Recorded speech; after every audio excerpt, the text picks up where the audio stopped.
Esther Nyambura Gadogo garnered 27,644. Simon Nyanga Kingara garnered 68,000.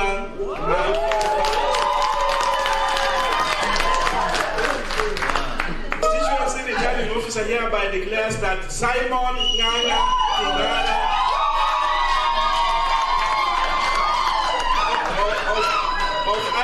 of ID numbers 73, 85, 89, 7 has been duly elected as the member of the National Assembly for Ruiru constituency.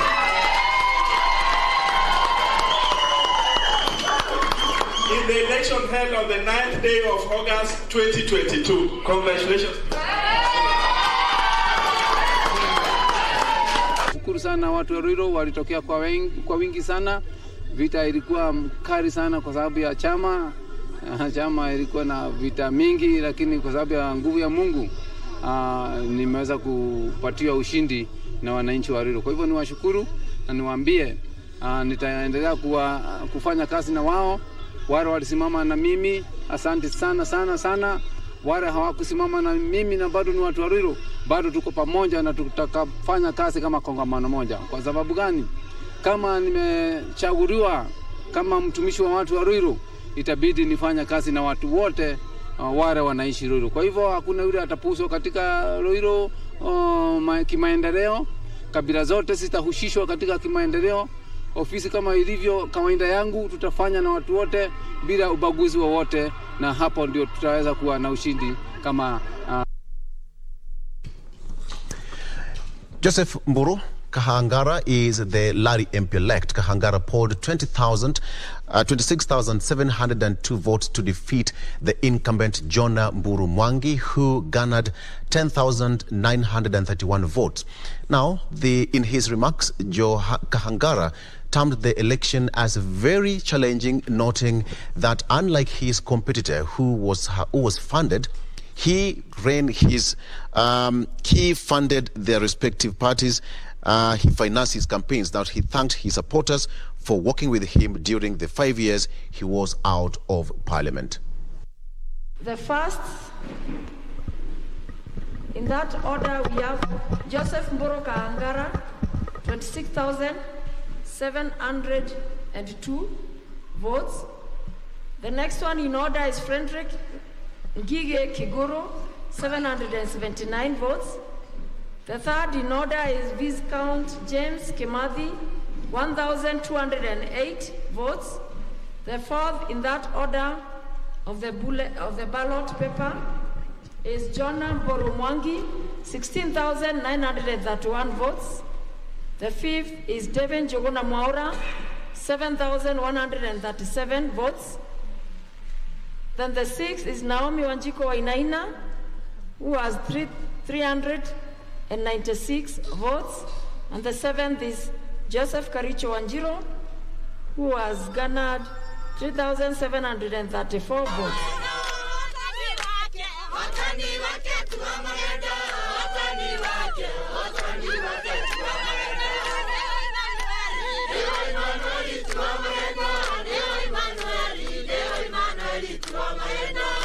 Political journey is never smooth. There are ups and downs. I also, let me mention my worthy competitors who have also worked, towards getting this position. They have not made it easy for me. There are some who had a lot of resources, maybe.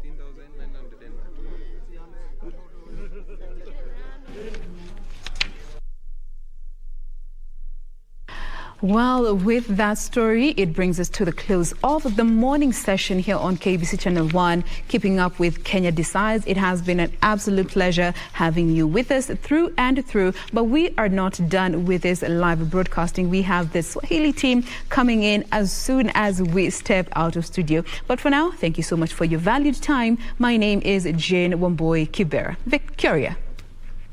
That's just it. We need to put a cap to Kenya Decides, the morning session that ends in the afternoon. And of course, we live in the able hands of Harriet Salim and Kamcha Menza. My name is John Jacob Curie. Have yourself a fantastic afternoon. See you around, Victor. Right, so it's been real. Let's do this again tomorrow. My name is Victor Low. Enjoy the rest of your viewing. Bye-bye.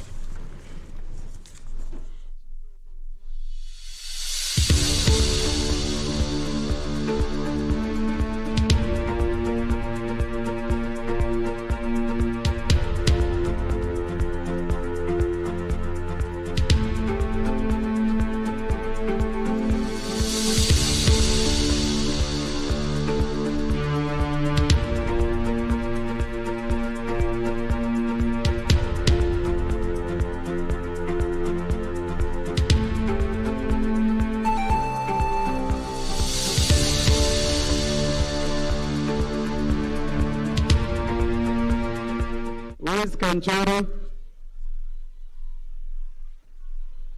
And can we have some order? Where is security? Where is security? Can we have security maintaining order here? I'm calling upon the security officers to come and maintain order here. Yes, yes. I am asking the chief agents to come for a meeting. I'm asking chief agents to come up for a meeting. And I'm asking the security to come and maintain order on the floor of the Tally Center.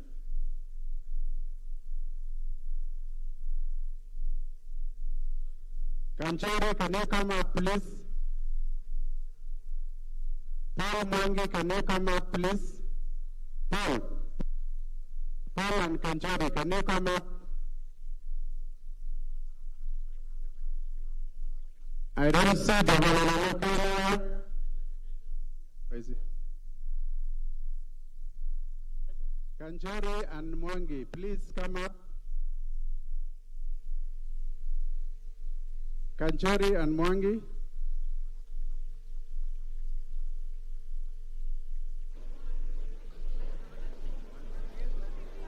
I am asking anyone who is not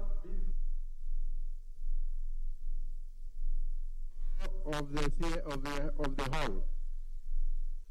Anybody who is not doing work at the tally desks to vacate the floor of the hall. Anybody, can you vacate the floor of the hall?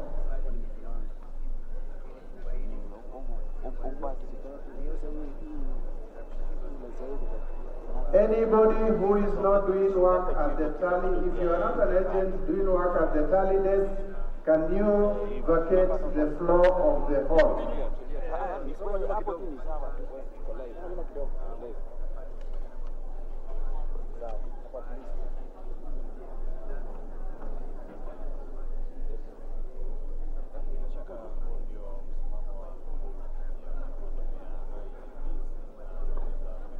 Mheshimiwa Fred Gumo and the chief, please, we want this floor cleared. We have provided desks for people to sit.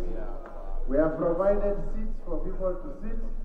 Please clear the floor of the tally center. Clear the floor of the tally center. If you are not an agent and if you have nothing to do at the tally desk, can you leave the floor of the tally center?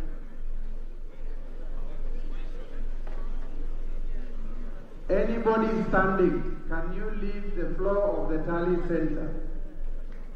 We are saying if you are not doing work at the desk, can you leave the floor of the tally center?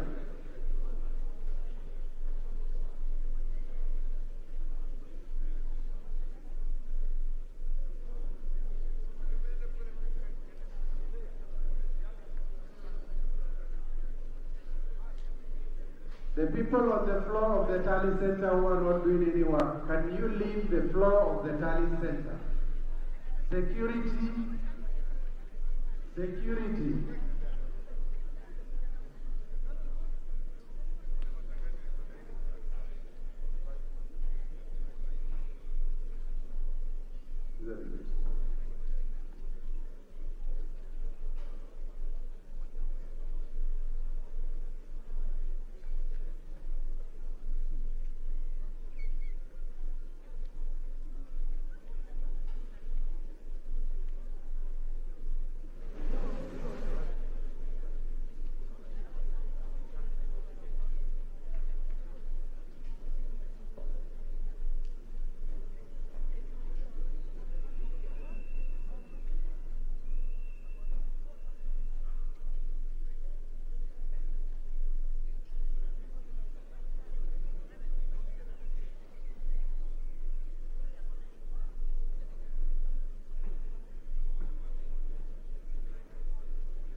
Gabo, are you on the floor?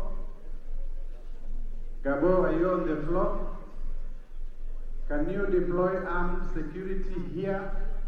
Anyone who is not on a desk, who is not working, must not access the floor, the tally floor. That is our instruction to the security. Only the chief agents are allowed to be standing on the floor. Anyone else should not access the tally floor. We do not want politicians who have been announced wherever they were contesting to come and cause chaos in the National Tally Center.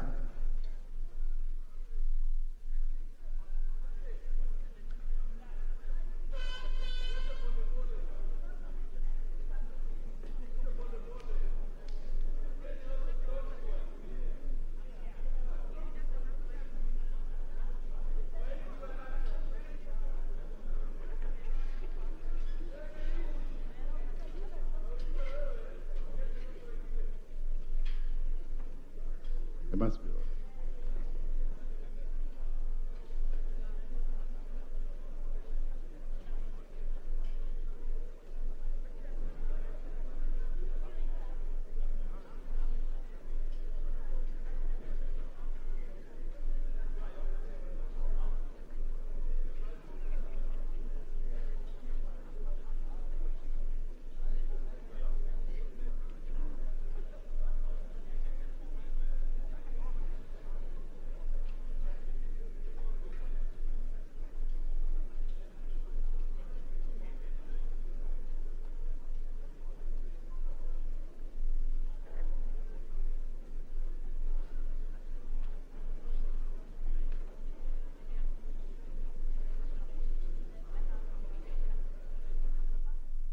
Ndio kama hivyo unavyoona picha kutoka Bomas hapo ambapo ni makao makuu ya kuhesabiwa kwa kura za kitaifa za urais, na bila shaka kumekuwa na shughuli pevu pale, ingawaje tume ya IEBC imesema watu wamesongamana sana katika eneo hilo. Kwa hiyo moja kati ya vitu ambavyo wangetaka vifanyike mara moja ni kupunguzwa kwa watu katika eneo hili ili angalau watoe fursa kwa tume hiyo kufanya shughuli zake.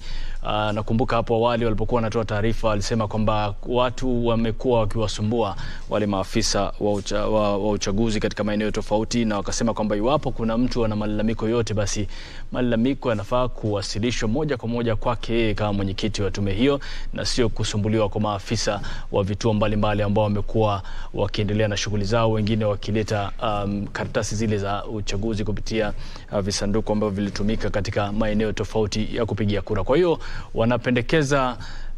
wanapendekeza kwamba watu wapunguzwe, na vile vile wanatizama hali ilivyo kuhakikisha kwamba idadi ya watu wanaopaswa kuwa pale ndio iko pale. Iwapo kuna yote ambaye amezidi na hatakikani kuwa pale, basi anatimuliwa mara moja ili kuhakikisha kwamba kunaendeshwa shughuli kama inavyotakikana, kwa sababu kwa mujibu wa IEBC watu wameongezeka kiasi cha kwamba imekuwa vigumu kwa IEBC kufanya shughuli zake na vile vile kuwatatiza maafisa husika katika shughuli zao. Picha unazoziona hivi sasa ni moja kwa moja, unaona maafisa wa usalama wako pale kuhakikisha kwamba pia wao wanathibitisha ile idadi ya watu pamoja na wale wanaofaa kuwa pale katika shughuli nzima. Kumbuka cha msingi kinachotakikana katika eneo lile ni kwanza wale mawakala wa rais wa wagombea wa rais ndio watakana kuwa pale ili kusaidia katika kuthibitisha, na vile vile mbali na hayo kama wengine wapo na hawahusiki na hayo, basi wanafaa kuwa mbali na eneo lile.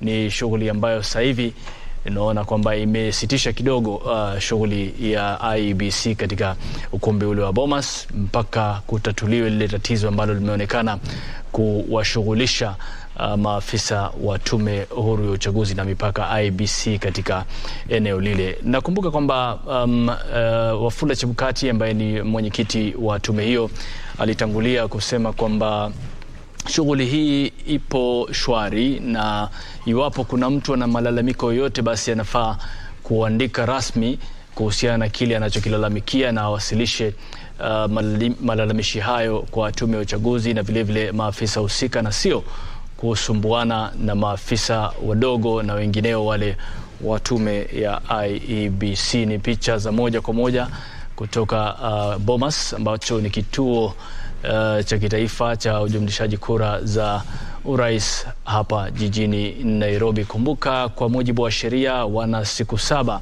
kuhakikisha shughuli hii inakamilika, na ndani ya hizi siku 7 ndio matangazo yatatolewa iwapo kutapatikana mshindi, na iwapo itakuwa vinginevyo, basi kama kuna uwezekano wa kwenda katika raundi ya pili kwa mujibu wa kura zitakavyohesabiwa, basi pia kutakuwa na maelezo na maelekezo ya jinsi gani mambo hayo yatakavyofanyika. Lakini kwa sasa amewataka watu wawe na subra, huku wakipokea matokeo na kuhesabu na kuyathibitisha moja baada ya matokeo mengine, kuhakikisha kwamba yote yako sawa kupitia zile KIMS kit na karatasi ambazo zilikuwepo katika ama form 34A zilizokuwepo katika vituo vya kupigia kura katika maeneo tofauti nchini. Kamche, unaona maafisa wa usalama pale wakizunguka na kukagua pamoja na maafisa wa IEBC kuhakikisha kwamba wale ambao wahusiki wasalie kule watizame tu na waachie wahusika wakuu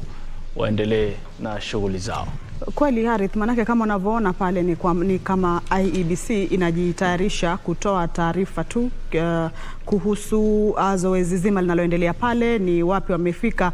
Manake kinachoendelea pale ndani ya ule ukumbi kwa sasa ni kule kuainisha na kuhakikisha kwamba zile fomu zilizofikishwa pale, zile za picha na zile zilizofikishwa pale na wale wasimamizi wa uchaguzi katika kaunti mbalimbali zinaoana ama zinawiana. Kwa hivyo ni zoezi ambalo linahitaji umakinifu na inahitaji utulivu, na imewalazimu kwamba waweze kuleta maafisa wa usalama wakaweze kupunguza ile idadi iliyo pale. Ndio maana jana, kama unakumbuka Harith, kana nakuuliza huu kumbi mimi nauona umejaa, sijui kama ni nani anayepaswa kuwa pale, na iwapo walio pale ndani kwa sasa wanajua kazi wanayostahili kuifanya, ama iwapo wanajua utulivu unaohitajika pale ndani kwa sasa.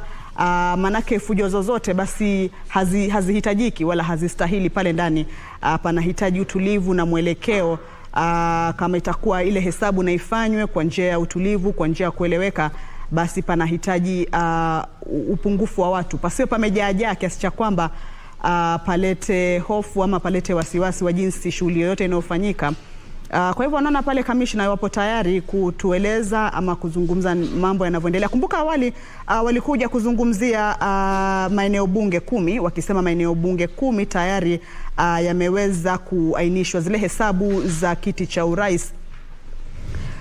Matokeo kutoka maeneo bunge 10 yameweza kuainishwa pale, na kwamba wanaendelea kupokea fomu kutoka maeneo bunge mbalimbali, na pindi watakapokuwa wameweza kuainisha yote, basi ndipo wataweza kuzungumza na Wakenya. Kumbuka siku zinazidi kuyoyoma, nayo IEBC inahitaji wakati mwafaka, ama inahitaji wakati wa kutosha, utulivu, pasiwe na vurugu yoyote ama pasiwe na mchanganyiko wowote ambao utawafanya kwamba wahisi watu walioko pale ndani pengine waondolewe. Hawafai kuondolewa, manake kama inavyohitajika kuna waangalizi, kuna wale mawakala wakuu wa vyama mbalimbali, kunao wanahabari wa pale ambao wanapeperusha taarifa hizo kwa njia moja kwa moja kwa kila Mkenya aliyeko nyumbani anahitaji kujua anaendelea pale. Kwa hivyo utulivu ndio utakaohitajika kwa hali ya juu, na mwelekeo unaoeleweka na kila mmoja, pasiwe na yoyote aliye na tashwishi kwamba mbona huyu yafanya hivi ama mbona huyu yafanya hivi. Manake atakapotokea vile, basi IEBC itajikuta katika hali ya kutatizika.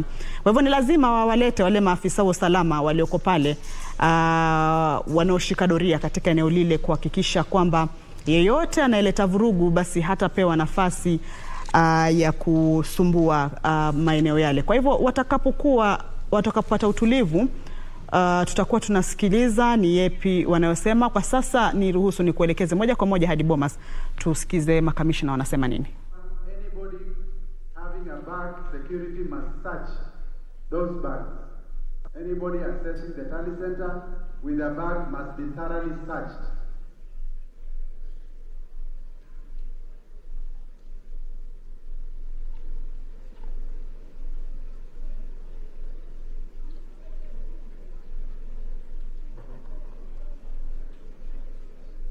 Kuna shughuli ya kupanga mambo yawe shwari katika ukumbi ule wa Bomas. Kumbuka Kamche umesema kwamba sehemu ile imejaa, ukumbi umejaa. Kuna sehemu ya watu ambao iwapo wamepewa vibali kazi yao itakuwa ni kukaa na kusubiria kinachozungumzwa, lakini hebu tusikilize wanachokizungumza kwa sasa kabla ya kuendelea.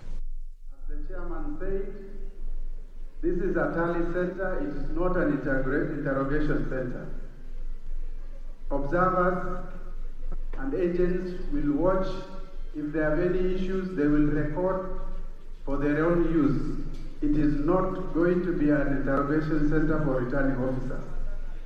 Our officers must be respected, and all the desks must enforce that arrangement. We are not here to interrogate returning officers. So as you do your work, ensure that the returning officers are respected.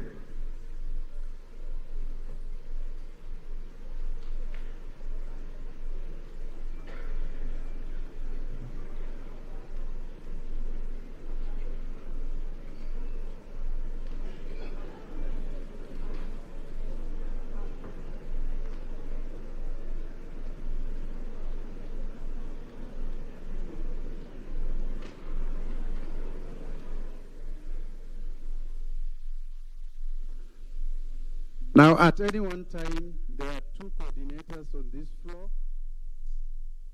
The two coordinators are at this front here. I can see Osman. Can you raise your hand? At the middle there. Ali Mutisia, go there. So there are two coordinators at any one time on the floor. For now, it is Hali and Osman. If there are any issues, agents can consult them. We do not want heckling. This is not a marketplace. There are computers. Since yesterday, agents were allowed to come with their computers for purposes of checking the Form S copies they are given against their own downloaded forms from the web portal. All agents were allowed yesterday. It is not anything new, but they must declare what computer they are coming with. And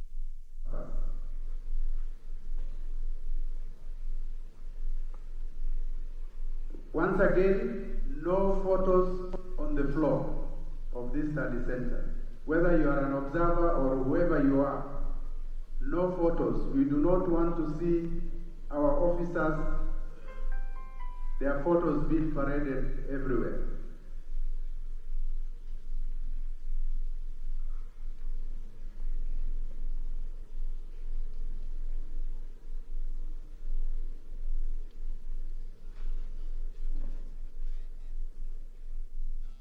Mambo ambayo huchukiza wakati mwingine, na moja kati ya mambo ambayo huchukiza yamejitokeza hii leo kutokana na IEBC kulalamikia sehemu ile watu kuvuka mipaka ambayo waliowekewa katika shughuli ya kuangalia na kufuatilia mambo yanavyoendeshwa katika ukumbi ule wa Bomas.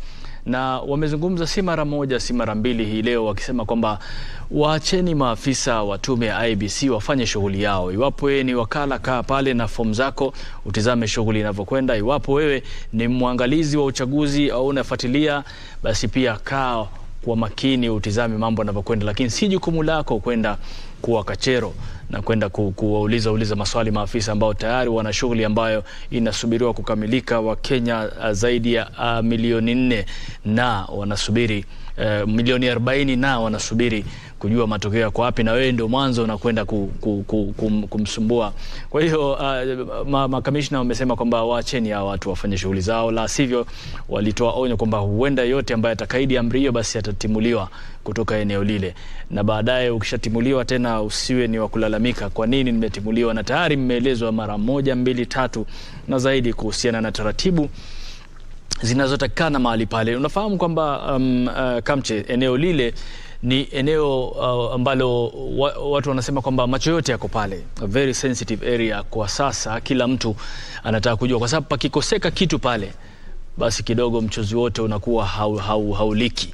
kwa sababu wakati wa mapishi chumvi ukizidisha kwa bahati mbaya, japo useme mtu akugonge mkono tu, chumvi izidi inakuwa matatizo, inabidi mchuzi wote umwage. Kwa hiyo ndio wanakuwa makini na wametoa tahadhari kwa wale ambao hawatakiwi kuwa pale na wasiwe pale, kwa sababu kuna viti ambavyo vimetengwa mahsus kwa wale wafuatiliaji na waangalizi na wachunguzi wa mambo kuhusiana na uchaguzi, vimewekewa mahsus sehemu yao, wao wanakaa wanafuatilia pamoja na mawakala. Lakini kuingiliana na kazi za maafisa wa IEBC basi ni jambo ambalo litakuwa linatatiza shughuli, na kisha baadaye pia linaweza kuchelewesha shughuli ambayo kikatiba IEBC wanajua malengo yao na makataa yao yamefikia wapi. Kwa hiyo mbali na hayo ni kwamba nje ukitembea tembea, angalau watu wameanza kujitokeza, japokuwa wengi wanajitokeza, na utaona kwenye makundi wakizungumza kuhusiana na lini tunasubiri matokeo yanatoka lini. Wengine wanajadiliana kuhusiana na mpaka sasa yale matokeo aliyoyaona. Wengi wanasema kwamba matokeo yatangazwe, watu waendelee na shughuli zao. Kwa hiyo ndio kama hivyo. Na pia katika hotuba leo, kama ni siku ya Ijumaa, msikitini waumini wa dini ya Kiislamu wanakongamana kwa wengi, kwa sababu Ijumaa ni moja kati ya siku muhimu za ibada kwa wale ambao ni Waislamu. Na hotuba za leo zilizotolewa na viongozi wa dini wamekokoteza umuhimu wa amani baada ya uchaguzi. Wamesema kwamba uchaguzi umekuja, umemalizika, ni matangazo yamesalia, na wamewataka Wakenya kwa ujumla kuhakikisha kwamba wanaamiliana vilivyo kwa amani na mtagusano uliokuwepo kabla ya uchaguzi, na vile vile kuwataka viongozi ambao wamechaguliwa kuwajibikia majukumu yao, kwa sababu sio unatoa ahadi lakini pia unajukumika kwa yale ambayo bila shaka umeahidi kwa wale ambao. Kwa hiyo hapa studio nataka kutambulishia wageni ambao tuko nao, mie na mwenzangu Kamche. Hapa karibu yangu naye Otieno Mjomba ambaye ni mchanganuzi wa masuala ya kisiasa. Kwa hiyo Otieno, karibu sana. Naona itakuwa ni maendelezo ya tulipoachia jana. Na Kamche, upande wako unasemaje huko? Mgeni kwa jina Charles Omanga ambaye ni wakili na vile vile ni mchanganuzi wa masuala ya siasa. Kwa hivyo ni wageni ambao wataweza kutusaidia kuelewa hali ilivyo kwa sasa. Uchaguzi umekamilika, matokeo yamejulikana kwa viti mbalimbali vya ubunge, vya wakilishi wadi, vya ugavana katika maeneo mengine. Watu wakiwa wanasubiri sana kwa hamu na gamu kujua mshindi wa kiti cha urais. Kwa hivyo IEBC nayo ikiwa imesalia na hadi siku ya Jumanne ambapo itakuwa ni siku 7 imekamilisha kuyaweka wazi matokeo ya ushindani wa kiti cha urais, kila mtu ajue upande wake umefanya vipi. Kwa hivyo ni wageni ambao wataweza kutusaidia kuelewa hali ilivyo kwa sasa, ni yapi wa Kenya wanafaa kuyajua, ni masuala gani ambayo IEBC itakuwa inafaa kuzingatia kwa sasa, na mambo mengi, na jinsi uchaguzi ulivyofanyika.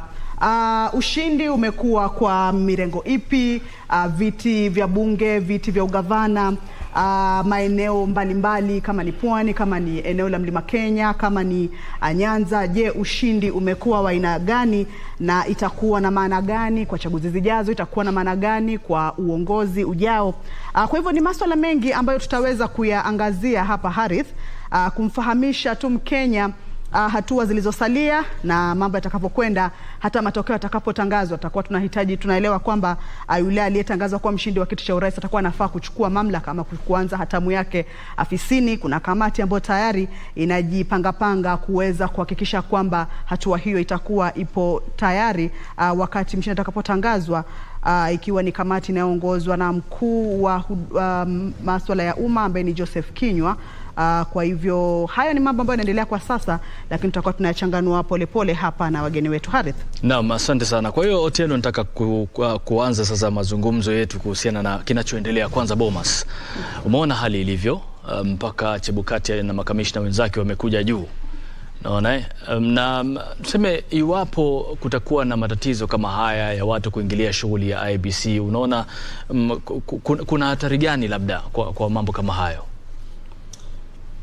Asante sana Harith.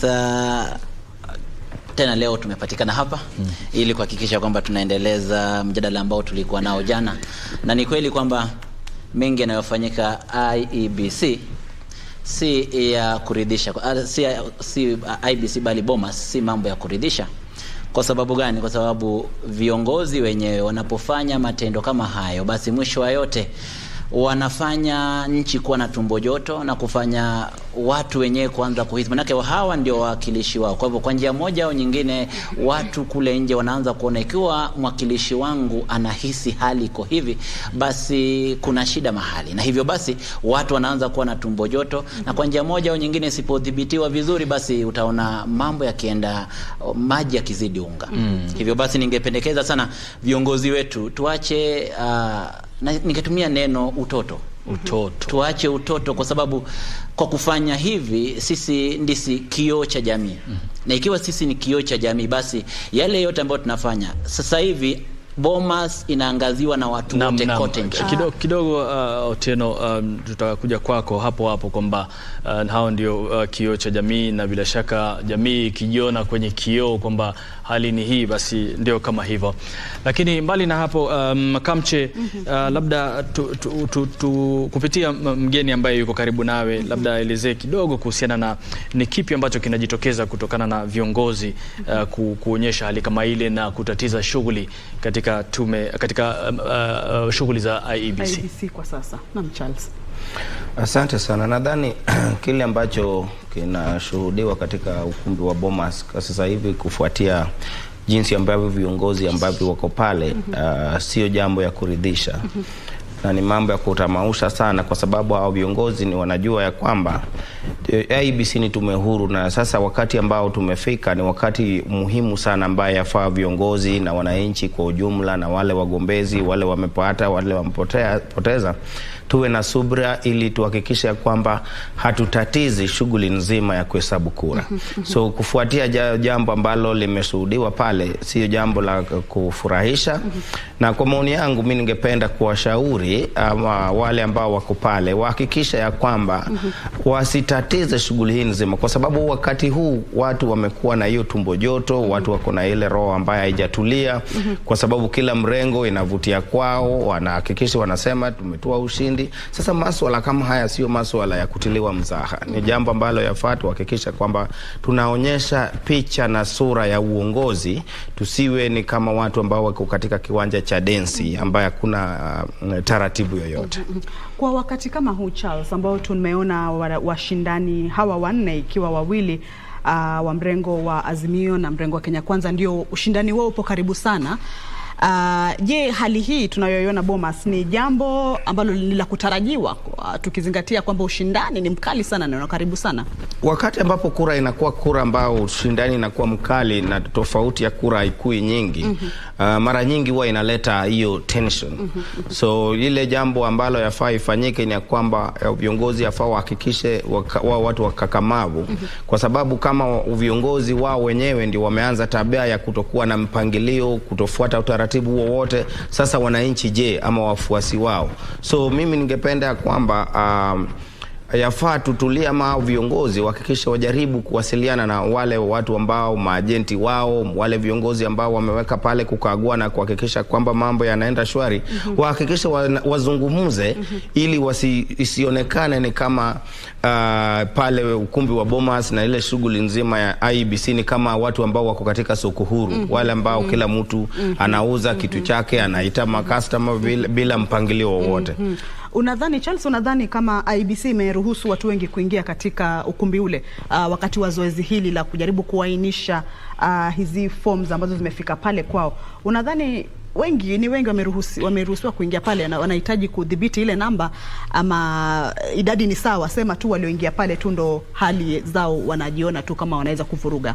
Idadi si sawa. Kile ambacho ningeshauri ni kwamba wale maajenti, wale ambao wamehusika katika ile hali ya kunakili na kuhakikisha ya kwamba zile fomu zinaambatana na zile ambazo zilitumwa katika mtandao, ndio wawe pale mbele. Viongozi pia huwezi ukaweka hii shughuli nzima iwe tu na maajenti na maobserver peke yao kukaa pale, lakini wawe wakuwe na ile mahali ya mwisho, wale viongozi wengine wanaweza kaa kando, lakini sasa wakizidi ndani ya ukumbi, alafu pengine pia unajua wakiwa hapo pia wanazungumza hapa na pale kwa sauti ya juu, huenda ikatatiza shughuli ile ya wale ambao wameruhusiwa kirasmi kukagua zile nakala za zile fomu ambazo zimetoka katika maeneo ya ubunge. So sidhani kama watu wameruhusu ni wengi, lakini sasa wahakikisha kwamba wale ambao sio wanahusika moja kwa moja pale wadhibitiwe, wakuwe hata kama wako ndani ya ukumbi, lakini wakae mbali kidogo, wasipitie, wasiingie hapo mahali hiyo shughuli nzima inaendelea. Na Harith, Charles ameleta hoja nzuri hapa ambayo pia nikikumbuka Commissioner Abdiguli alipokuwa anazungumza hapo, amesema kwamba maafisa wa IEBC wanafaa waheshimiwe pale ndani na wale waliofika pale. Kama anavuka mpaka, mtu akiambiwa hapo alipofika si sawa warudi nyuma, basi wanafaa wasikize kauli ya wale maafisa wa IEBC na aweze kurudi nyuma kwa utulivu wa pale mahali. Lakini pengine Otieno pengine anaweza kutueleza, je, tabia hizi za pengine wa viongozi watakazozifanya pale katika ukumbi wa Bomas zinafaa ziwe za kuelekeza mwananchi hapa nje azidi kuwa na utulivu? Manake iwapo kule wataanza kuleta vurugu huku nje, mfuasi wao atakuwa anafanya nini? Otieno. Asante tena. Wakati ambapo nilikuwa nikizungumza hapa awali, nilizungumzia mambo ya kioo cha jamii, na nimefurahishwa namna ambavyo pia Bwana Charles ameweza kutoa kauli zake. Ni kweli kwamba viongozi wetu hasa lazima wao wenyewe waweze kutuongoza kwa matendo mazuri. Wanafaa kutuongoza kwa kuhakikisha kwamba wao ndio wanatimiza na wanazingatia masuala ya maadili. Lakini unapopata kwamba sasa viongozi wenyewe hao ndio wamekosa maadili, basi wale wafuasi wao moja kwa moja wataona kwa sababu hawa ndio wanatuwakilisha na sisi pia, basi itabidi tuwe hivyo. Lakini ningependa kupanua mawazo yetu zaidi kuhusiana na haya ambayo yanafanyika Bomas, kwamba hawa viongozi wetu ndio hao sisi tumewachagua. Tumetoka kuwachagua. Tumewachagua pamoja na haya mabaya yao. Tunajua kwamba kwa njia moja au nyingine hawafanyi hivi kwa mara ya kwanza Bomas. Wamekuwa wakifanya hivi katika vikao mbalimbali popote pale. Kama umekuwa ukifuatilia katika katika constituencies mbalimbali, umeona kwamba kumekuwa na mivurutano ya hapa na pale, watu kushikana kosi za shati, watu kutaka kulimana hata na makonde. Kama uliangalia Jamhuri juzi, waliweza hata watu ikabidi vurumai ikatokea. Hii inamaanisha nini? Sisi jamii, hawa viongozi wanatuwakilisha tu moja kwa moja. Tabia zetu hizi ambazo zipo mashinani hapa ndizo zile ambazo tumepeleka pale Bomas sasa hivi. Hivyo ombi langu kwa IEBC ni kwamba wahakikishe usalama umedumishwa, wale wa kushughulikia wale ambao wanafaa kuwa pale ukumbini wabaki wale ambao wanafaa kuwa pale. Tusikubali kuruhusu mmoja wawili, mwishowe tutaruhusu kila mtu. Na tukiruhusu kila mtu pale katika ukumbi, basi mchuzi ndio hivyo, tutakuwa tumezidisha maji na sasa urojorojo wake na utamu wake hautakuwepo. Sasa Otieno, kuna hili swala la unajua, kumekuwa katika mitandao ya kijamii nchi jirani hususan Tanzania na Uganda wamekuwa wakishangaa jinsi uchaguzi ulivyoendeshwa Kenya. Na wamesema kwamba ni jambo la kushangaza kwamba Wakenya wamekuwa na uhuru mwingi tu sana katika uchaguzi huu, kuanzia kuwepo kwa mtandao, kuweza kuwasiliana kupitia mitandao, na vile vile tume ya uchaguzi kuruhusu Wakenya kujitizamia kupitia portal yao, na vile vile mpaka sasa hivi tunaona kwamba katika eneo la Bomas watu wanaingia tu kama kiholela hivi. Inawezekana kwamba kumekuwa na uhuru kupita kiasi walioruhusu IEBC wenyewe mpaka sasa hivi unakuja kuathiri wao wenyewe? Swali zito na ambalo nitajikuta nitamrushia swali Bwana Charles, manake ni wakili. Unajua yanayofanyika ni kwamba mahakama zetu kwa njia moja au nyingine ni mahali ambapo tunakuza demokrasia ya nchi, na kutokana na maamuzi ambayo yanatoka pale mahakamani, basi IEBC lazima ifuate yale ambayo yamekubalika pale.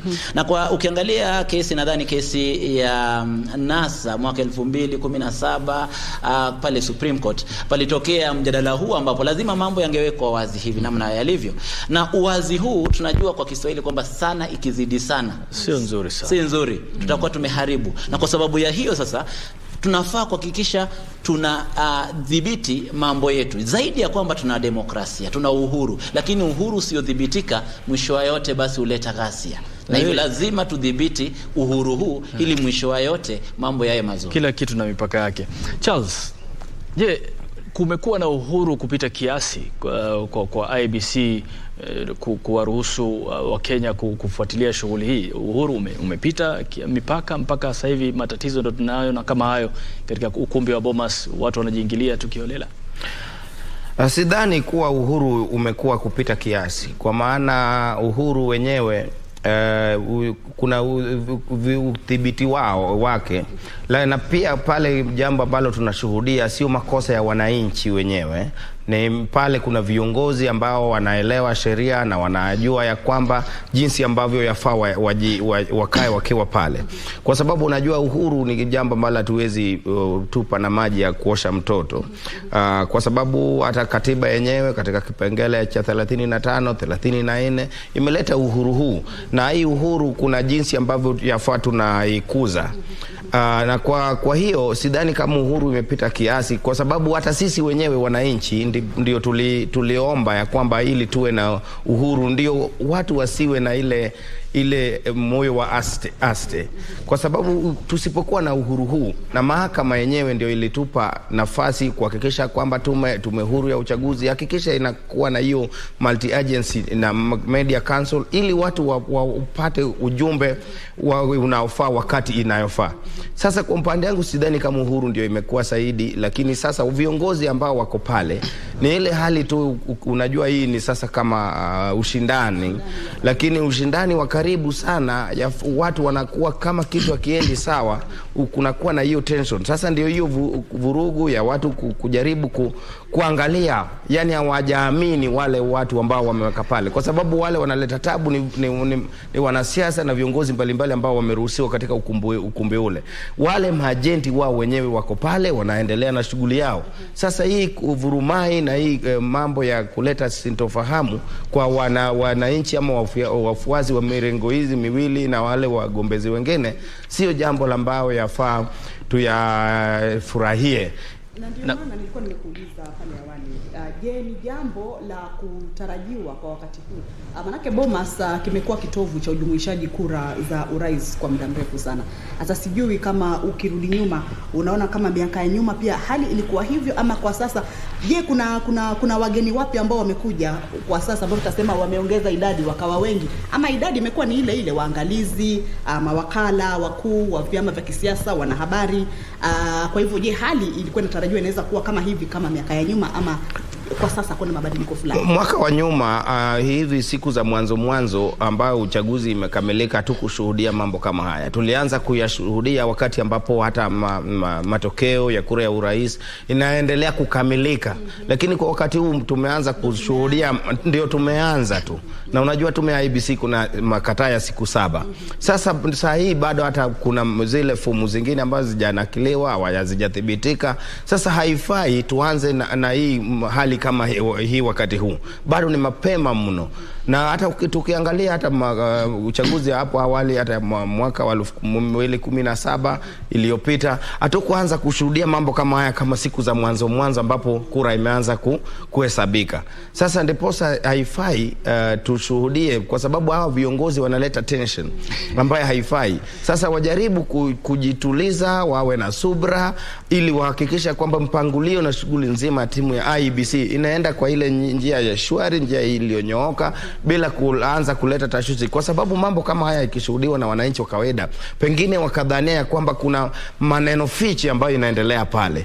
Hawajui kwamba pale watu ni kuna utaratibu ambao viongozi wameamua tu kutofuatilia na kutozingatia. Na Otieno, si kazi rahisi walionayo pale IEBC, manake ukiangalia kama wanafaa kuyainisha na kujumuisha ama kuthibitisha form 34A kutoka vituo vya kupigia kura 1046,229, kisha warudi kuangalia form 34B kama kutoka maeneo bunge 290. Si kazi rahisi. Kwa hivyo kama patakuwa na hali ambayo ni ya kutatiza, IEBC italazimika kufanya nini? Pengine lazima unajua katika kila uongozi ama tume yote ile kuna sheria ambazo zinadhibiti kila jambo. Na hivyo basi ni vizuri mwanzo sheria zile ambazo zinaruhusu ni kina nani ambao wanafaa kuwa pale, lazima zidumishwe. Kina nani ambao tunafaa kuwaita pale. Na maana ukiangalia kuna wagombea ambao wametoka kushinda viti vyao katika vya ubunge maeneo mbalimbali. Wagombea hawa jana unawaona wamefika tayari pale, wana tayari taji ama badge ambayo imeandikwa agent. Unashindwa imekuaje akawa sasa ni agent. Lakini kila kinachofanyika ni kwamba kila mwamba ngoma ngozi huvutia kwake. Na hapa kutokana na ushindani mkali uliopo kati ya wagombea wawili wakuu, basi kila mtu anataka kuhakikisha amesitiri na kulinda kura zake. Na hii basi inanipa picha ambayo ni picha ambayo si nzuri, picha ya mwaka 2007. Manake vitu vilianzia hivi vituko vidogo hivi vya viongozi wakiwa katika bomas, na mwishowe baadaye kwa sababu ya kukosa kudhibitiwa mambo yakawa mabaya. Hivyo ningeomba sana kuanzia sasa hivi tume yenyewe, wale ambao wanashughulikia asasi maalum ambayo inafaa kushughulikia usalama pale, waweze kushughulikia jambo hili haraka iwezekanavyo, la sivyo tutakuwa tukiona mambo mengine ambayo huenda yasiwe ya kuridhisha. Ndio tuko pale kwenye Uhuru, Kamche, Charles na Otieno. Uhuru, unajua kwa nini nilisema kwamba labda Uhuru umepita kiasi? Unajua Waswahili wanasema, Charles amesema vizuri kwamba ni uhuru ambao bila shaka tumeuomba kutoka kwa mahakama, na mahakama imetupatia uhuru kama Wakenya.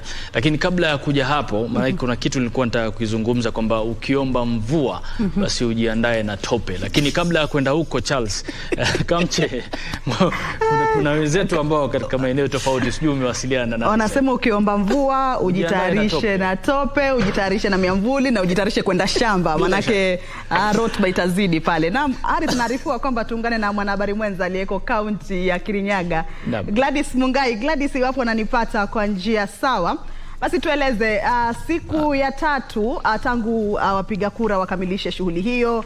Washindi wameshajijua, washindwa wameshajijua, ingawaje kuna wengine bado hawajajua matokeo ya kura zilizofanywa katika maeneo yao. Tueleze kwa sasa hali ipo vipi, na washindi ni kina nani? Waliorudi katika viti vyao ama waliohifadhi katika viti vyao ni kina nani? Watu wamekubali kushindwa na mambo yanaendaje?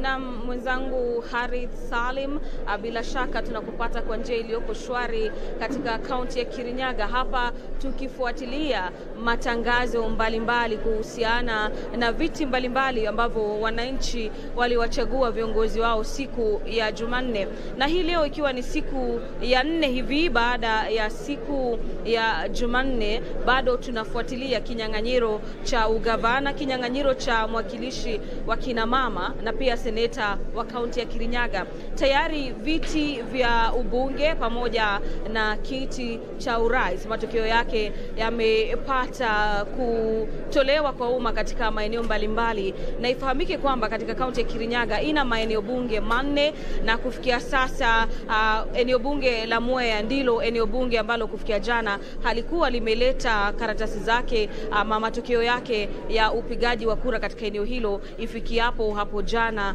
mwendo wa saa 8 usiku. Lakini hii leo karatasi hizo ziliweza kufika mwendo wa saa 6, na shughuli ya kuratibu na pia kuhakikisha kwamba karatasi hizo pamoja na matokeo yaliyoko katika fomu hizo ni sahihi inaendelea kwa sasa nyuma yangu na maafisa wa IEBC, na punde tu watakapokuwa wakikamilisha shughuli hiyo, basi wataelekea moja kwa moja katika kuwatangaza washindi katika viti hivyo.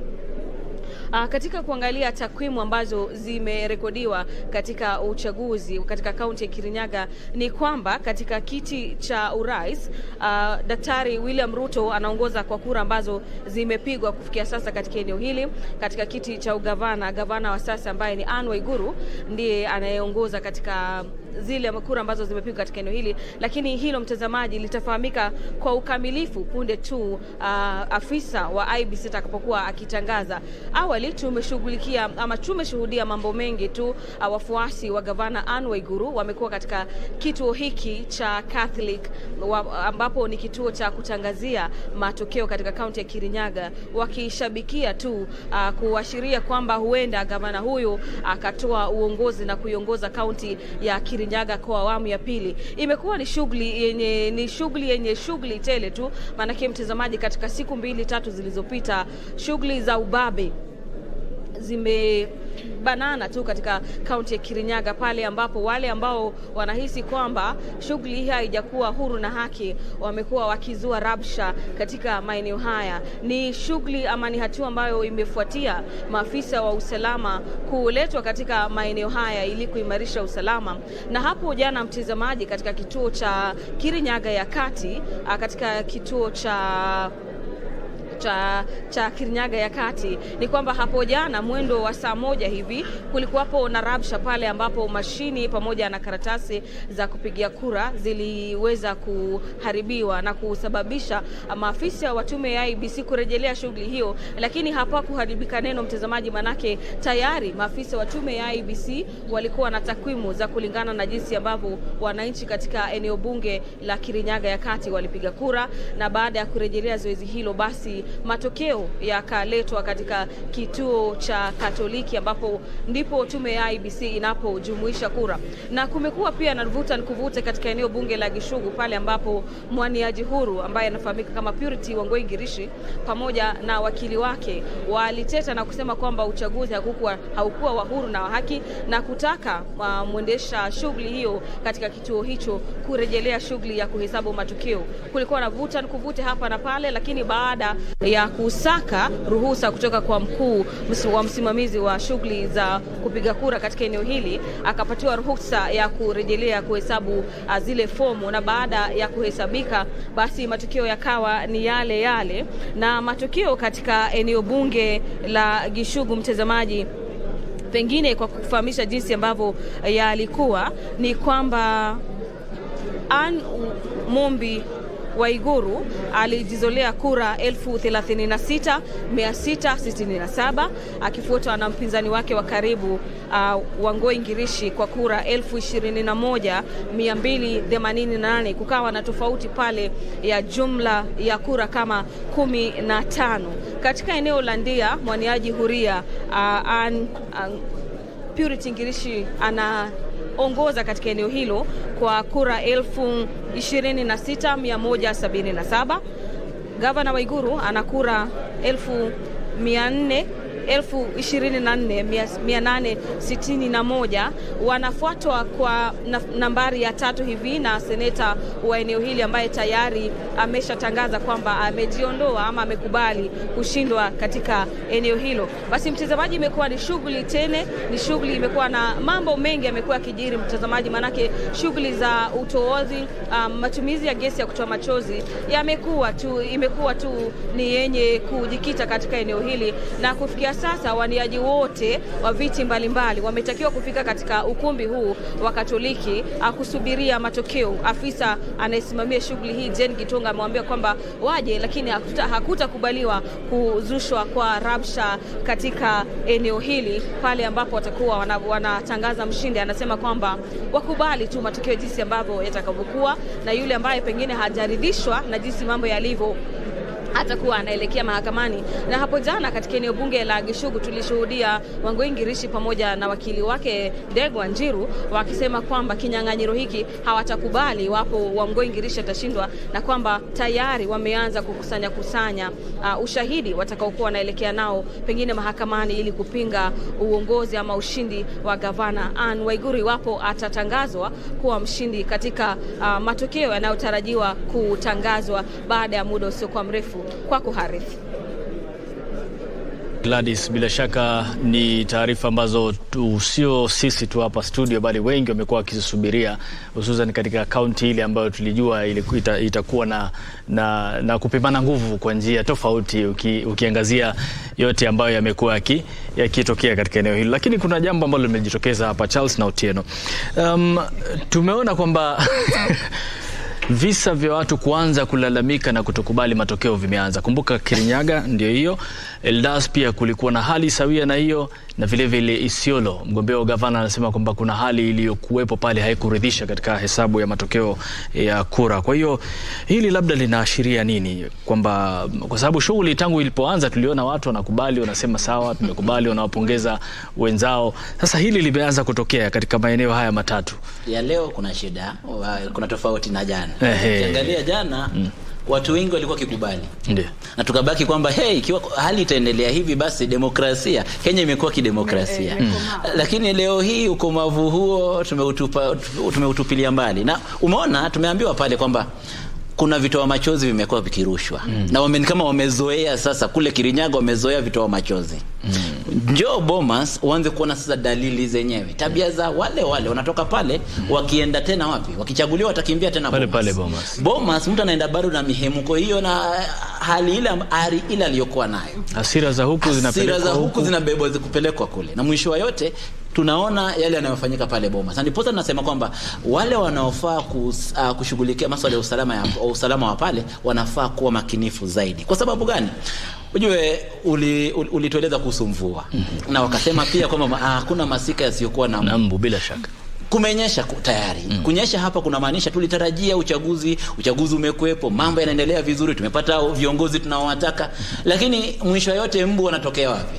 Vituko hivi, vurumai, tuna mikorofishano, tuna mivutano ya hapa na pale.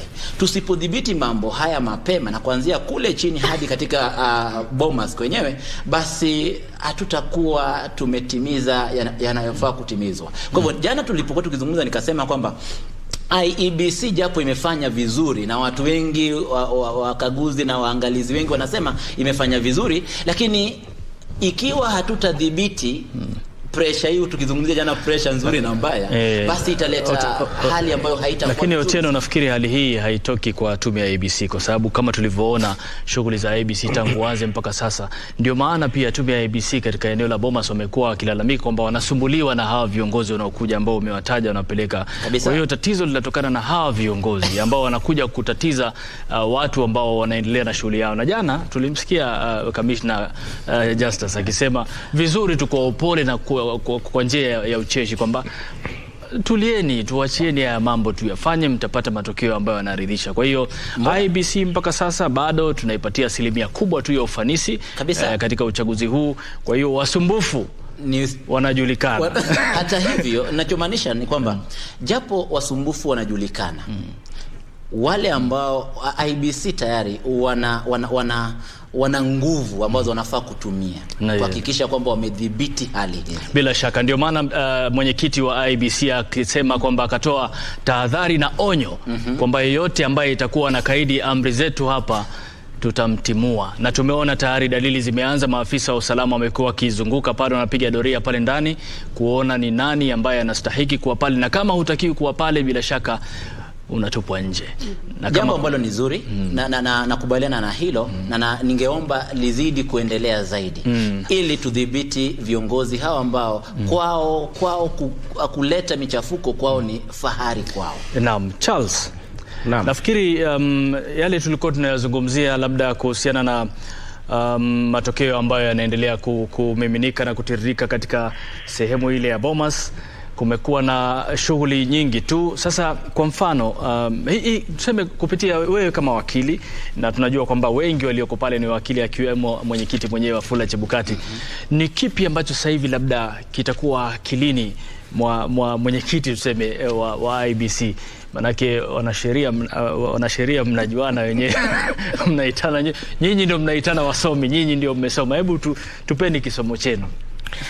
Nadhani kwa wakati huu wacha tupe tume ya IEBC na mwenyekiti kongole kwa kazi nzuri kwa sababu masuala kama haya ambayo yanachipuka haswa kulingana na hizi tetezi ambazo zinatokea kwanza katika maeneo bunge na makaunti mbalimbali, sio kwa sababu ya kutokuwa na uongozi bora wa chairman wa tume huru wa uchaguzi. Lakini ikumbukwe kuwa hawa viongozi ambao wengi wao ambao wameenda pale ni wale ambao wameshinda. Kwa sababu wale wameshindwa bado wako mashinani wakijaribu kujua ni hatua gani ambacho watachukua kuenda mbele. Lakini sasa mimi yafaa hawa viongozi wakae mahali mbali sana na hapa kwa ukumbi kuu ambacho shughuli nzima inaendelea. Lakini kulingana na wale ambao sasa wameanza kukataa matokeo ya uchaguzi, kuanzia leo, kwa sababu tulifurahia jana, lakini hata bado, hata kama wanazidi kukataa, yafaa tujue ya kwamba asilimia kubwa ama idadi kubwa ya wagombezi ambao wamepoteza tumeona wakikubali. Hii ni swala ambalo hatukuwahi shuhudia hapo awali, wakati kila mtu alikuwa anakata matokeo. Hii yafaa inatujulisha kuwa tume huru ya IEBC kwa wakati umejaribu kuzuia zile makosa ambayo yalifanyika wakati wa uchaguzi ambazo zimepita. So kwa sababu hiyo yafaa tukuwe na imani ya kwamba shughuli hii nzima, licha ya haya mambo ya hapa na pale, tukuwe na tukijua ya kwamba shughuli hii nzima zitaenda sawa. Lakini samani na kukatiza kauli kidogo, lakini unaona kwamba labda haya yanatokana na baadhi ya watu ambao labda waliwekeza sana katika uchaguzi huu, wanaona kwamba hii shughuli kwa sababu leo nimekuwa nikipitia mitandao ya kijamii kidogo, kuna sehemu moja sitaki kuitaja, mmoja kati ya waniaji udiwani ama wakilishi wadi alipoteza, yani alishindwa, na hapo awali alikuwa ametoa msaada wa sijui tangi la maji sehemu. Aliposhindwa hasira zake akaenda akalitoa lile tangi la maji akaenda na inawezekana kwamba labda, unajua ndugu yangu Harith, unajua hiyo swala ni jambo ambalo imekaribu ivunje mtandao, lakini unajua hata katika ndoa kuna wakati watu wanatalakiana. So pengine hii sasa ilikuwa ni kama ndoa alikuwa nayo, sasa mkitalakiana kila mtu anachukua ringi yake. Kwani yeye alikuwa ametoa kusaidia ama alikuwa ametoa kama kujaribu kuwahonga hawa? Hiyo ni kwamba alikuwa anahonga hawa, lakini sasa hiyo ndio jambo, hao ndio masuala ambayo tukisonga mbele tuhakikisha kwamba wale ambao tunawapa fursa ya uongozi, wale watu waadilifu, wale wawe watu ambao wako na maadili, wale watu wa tabia, kwa sababu wakati ambapo unatoa msaada kwa wale ambao pengine unataka waongoze, hautoi kwa sababu unaifunga kwa ile matokeo ya uchaguzi. Inamaanisha kuwa hata kama ungekuwa na nia ama lengo la kuwania ama kugombea kiti chochote, lakini umeona hiyo ni tatizo hapo, ambayo ndio maana unajitokeza ili upewe nafasi utoe hayo masuluhu.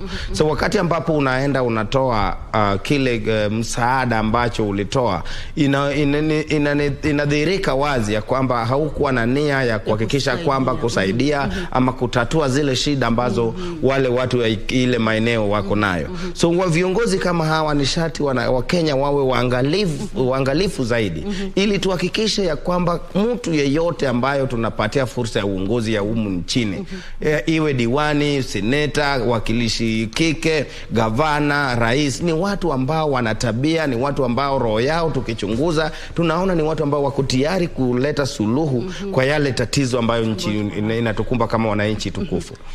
Tumeona Harith, wananchi katika maeneo mbalimbali wakijaribu hata kupendekeza watu fulani ambao katika hiyo jamii walikuwa wanasema wamewaona wakiwa wamewafanyia kazi tangu enzi za nyuma ama siku za nyuma. Wao sio viongozi, lakini wamekuwa wakiwafanyia kazi, kama ni kuwasaidia katika karo ya shule, kama ni kuwasaidia katika pengine shida ya maji, kuwaletea maji katika maeneo walioko, na wamewapendekeza kwamba waweze kuwania nafasi mbalimbali. Sasa na imani watu kama wale pengine wamechaguliwa. Manake swali langu litakuwa ni iwapo amefanya kama vile, alafu amejitumbukiza katika uchaguzi huu, alafu bado hajapewa nafasi na wananchi, sasa wananchi watakuwa wanatafuta kiongozi wa aina gani? Otieno Gamche, kwa huyu mwenye lendangwa tangi hiyo, basi ni yake, kesi yake tunaweza sema ni tofauti. Lakini kwa wale ambao umeona kabisa wamejaribu kujitolea kuleta maendeleo, alafu ameingia kwenye kinyang'anyiro, alafu bado amebwagwa na wananchi, utasikia wananchi wakikwambia siasa ni tofauti na kile ambacho umekuwa ukitufanyia. Huku tunaangalia mrengo wenyewe, ama tunaangalia ufuasi wenyewe wa viongozi katika sehemu hii. Hata hivyo, kuna mtu ambaye umetaja jambo ambalo ningependa kulirejelea, na ni kuhusu mwanadada Migori ambaye amechaguliwa women rep, anaitwa Fatuma Mohamed, ambaye kwa miaka karibu 15 amekuwa akijihusisha na miradi mbalimbali na hata kushindwa, lakini hakukata tamaa, na mwisho wa yote leo hii ameweza kutawazwa. Hapo ndo unaposema kutoa ni moyo. Lakini kuna jambo ambalo Charles amelizungumzia, swala la maadili. Na hapa katika maadili ndipo leo mimi mwenyewe na keketo maini. Kwa sababu gani? Kuna tatizo la kimaadili katika taifa letu la Kenya. Tatizo la kimaadili kiasi cha kwamba leo hii Didmas Baraza amechaguliwa kama mbunge mahali ni wapi pale kwao? Kimilili, amechaguliwa Kimilili. Naam, Otieno, unajua hiyo ajenda yako ni ndefu, ulivyoanza na ulivyojiweka haimaliziki sasa, lakini nataka tuungane na mwenzetu kutoka Bomas. Unajua macho yote sasa hivi yako Bomas. Alafu tutakuja kulizungumzia hilo la maadili, kuona Wakenya wanachagua maadili, wanachagua maadili ama wanachagua viongozi kupitia mirengo ambayo tumekuwa tukizungumzia, ama kwa sababu bila kuwataja majina, kuna wengi ambao tukisema tuanze kuwahesabu sasa hivi hatuwamalizi kabisa. Lakini kwa ujumla wake haraka kabla tuungane na mwenzetu huko Bomas, tatizo linakuwa wapi? Kwa sababu kuna wale ambao tumeona wamechaguliwa, si mmoja, si wawili, si watatu, lakini maadili yao yana alama ya swali. Unajua kinachonifurahisha katika uchaguzi huu ni kwamba tuna pasta mahali ambaye anagombea urais. Sawa? Na ukiangalia tumekuwa wacha Mungu, tumekuwa tukisema kila wakati kwamba tunatafuta viongozi ambao ni wacha Mungu, viongozi ambao wanatuelekeza kwa njia inayofaa, viongozi ambao wana maadili. Lakini ukiangalia takwimu namna zinavyokuja kutoka katika maeneo mbalimbali, sasa mwenyewe anazoa alama ngapi?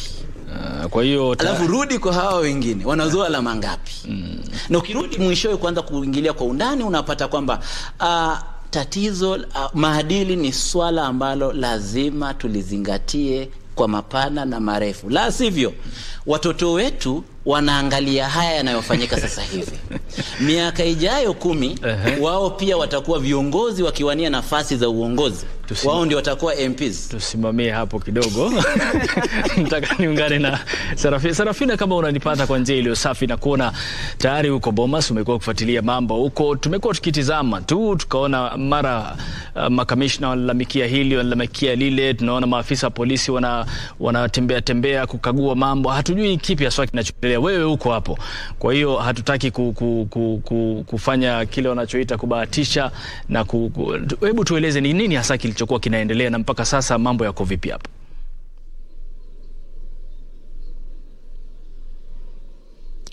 Bila shaka Harith, kama ulivyosema ndivyo hali ilivyokuwa hapo awali, ambapo tuliweza kushuhudia mtafaruku kidogo ambao uliweza kutokea hapa katika jumba la uchaguzi ama uchaguzi hall, ambapo tuliweza kuwaona baadhi ya wanasiasa wa mirengo miwili mikuu ambayo ni Azimio na ule wa Kenya Kwanza, ambapo waliweza kuzozana kutokana na kile walichokuwa wakishuku kuhusiana na begi ambalo mmoja wapo wa wanasiasa kutoka kwenye mrengo wa Kenya Kwanza ambaye ni Boss Sholei alikuwa amebeba begi hilo. Basi walikuwa wanashuku tu vitu ambavyo vilikuwa kwenye begi hilo.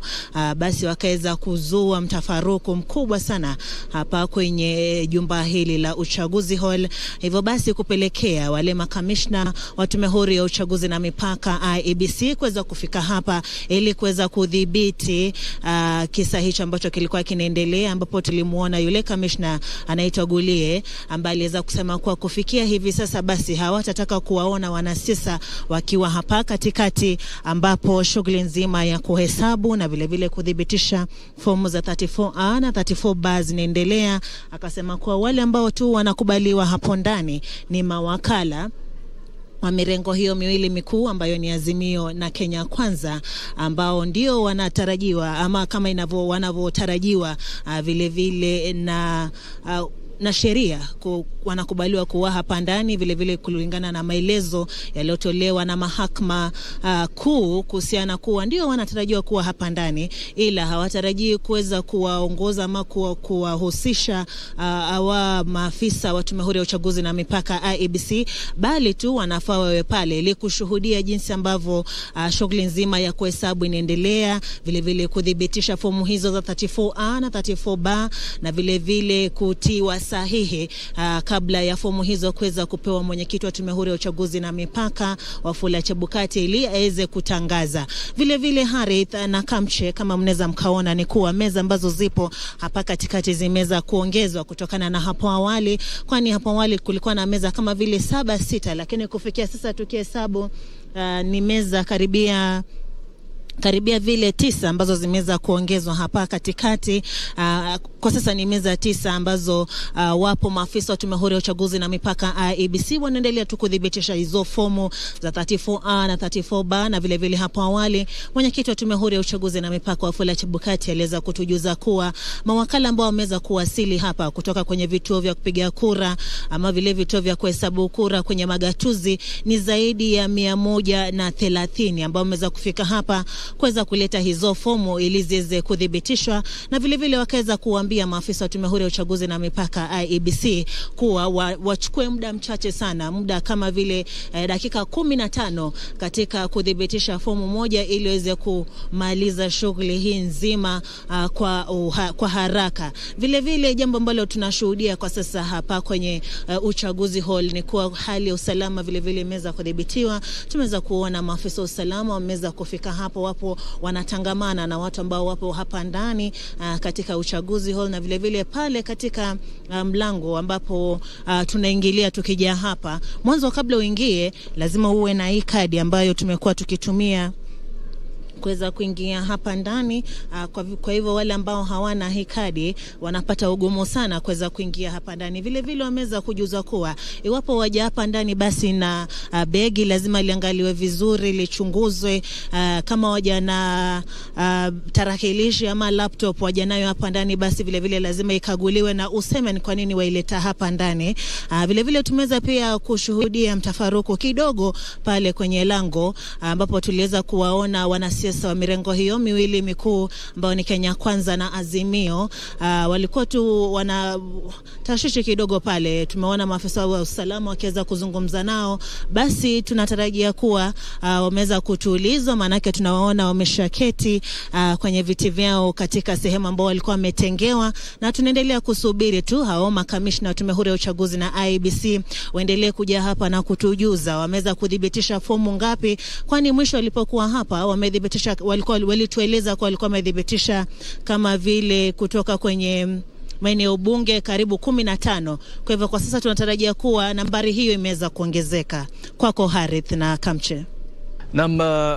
Sarafina, labda baadaye tukiungana nawe tena tutataka utujuze, kwa sababu tunaona sehemu tofauti watu wanazokaa.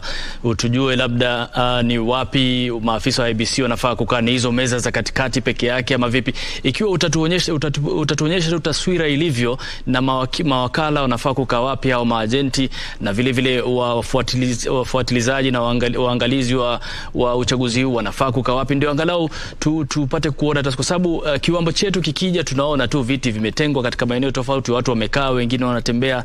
Angalau tukijua wapi kina nani wanakaa itakuwa vema zaidi. Kwa hiyo tutakapojitayarisha kutujuza haya, bila shaka tutawasiliana na wewe angalau tupate kujua ni yapi ambayo yanaendelea katika sehemu hiyo, nani anafaa kukaa wapi, kwa nini, ndio tujue kile chanzo cha tume ya IEBC kusema iwapo hufai kuwa hapa. Sasa hapa tujue ni hapa wapi. Lakini kile kizuri ambacho kimejitokeza kutokana na hayo yote ni kwamba umesikia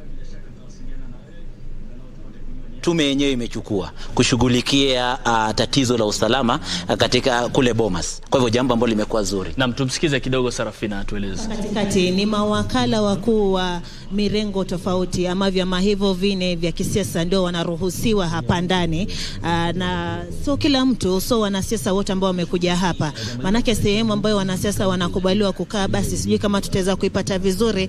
Acha nimuelekeze basi mpiga picha wangu aweze kuonyesha ni sehemu hili ambapo ndipo wanasiasa ambao wameweza kufika katika jumba hili ndipo wanapokubaliwa waweze kukaa, na vile vile wanahabari tupo hapa ambapo nimesimama, na vile vile wapo waangalizi ambao wapo nyuma yetu, nyuma ya sehemu ambayo tumesimama, lakini sehemu ambapo mpiga picha wangu anaweza kuonyesha hapo katikati ndio sehemu ambayo inachungwa sana ili kuzuia mtafaruku mwingine usiweze kuzuka kama ulivyozuka hapo awali. Nimeuliza hivyo maksudi kwa sababu Kamche alikuwa anatatizika sana akisema watu ni wengi pale. Sasa labda ilikuwa tunataka au vipi Kamche? Tunataka kujua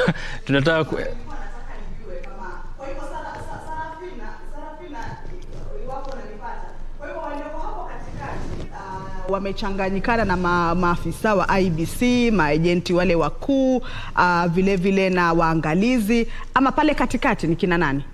Hizo meza zimeongezwa, wamesema ni 9. Vile vile ni kwa sababu kuharakisha pia kazi inavyoendelea, ama pia ilikuwa ni kwa madhumuni gani?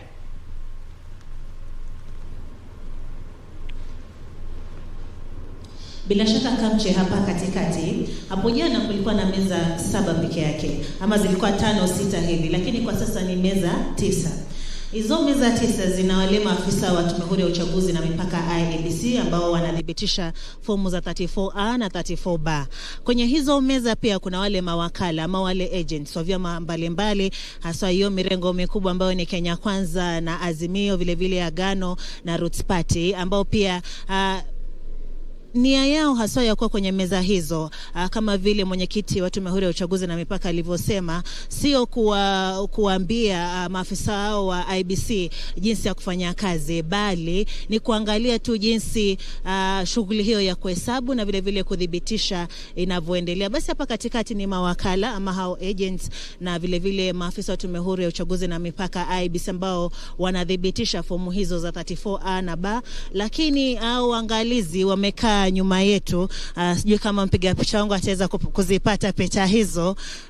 Vile alafu pia kwa upande wangu wa kushoto ndipo wanasiasa wamekaa. Naam, asante sana Sarafina. Pia kuna wakati picha zilipokuwa karibu, kuna sehemu ilikuwa imeandikwa pale diplomats, naona kwa hiyo wale wajumbe kutoka maeneo tofauti pia wametengwa. Kwa hiyo kila sehemu ilikuwa imeandikwa vyema. Kwa hiyo ni utukutu tu wa hawa viongozi wa kisiasa. Naam, kuna mahali pa familia zao nadhani. Sasa ni utukutu tu, wao ndo wanachafua shughuli. Ndio maana tume ikakasirika ikawaambia, jamani, kama mfai kuwa sehemu hii basi msikaribie. Na wakishikilia hivyo basi mambo yatakuwa mazuri zaidi. Lakini wakiachilia walegeze kidogo kwa sababu ya nani ndiye nani, basi mwisho yote utapata tena mambo hayatakuwa mazuri. Kwa mujibu wa kauli ya Chebukati, hapalegezwi kitu rawi. Na nilikuwa nikizungumzia Haritha maadili. Naam. Juzi akatangaza waziri wa usalama. Akasema kwamba shilingi denomination za 200 ni kama hazipatikani kwenye benki, zimepungua. Na akasema zaidi ya kwamba kuna wakati ambapo alisema kwamba viongozi wengi tutakaowachagua watakuwa viongozi ambao watakosa maadili kwa sababu ya biashara ambazo wamejihusisha nazo sasa hivi wakati huo. Jambo ambalo linazua mjadala kuhusu maadili yetu, kiwango cha maadili yetu kimefikia wapi. Angalia tunavyokwenda. Tunampiga kuna viongozi ambao tumewachagua na tunajua kuhusu tabia zao. Kwa njia moja au nyingine wameweza kujeruhi wengine kwa risasi ama kuua wengine. Kwa njia nyingine mtu amefurushwa kwenye kutoka katika uamuzi wadhifa fulani, na zaidi ya kwamba ametolewa pia katika mashirika ya umma. Ametolewa pale kutokana na kukosa uadilifu. Pesa zimepotea, vitu vimepungua. Kuna mashirika ya umma ambayo yameanguka tayari, yameharibika zaidi. Tukisonga mbele, kuna mtu ambaye amenyakua mashamba vijijini, amenyakua mashamba katika eneo bunge, amenyakua mashamba jijini na pamoja na miji tofauti. Ni watu ambao kule vijijini na wanaopiga kura, wapiga kura wanawajua. Tukisonga zaidi unapata amehusika katika sakata ya mambo mbalimbali. Sakata ya ile ya juzi wakati wa COVID kulikuwa na KEMSA. Kukatokea kesi mbalimbali. Kukatokea zaidi ya yote kuhusu CDF. Hazina ya maendeleo ya eneo bunge ambayo sasa hivi imetolewa. Lakini ujue imekuwepo kwa kipindi fulani. Watu hawa tumewajua. Lakini waliporudi na pesa zao, pesa hizi ambazo zimekuwa zikiibwa, ambazo zimetumika kwa njia mbaya, watu hao ambao tunajua kwamba wamekuwa wakifanya maovu, tukaamua kwamba afadhali tubaki na wabaya wetu, tukaamua kuwachagua. na tunawachagua tukijua vizuri kwamba maendeleo yao hayajakuwa vizuri na watakuja tena kuendeleza hali hiyo hiyo. Haya, tutaendelea kutokea hapo, lakini huku tunaelekea sasa ni Baringo. Moja kwa moja, iwapo tunaweza kuwapata vyema, ni matangazo sasa hivi na upokezwaji wa cheti kwa walioshinda. Hebu tusikilize tu kidogo tujue ni kipi kinaendelea.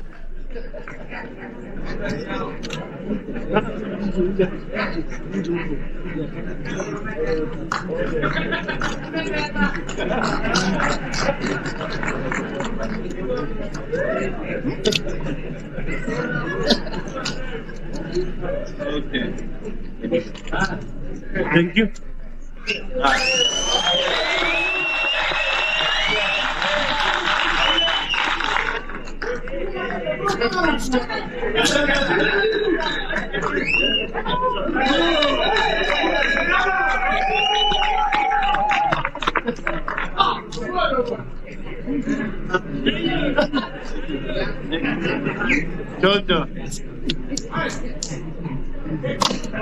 Once again, we also had an election, that is for the councilwoman member of National Assembly, and these are the results that we achieved.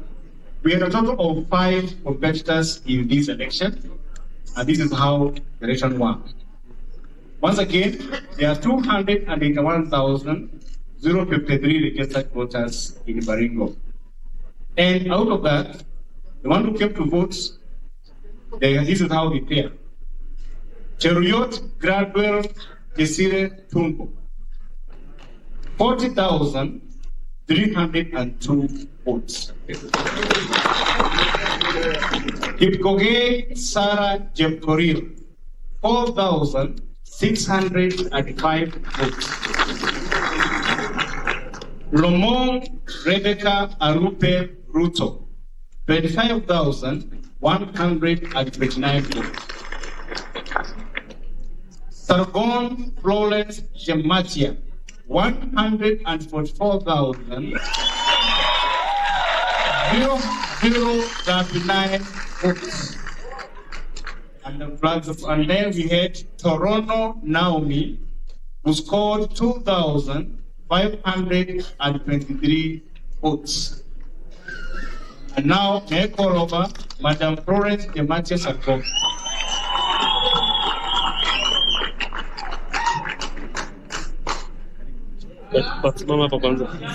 So the counter returning officer hereby declares that Florence Shematia Sargon of ID number 342-09767 has been duly elected as the councilwoman member of the National Assembly of Baringo County in the election held on the 9th day of August 2022. I, the county returning officer, Don Mwangi, his signature dated 12th of the day of August 2022. Congratulations, Mheshimiwa.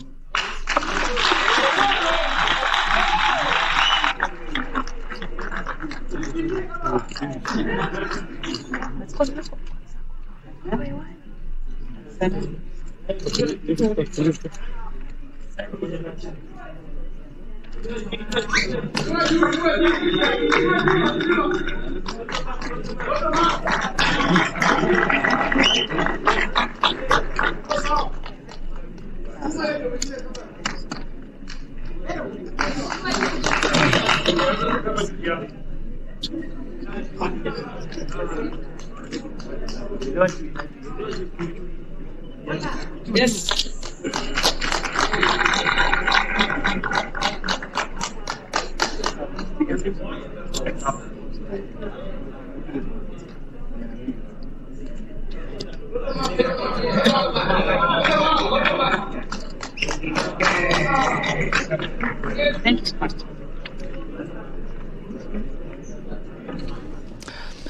Naam, ndio kama hivyo. Kamche Charles Otieno, umeona tena mambo yalivyo Baringo, na huyo ni Florence ambaye ndo ameibuka kuwa mshindi wa mwakilishi mwanamke katika eneo hilo. Na unajua tena furaha haikufichika. ingawaje unajua kuna kazi itasubiri hapo mbele. Kuna kazi. Charles, hebu kabla, nafikiri Otieno alikuwa anazungumzia masuala ya maadili na akawa anachambua kwamba wale viongozi ambao labda wanajulikana na matukio ambayo wamekuwa wakifanya ni kinyume cha sheria ndio wale wanatumia fedha ambazo wanakupatia wewe kama Mkenya kuendelea kuchafua shughuli, kwa sababu inakuwa mnashirikiana katika kuchafua shughuli pamoja na maadili yanakuwa yana uozo mkubwa. Charles, unaona hili labda linaweza kuwa linatokana na kiwango cha umaskini humu nchini mpaka ukipewa shilingi 500 unaona ni kitu ambacho ni tunu kwako? Nadhani jambo ambalo huchangia mambo kama haya ya kuchagua wale ambao wanakosa maadili ni hali ya umaskini unachangia. Maana unapata ya kwamba sio hata hali ya umaskini, lakini ni ile hali ya viongozi ambao wanachaguliwa. Maana unapata mtu wakati anajipigania upatu ili achaguliwe, anasema nitafanya hili, nitafanya lile, lakini wakati ambapo wanapewa fursa hiyo ili wakue katika hizo nyadhifa za uongozi, huwa unapata hawatimizi yale ambao waliahidi. Sasa ndiposa inakuwa ya kwamba kile ambacho umepewa wakati huo unasema wacha mimi nikule yangu, kwa sababu wakienda hatutamuona tena. So hii ni jambo pia ambalo linachangia masuala kama haya, kwa sababu unaona viongozi wengi ambao wamechaguliwa wanakisiwa ama huwa wako na zile makesi ambayo inawaandama ya kwamba wamehusika na masuala ambalo sio ya kisawa kwa njia moja au nyingine. Kwa sababu hata dada yetu ambaye tumeona sahihi alikisiwa kuwa ni wale ambao wanajaribu kuchochea vijana pale maeneo ya Baringo Kusini kwa ile mambo ya ile uibazi wa mbuzi. Ni tumeona hata akipelekwa kwa maafisa wa polisi, lakini bado unaona wanafanya nini? Wanajipa umaarufu kwa mambo kama hayo, kwa sababu watu wanasema kwa siasa hata ukianikwa umeiba ama ulitembea uchi yote sawa. Lakini sasa mambo kama hayo ndio huwa huchangia masuala kama haya, kwa sababu tumezoea tabia mbaya. Sasa wananchi wamekuwa, katika lugha ya Kimombo tumekuwa complacent. Yani tumeyachukulia ni kama mambo ya kawaida tu. So mambo kama haya, na ndiposa tunasihi zile vitengo vya kiserikali ambao yafaa wafanye uchunguzi yao na makesi zimakamilike haraka. Acha nikukate kauli kidogo. Naona tukielekea moja kwa moja hadi kaunti ya Baringo, matangazo hapo ya kupewa cheti cha ushindi wa gavana. Yule ni Benjamin Cheboi ambaye ndiye aliyekuwa awamu ya kwanza ya gavana wa kaunti ya Baringo, kisha akaja akachukua Stanley Kiptis, lakini namuona sasa amerudi tena. Tusikize.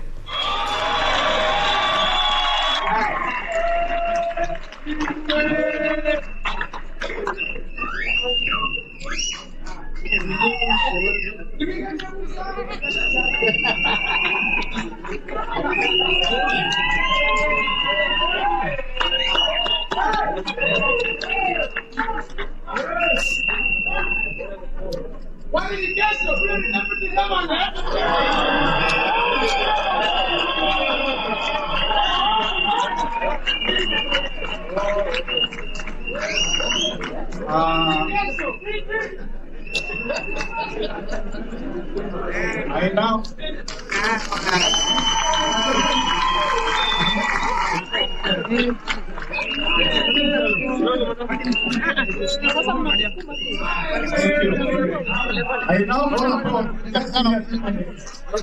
call upon the new elected leaders for the county. Just in the order they appeared here, I'll give them 1 minute. Just say hi to the wananchi, and just for 1 minute only. Starting to the senator elect of Baringo. Senator elect.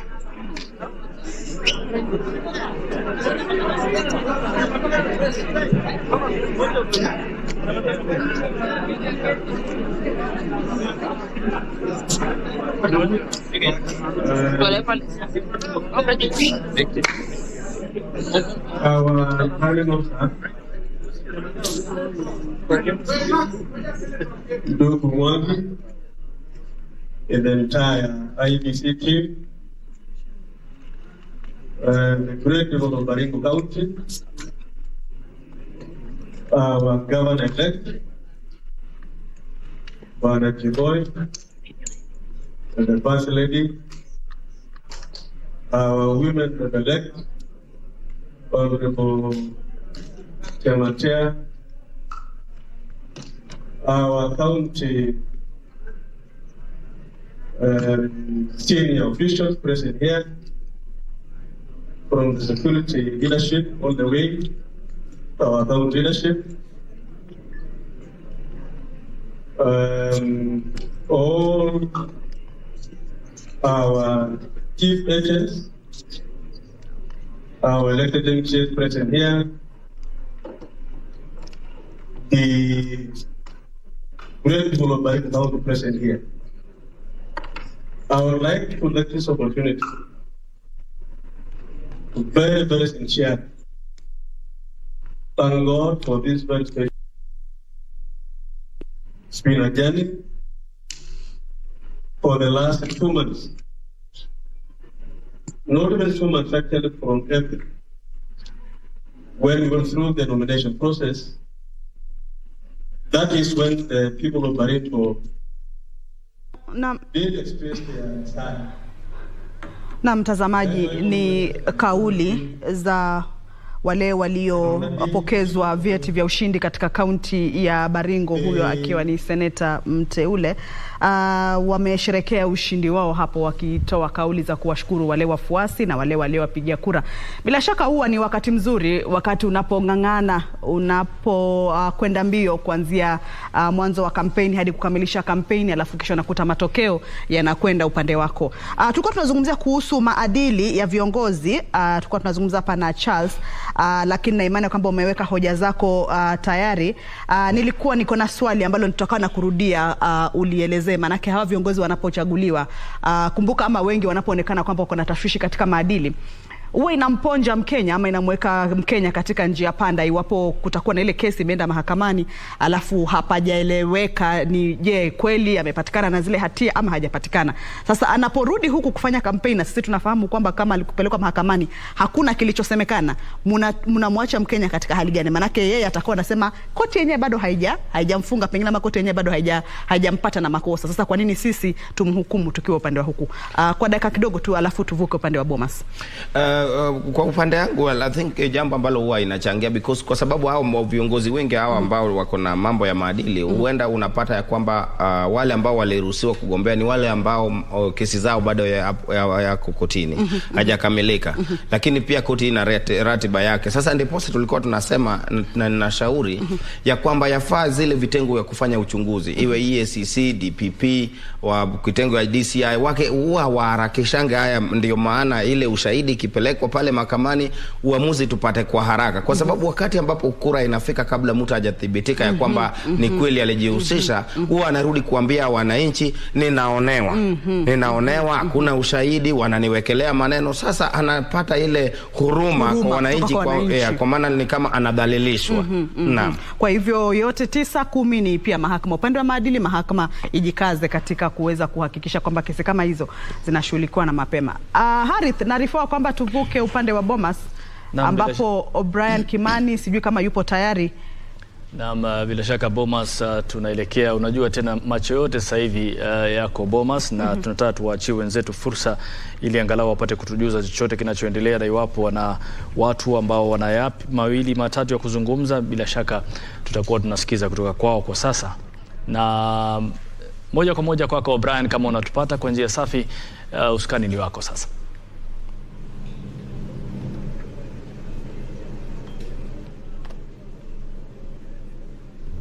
Going to fall. Well, asante sana mwenzangu pale Kamchemenza na wenzangu pale Kamchemenza na Harith Salim. Sasa tunataka kugeuka sasa na tuanze kuongea lugha ya Kimombo hapa. And of course we still here at the Bomas of Kenya. This is the National Tallying Center, where now the action is the numbers are trooping in though slowly. And the IEBC continues to announce the numbers as they are coming from the polling stations. And of course, now the certification process and verification is currently underway inside the National Tallying Center. Of course, there was a little bit of commotion pitting some members of the political parties agents. But of course, the situation has managed to be controlled. And now they have agreed somehow that they're not going to just allow any other political party agent inside the hall, because this is also somehow delaying in the verification process of the forms that are coming from the polling, from the constituencies as well as from the polling centers. And so only a few members of political parties, agent, that will be allowed next to or to enter inside the National Tallying Center, and especially accessing where the verification exercise is taking place. The 5 or 7 tables inside, but the others will only be allowed to sit in the terraces and watch the action from there. I think this is part of or this is one of the ways that IEBC has decided in a bid to try and hasten the verification process, because so far only 1.5% or thereabout of our constituencies have managed or have managed to have their forms verified, and this number is quite low comparing, or when you put in mind that this exercise closed on Tuesday at 5 p.m. Today is Friday. It's almost 4 o'clock. So the IEBC is very firm that they need to move this process forward, and of course to hasten the process. We are waiting for more numbers that are expected to come anytime from now, and so we shall be going back inside the National Tallying Center to see exactly the situation there. But of course, as you can see on your screen, the verification exercise is currently underway, and now there is some semblance of order inside there. Because when I was there, like half an hour or 1 hour ago, this was some sort of a theater of confusion, because you had so many people who are milling around those tables and shouting, and this was somehow impacting on the turnaround of the verification exercise, and that's why IEBC chair said that they need to hasten this process, otherwise they are likely not to meet the deadline as set by law. Well, those are the dynamics that are happening here, and of course that are shaping this election, which is hotly contested, but of course we are keeping an eye to see who exactly is getting what numbers and who will definitely carry the day when the final figures are announced. Well, I'm in the company of Fred Ogola. We have been with him this morning and of course throughout this week. He continues to be our guest on this show, and of course Dr. Charles Mbogwa, also an organizational leadership expert, has joined us this afternoon, so that we can also get to understand how IEBC is handling this process, how our politicians are behaving, and how the country is reacting to what is happening. I want to start with you first of all, and karibu sana daktari. So far, when you look at IEBC, how are they managing to handle this process? Certainly there are a number of ways of handling the process. There is the core one through the core mandate, and that is in terms of the verification process. And I think that is going on pretty well, although it has become an extremely slow process. How they will hasten that becomes very, very important. The other part of that process is to make sure that they give information once a verification is done. And like you've said, we are only at around maybe 2%, just about less than 10 constituencies where verification has been undertaken. But then we know pretty well that that is part and parcel of the procedure that has to be done. The other bit has been managing the political parties, agents, and particularly the politicians. Yesterday, they were flooding the spaces within which the verification is taking place. And to allow such kind of a freelance approach to a sensitive space within that situation room is wrong. Because there could be altercations, and that could see a number of the same characters going at each other's collars, and that brings shame to an otherwise very calm, respectable process. Thank you. And when you look at the way Wafula Chebukati, the IEBC chair, has been handling, the tensions that are building up in that room, do you see firm leadership in him? That's an interesting one. One of the key things we noted yesterday was his audacity to read one single outcome, which took 45 minutes. And like we said, the briefest brief that some of us have ever come across. But what was he trying to put across? He was trying to tell Kenyans that for sure I'll go bit by bit from A to Z in tandem with what the ruling of the Supreme Court was far as this presidential party is concerned. Number two. Very good. Before we go to your point, let's first of all go to Kirinyaga County, where the returning officer is about to make some declaration, and let's listen in.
Well, that is what exactly is happening at in Kirinyaga County. The tallying process is still underway.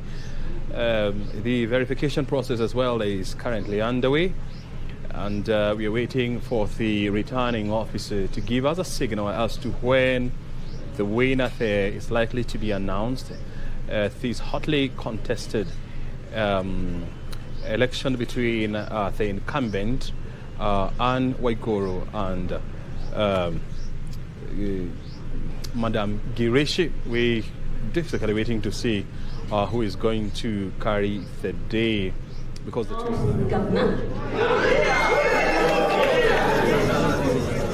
Correspondingly to the other positions, on the 9th August, 8 candidates offered themselves for the position of governor, namely Peter Njogona Gitau, Peter Kariuki Ireri, Bidan Muredi Kagai, Joseph Kathurin Dadi, Silvanus Kombandao, Purity Wangui Girishi, and Anne Mumbi Waiguru.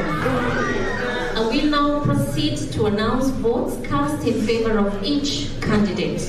For Peter Gitau, it was 10,166. Peter Ireri, 2,132. Bidan Kagai, 1,751. Joseph Kathurin Dadi, 3,837. Silvanus Kombandao, 532. Purity Wagoin Girishi, 105,677. And Anmumbi Waigoro, 113,088.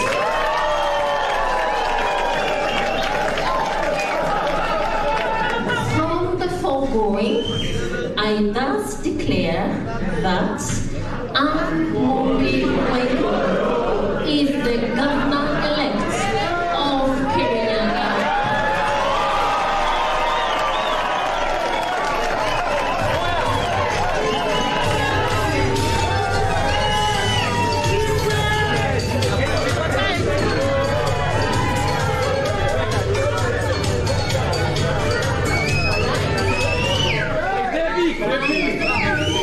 Returning officer, hereby declare that you and Mombi Waigoro of passports DK2553, you have been duly elected as the county governor for Kirinyaga County in the elections held on 9 August 2022.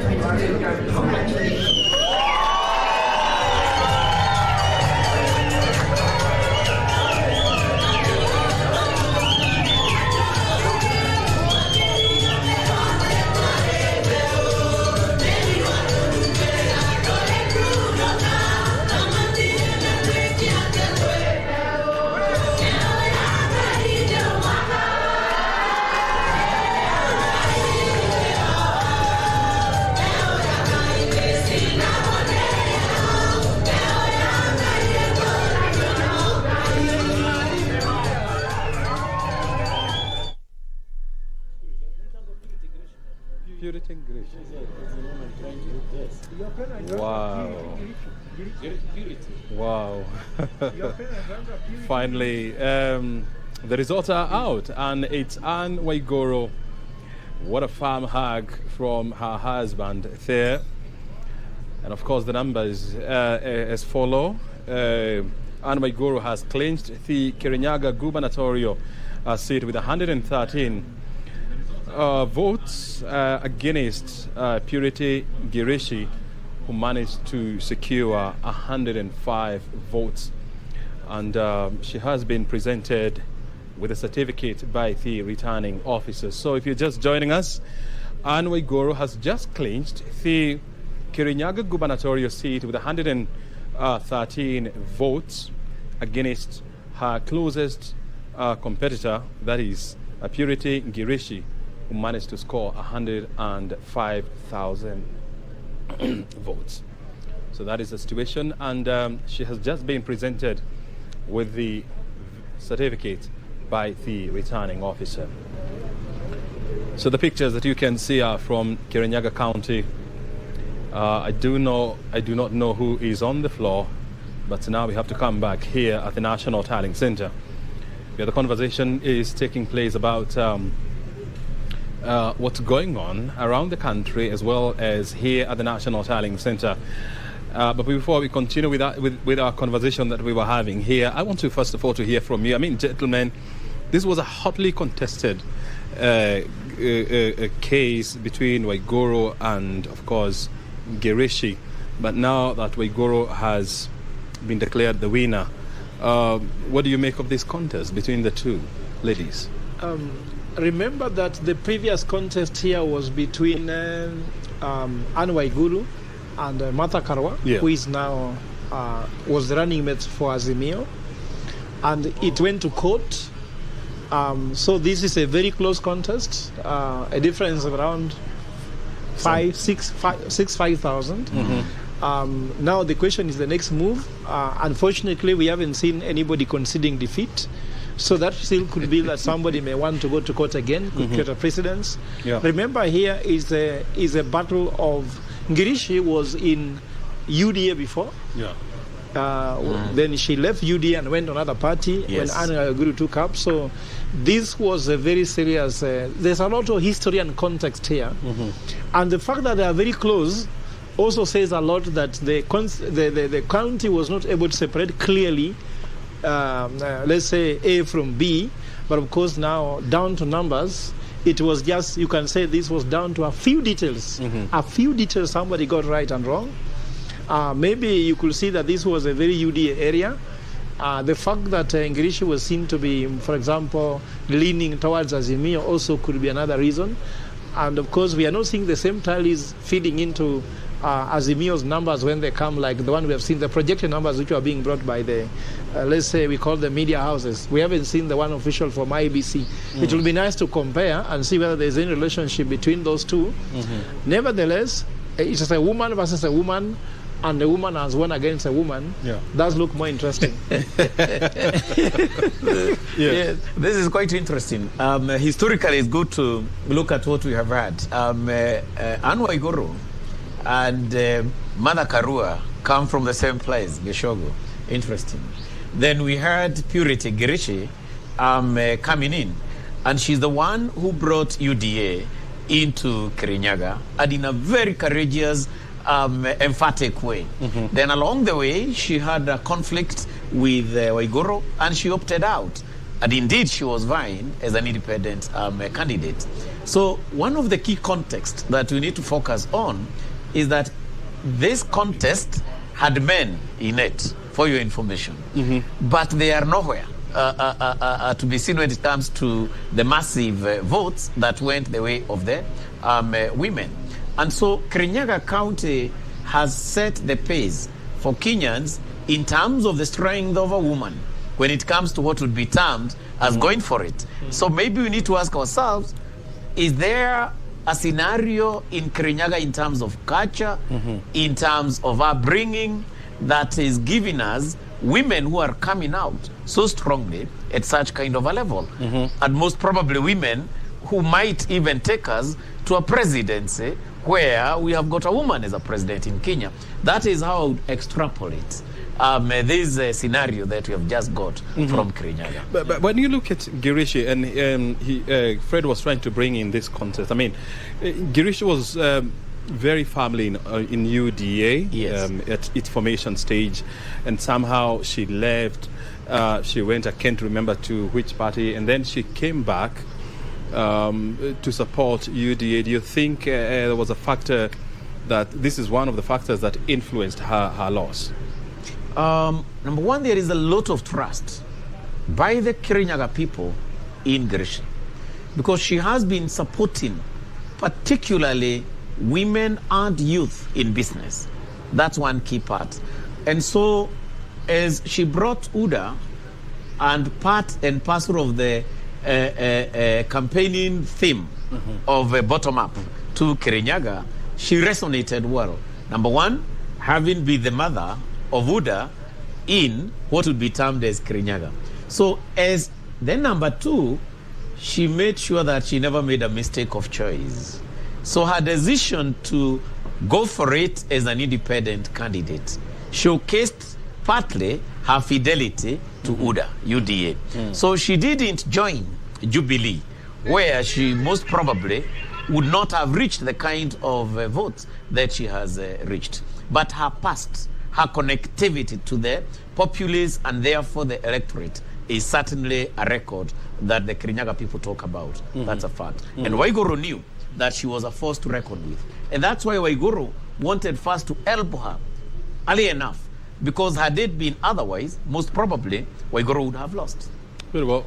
It's also interesting is that, you know, where I was telling the other day why the challenges of independent candidates, that when you're running as independent candidate, you don't have the party structures. So the difference also in these votes could be seen on the party structures. Just hang on there, because I'm being informed that the winner, Waiguru, is now giving her speech, and now let's listen in. In us, and we managed to get this seat. I want to thank sincerely from the bottom of my heart the very best of a husband someone can have. He's a pillar in my life, and the strength. For those of you who tell me you're always looking very calm, most of the reason is because of him. He carries the load a lot of the times behind the scenes. But if it wasn't for him, I wouldn't have even made it through these last 5 days. So thank you, and thank you for the support for the family and being there and making sure everything stays the same. To my wonderful team, the campaign, you're awesome. You're awesome. I don't know what to say. All of you, senior, all of you who did the clerking, all those who campaigned every day, dancing on the tracks, coming up with Polly Wirawadie, God bless you. You worked wonders. Jacqueline, you're amazing. You've managed everything. And the team from UDA we campaigned with every single day. Even when we were not campaigning in your ward. All these FTAs, you guys were amazing. And I just want to thank you for your support in your wards. Thank you for keeping UDA together. And we hope that we will be able to make the Kirinyaga people proud by serving them as they expect us to serve them. So, asanteni sana, and to everybody who has made it and spent the night here waiting for these results, and the IEBC for tolerating all our insecurities. But I'm sure you understand. Thank you very much.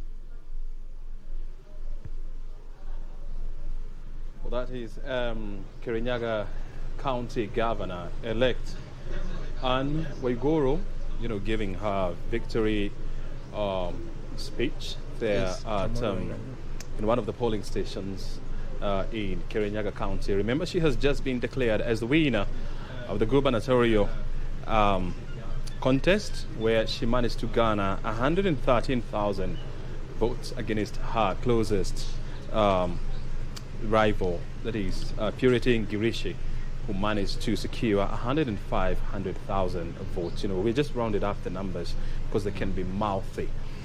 And so that's the way the situation is in Kirinyaga County. And so now it's time to put the differences apart, and of course now to embark on building Kirinyaga, and of course delivering their mandates to the people of Kirinyaga. And I was asking you, you were saying something before we went for that. I was just saying that because the numbers are so close, very two strong women, it could be down to a few details. For example, the party structure, because you see, independent candidates normally have to create their own structure that they can use to win. I'm sure whenever there is an UDA campaign in Kirinyaga, it favored more the person who was with a UDA ticket. All the support that you can be able to get from your party leaders, you get what they call geopolitical alignment. That was working very well in her favor. But also at the same time, we have to be privy to the fact that Anne Waiguru is a second-term governor, and she did beat the first-term governor to take this seat, because we are in the third the third election after the new constitution that created the devolved system of government. And of course also it will be nice here to start looking at who are those governors that have been re-elected. And across the country we see quite a number. And we don't know, is it because they have performed, or that they had resources to campaign, or they had the party alignment? Maybe this could be a very interesting discussion, because this could be something work. But you call UDA was not there in the 2017 election. She contested a problem on Jubilee. Now she's contesting in UDA. Also, you look and understand maybe the dynamics of politics in Kirinyaga. Maybe Dr. Charles could know more. How comes a party from Jubilee had a candidate, in this election? I don't think even we mentioned his name. Even no one knows his name, maybe much because they didn't give a good contest. Independent candidates become stronger than a party like Jubilee, and UDA wins for me, that's a very interesting dynamics.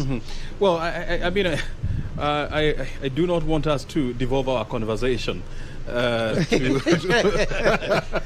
the counties. I still want us to remain at the national level. Yes. Because that's why we are here at the National Tallying Center. And so we really have to be strategic and ensure that our conversation is national. That's why we are here at the National Tallying Center. If you're just joining us, we're still expecting IEBC to give out more numbers from the constituencies. I understand as of 4 p.m., which is about it's about 4:02 now, more than 60 returning officers from different or from various constituencies have made their way into the National Tallying Center. They have handed over their forms 34A and 34B, which are now supposed to go through the verification exercise or process before they are verified and certified as the true representation of the situation on the ground. And then thereafter, the national returning officer, that is IEBC Chair Wafula Chebukati, will go ahead and announce the numbers from those constituencies. That is what we are waiting for here. Those are the numbers that we have been tracking here, and so far about 1.5% of all the 290 constituencies have been verified. We are still waiting to see how many more will be verified before the close of the day. This is an exercise that is expected to go on in the next 24 hours. Actually, it's going to be non-stop in a bid to ensure that this process is concluded on time. And of course, the numbers reflect the reality on the ground. It's taking a little bit of time, but now the IEBC chair was blaming the huge numbers of political party agents inside the National Tallying Center for the delays. But now we have seen some semblance of order there. And so we're hoping that this exercise is going to be expedited in order for the winners to be announced and for the country to move forward. Of course, and we go back to other matters of economic building. Well, I'm still in the company of Dr. Alfred Bogwa and Fred Ogola. They have been with us throughout this week. They have been with us here, brazing the morning chills and, of course, the afternoon sunshine to ensure that we get the best analysis, you know. There's no sunshine. Of course, today there's no sunshine. I mean, it's a little bit gloomy here. Yeah. With, actually the sun has been, playing poker. Yes. It's always in and out, and so it's freezing here. So it's not fun being around here. But of course, we have a national duty to ensure that we keep you updated and, of course, informed. I before we went to Kirinyaga, I was asking you, when you look at Chebukati and the way he is now handling this process, you could hear from him, when he came to the floor the first time this morning, that he had now with a voice of command, and using, words like I direct, positioning or trying to position himself to be the man in charge. Of course, he's now the man in charge, definitely. And so I was asking you, number one, what do you make of his tone when he came here, and when you analyze the words that he was using, like I direct and we must, what are those words telling us? One of the key things that Chebukati was showing Kenyans is that at this stage, IEBC is fully in control. In control of what? In control, number one, of the repository of what would be termed as the scanned Forms 34A. Then number two, he is in control of a stage whereby it is only through his pronouncements that the final verdict can be taken. And so what he was telling us is that he wants to run this as IEBC. He also wanted to tell us that there is no interference whatsoever from other angles without saying the same. But it would have been very important, even as he stamped his authority and that confidence that he was exuding, that he is on top of things, unlike some other times when he could not be in a position to come out.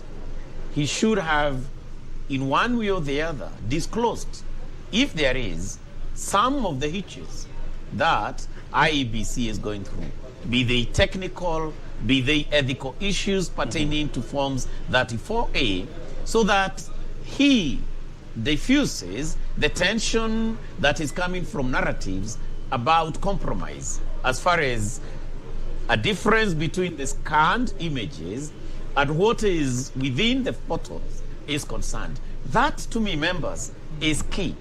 Diffusing what would be termed as narratives, perceptions, or what would be termed as misinformation. Chebukati did not address himself to that critical issue. And that is an elephant in that room.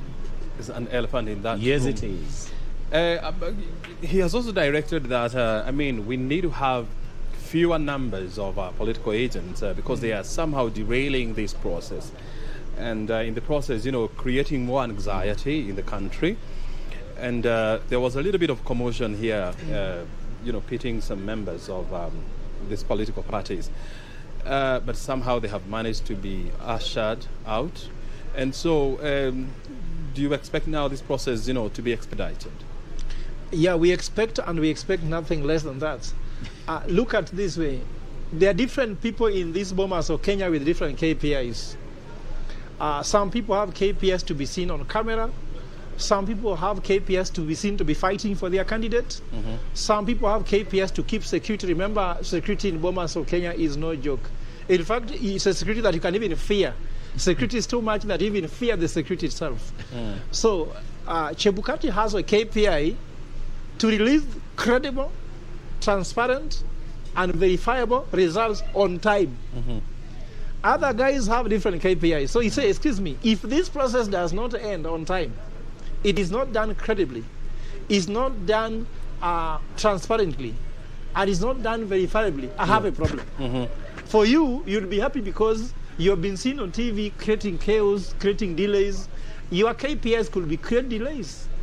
But mine is not that. Mine is to do this. I'm sure he was now saying, excuse me, this is noise, this is a signal. The signal is verify the results. If you have a complaint, don't engage my officers. Note them down, you have a place where you can address them. He is now saying, I have a KPI that is different from yours, and I will not be here to allow you to execute your side issues, which are other KPIs. And I believe that with that, we can put him accountable now. Now, after stamping that authority, what we want to know now is not your authority. We want to see results. Bring the numbers, finish the process. Yes. Daktari, Yes. Is it really necessary for us, to have so many political party agents, in that hall? Don't you think this, from the word go, is likely to derail this process? That's a great question. As we talk about IEBC, having the capability of coordination is very, very important. And like we said, when you look at an incident command system, which is what you use to manage complex events processes, Chebukati never did a proper simulation on how to deal with the verification process. To that extent, he did not then identify specifically the constants that are important in terms of how many agents do we need to have there. Because had they simulated a proper perspective of the Forms 34A and identified diverse logistics, then the resources required would also have been equally captured appropriately. And this takes us to preparedness. Because if you do not have a best practice in preparedness, then in terms of coordinating a complex event like what we are going through, which is part of a process, at times becomes overwhelming. And remember, members, for IEBC and this process, If they are overwhelmed in any way, they create anxiety within the nation. And that anxiety, like we have always said, can take us to the precipice. So we may not have needed that number. We may also have maybe needed certain particular skills within some of the agents. Were these skills captured accordingly by the political parties and by IEBC as a partnership of enhancing what would be termed as that verification? Those are areas that certainly need to be focused on, and that can be captured through what we term as an after-action report, because for now, this horse has bolted out of the stable. If there are any remedies to be done, you should be wise enough, because you can always revise the kind of resources that should be there and advise accordingly. But verification, in my simplest of understanding, should not be such a complex kind of a process. Well, as you can see on your screen, IEBC officials are preparing to give another list of results from various constituencies. At least I can see and recognize a few commissioners together with the CEO of IEBC. So we are getting ready to go there. And I can also see some members of,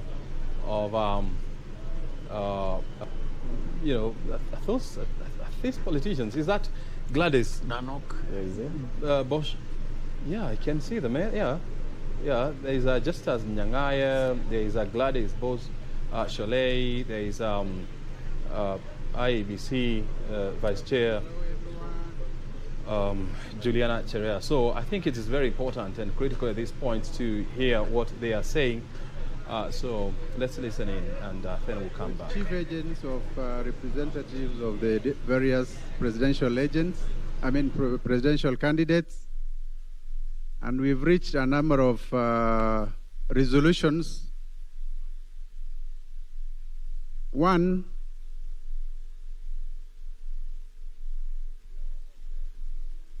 at the floor of the auditorium will be IEBC officials, 2 agents of each of the presidential candidates, and the returning officer that is bringing results on every desk.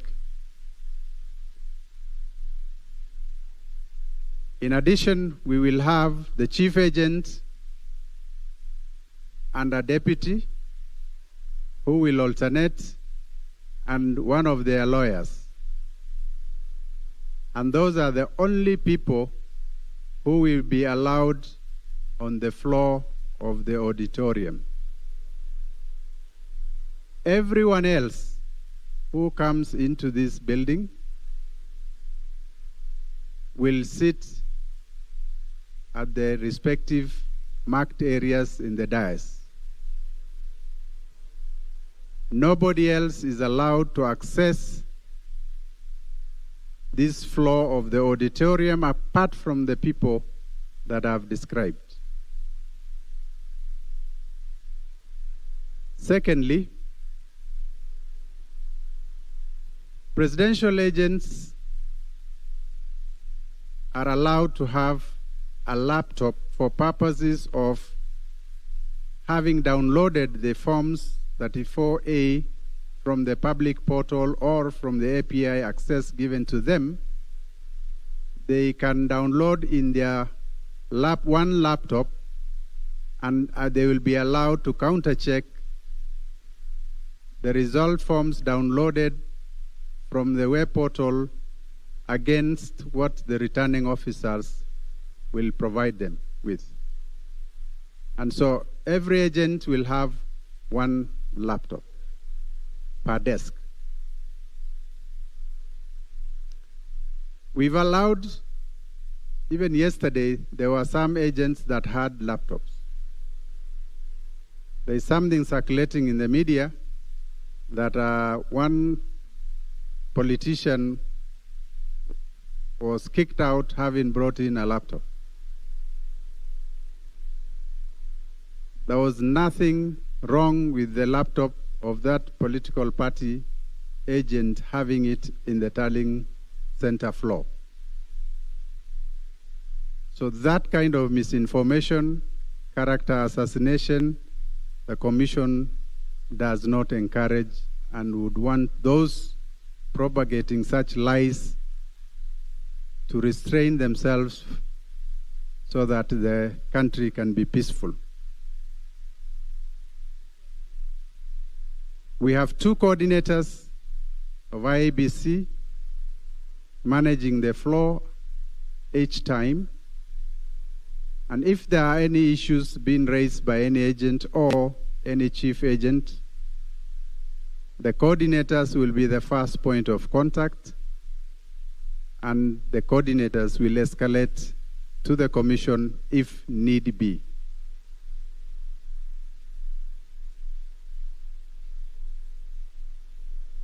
The Commission is fully aware that we have 7 days to declare the presidential results, and we are committed to ensure that we comply with the Constitution and the applicable laws. We will not allow anybody, including agents of political parties, agents of presidential candidates, to frustrate the effort of trying to comply with the 7-day deadline.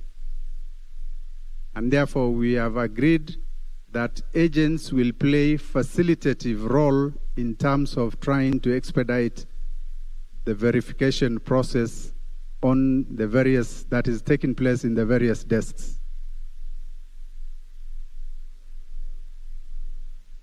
We have deployed security around the tally floor, and if need be, we will increase. But depending on how peaceful the floor will be, we will reduce. We urge everyone coming into the floor, into the auditorium, whether you will be on the floor for specific roles or observing from the dais, to be respectful to the Commission employees, to be respectful to their fellow Kenyans, and to be respectful to our guests who are here by way of election observation.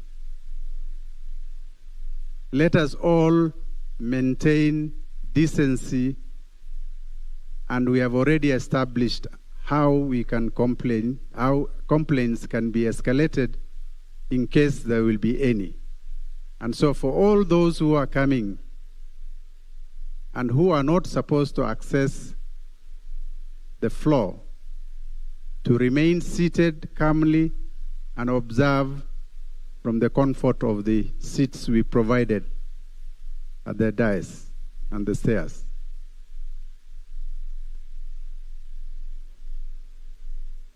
We do not want to see people coming into this auditorium with printed material. Now that we are asking presidential candidate agents to have a laptop with downloaded 34As, which means they will have PDF copies of the downloaded 34As. We do not expect any presidential agent to bring in any paper material into the tally center. And so these are the discussions we had and the resolutions we had, and we hope and wish that we will all comply so that we can have a smooth process and the Commission can meet its constitutional and other statutory deadlines. Asanteni sana.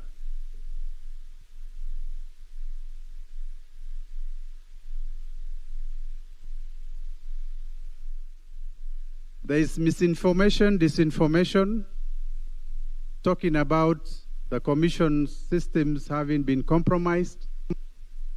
I will invite the CEO to speak to that and assure the country that all is safe.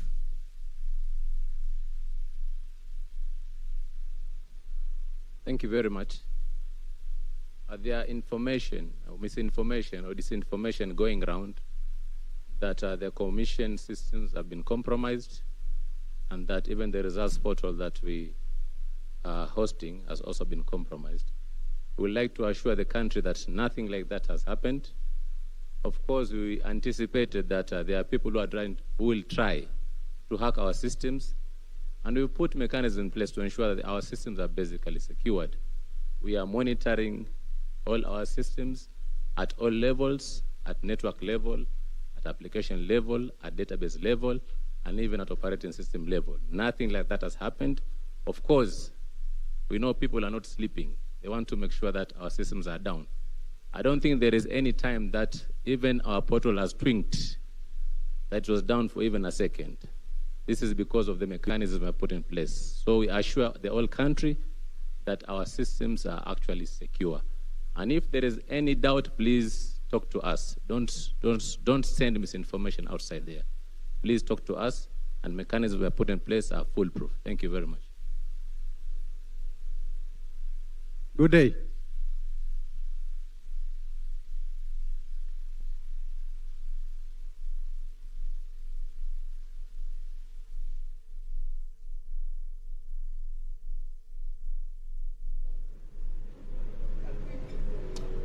Well, that is the IEBC team led by Commissioner Professor Abdi Guliye and IEBC CEO Hussein Marjan Theum, outlining some new measures that are going to be observed and that must be adhered with during this tallying process inside the National Tallying Center here at the Bomas of Kenya. One of the issues that they have addressed is the issue of chief agents and political party agents, whereby they have said that there will be to be included in the tables that we are seeing there, or on the tables that we are seeing, there will be IEBC officials, chief presidential agent, returning officer, chief agent and or deputy, and either a lawyer, and what else? And no laptops will be allowed into onto the tables, and unless it's for the presidential agent. And this is all meant to ensure that the process of tallying the or verifying the forms is expedited, because Guliye is on record saying that the National Tallying Center is not an interrogation center.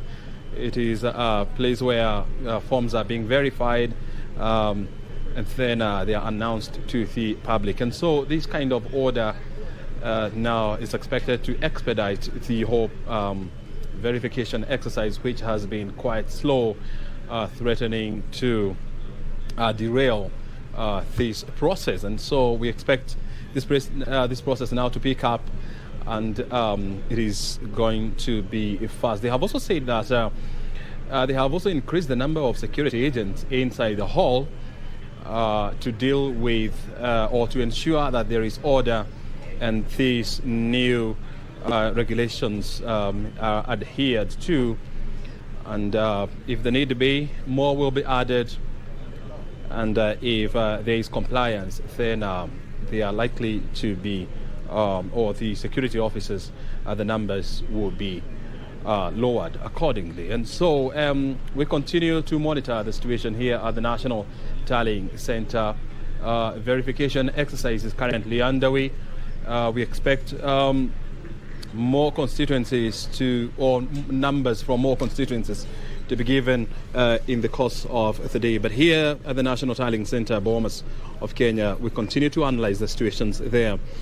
And it's now clear that IEBC is now becoming very assertive and very clear that, hey, we are not going to allow anyone to derail this process, because at the end of the day, Kenyans will blame us because it is our mandate to deliver elections.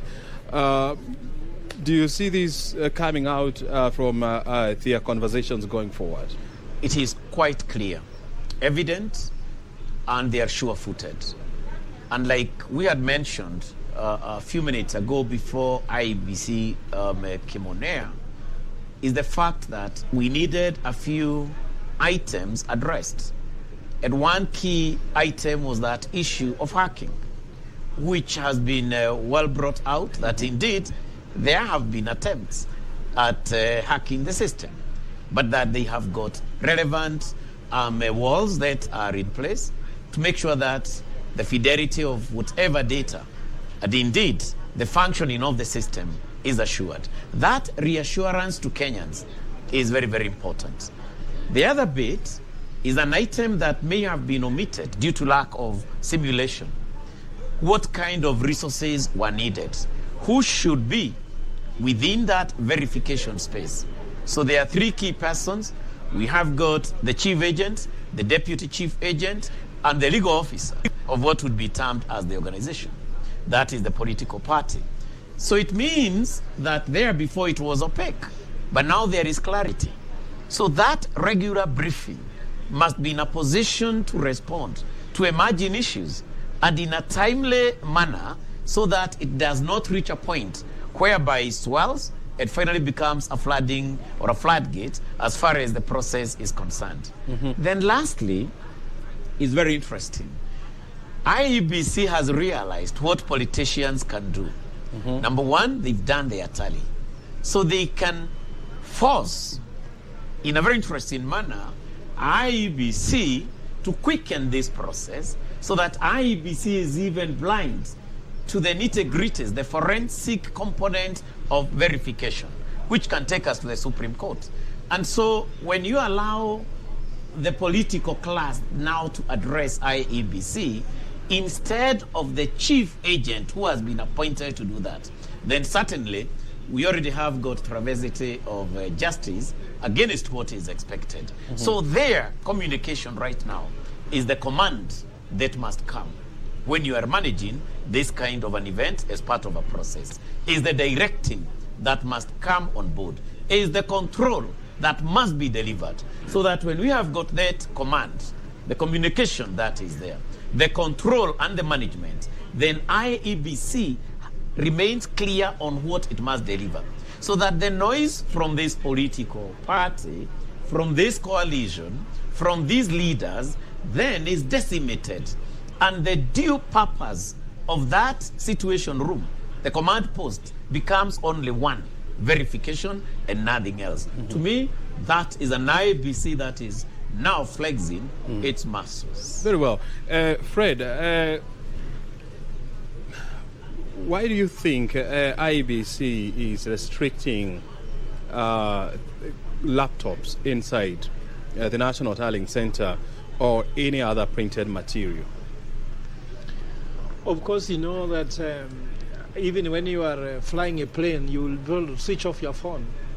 I don't know whether you have ever been told why you should switch off your phone. Keep it in an airplane mode. Switch off all electronic gadgets and all that. The issue here is you don't know what is happening, but the issue here, you want to be in control. You know, when you're in control of anything, whatever you don't know, you have to remove all the things that can make you lose control.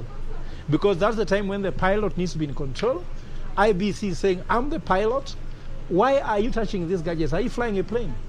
The most important thing at this time when we are taking off, particularly I'm not a software expert to understand how coming in the laptops or the rest can bring a lot of emotion, but I'm sure sometimes people can come with things that can distract the process, not necessarily to hack the process. Yeah. But also something which is interesting from what you said, and I think that I'm more at peace now. When I heard the questions of servers have been hacked, system having been hacked, I remember during the Kyoto Protocol in Barcelona, when they were discussing about the issue of climate change, Africa went with data. You know what Africa's data was? How many cows are dying in northern Uganda? They were just showing pictures of cows dying, of course landmass disappearing, and there was no data as to the relationship between climate change and these incidences. Then Europe came with data saying, if we reduce carbon emission by 4%, our GDP will shrink with this percentage. So that was very smart. Then America came and said, those analyses are based on wrong data. That was the end of Kyoto Protocol. So if IBC was to allow us tallying from a portal which has been hacked, we could end up with no results. So it's important to clarify that no, there is nothing which has been hacked. We foresaw that someone will try to do it, and this is foolproof. For me, that has brought some peace, and I'm sure this is the message we need to preach to all Kenyans, that be calm. There are some fruits you need to have now. Patience.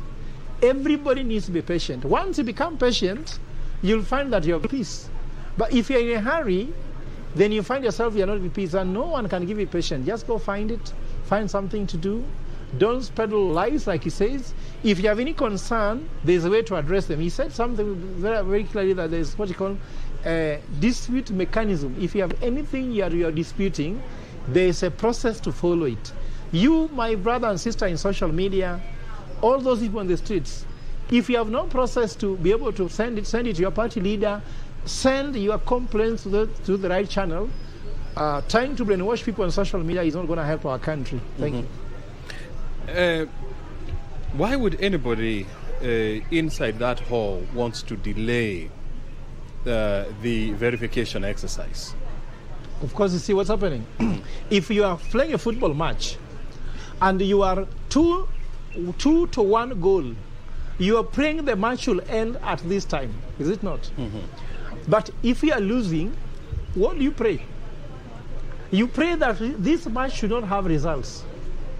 So those who, for example, who believe they are not sure of this win, they may want us not to have a result to give them a chance to run. Why am I saying so? Have you not seen parties celebrating that the results have been nullified? Because you are not in a good position. The one who was winning do not want nullification. The one who is probably going to lose want nullification. And they want us to delay, enter in a condition of crisis, time not met. Then we say they were not done within 7 days, and therefore they are not valid. Then we go back to the ballot. And that's why I was asking you, I mean, is it necessary, I mean, to have all these officials being part of these tallying desks? I mean, you have political party agent, you have chief agent of president. Do we really need all these people? Or maybe there's a way we can work on a formula whereby you don't have so many people being part of this verification process. The regulations allow, so that means there have to be that representative. Because in the absence of that representative, remember, they have to sign that they are in agreement that the scanned image transmitted and the physical form 34A, rhyme, the italic, congruent, they are. So they have to sign. And there are other signatories to the same. What happens if they do not want to sign and they run away? Then that is a conflict. If they run away and they have not given a reason, then that particular form is not duly then applicable to the next level. So of what decision happens? making. I mean, if, for example, I discover that our candidate is losing, and so I may want to sabotage this process by withdrawing myself from the tallying center or from the verification process. Is the form 34A accurate relative to what is here?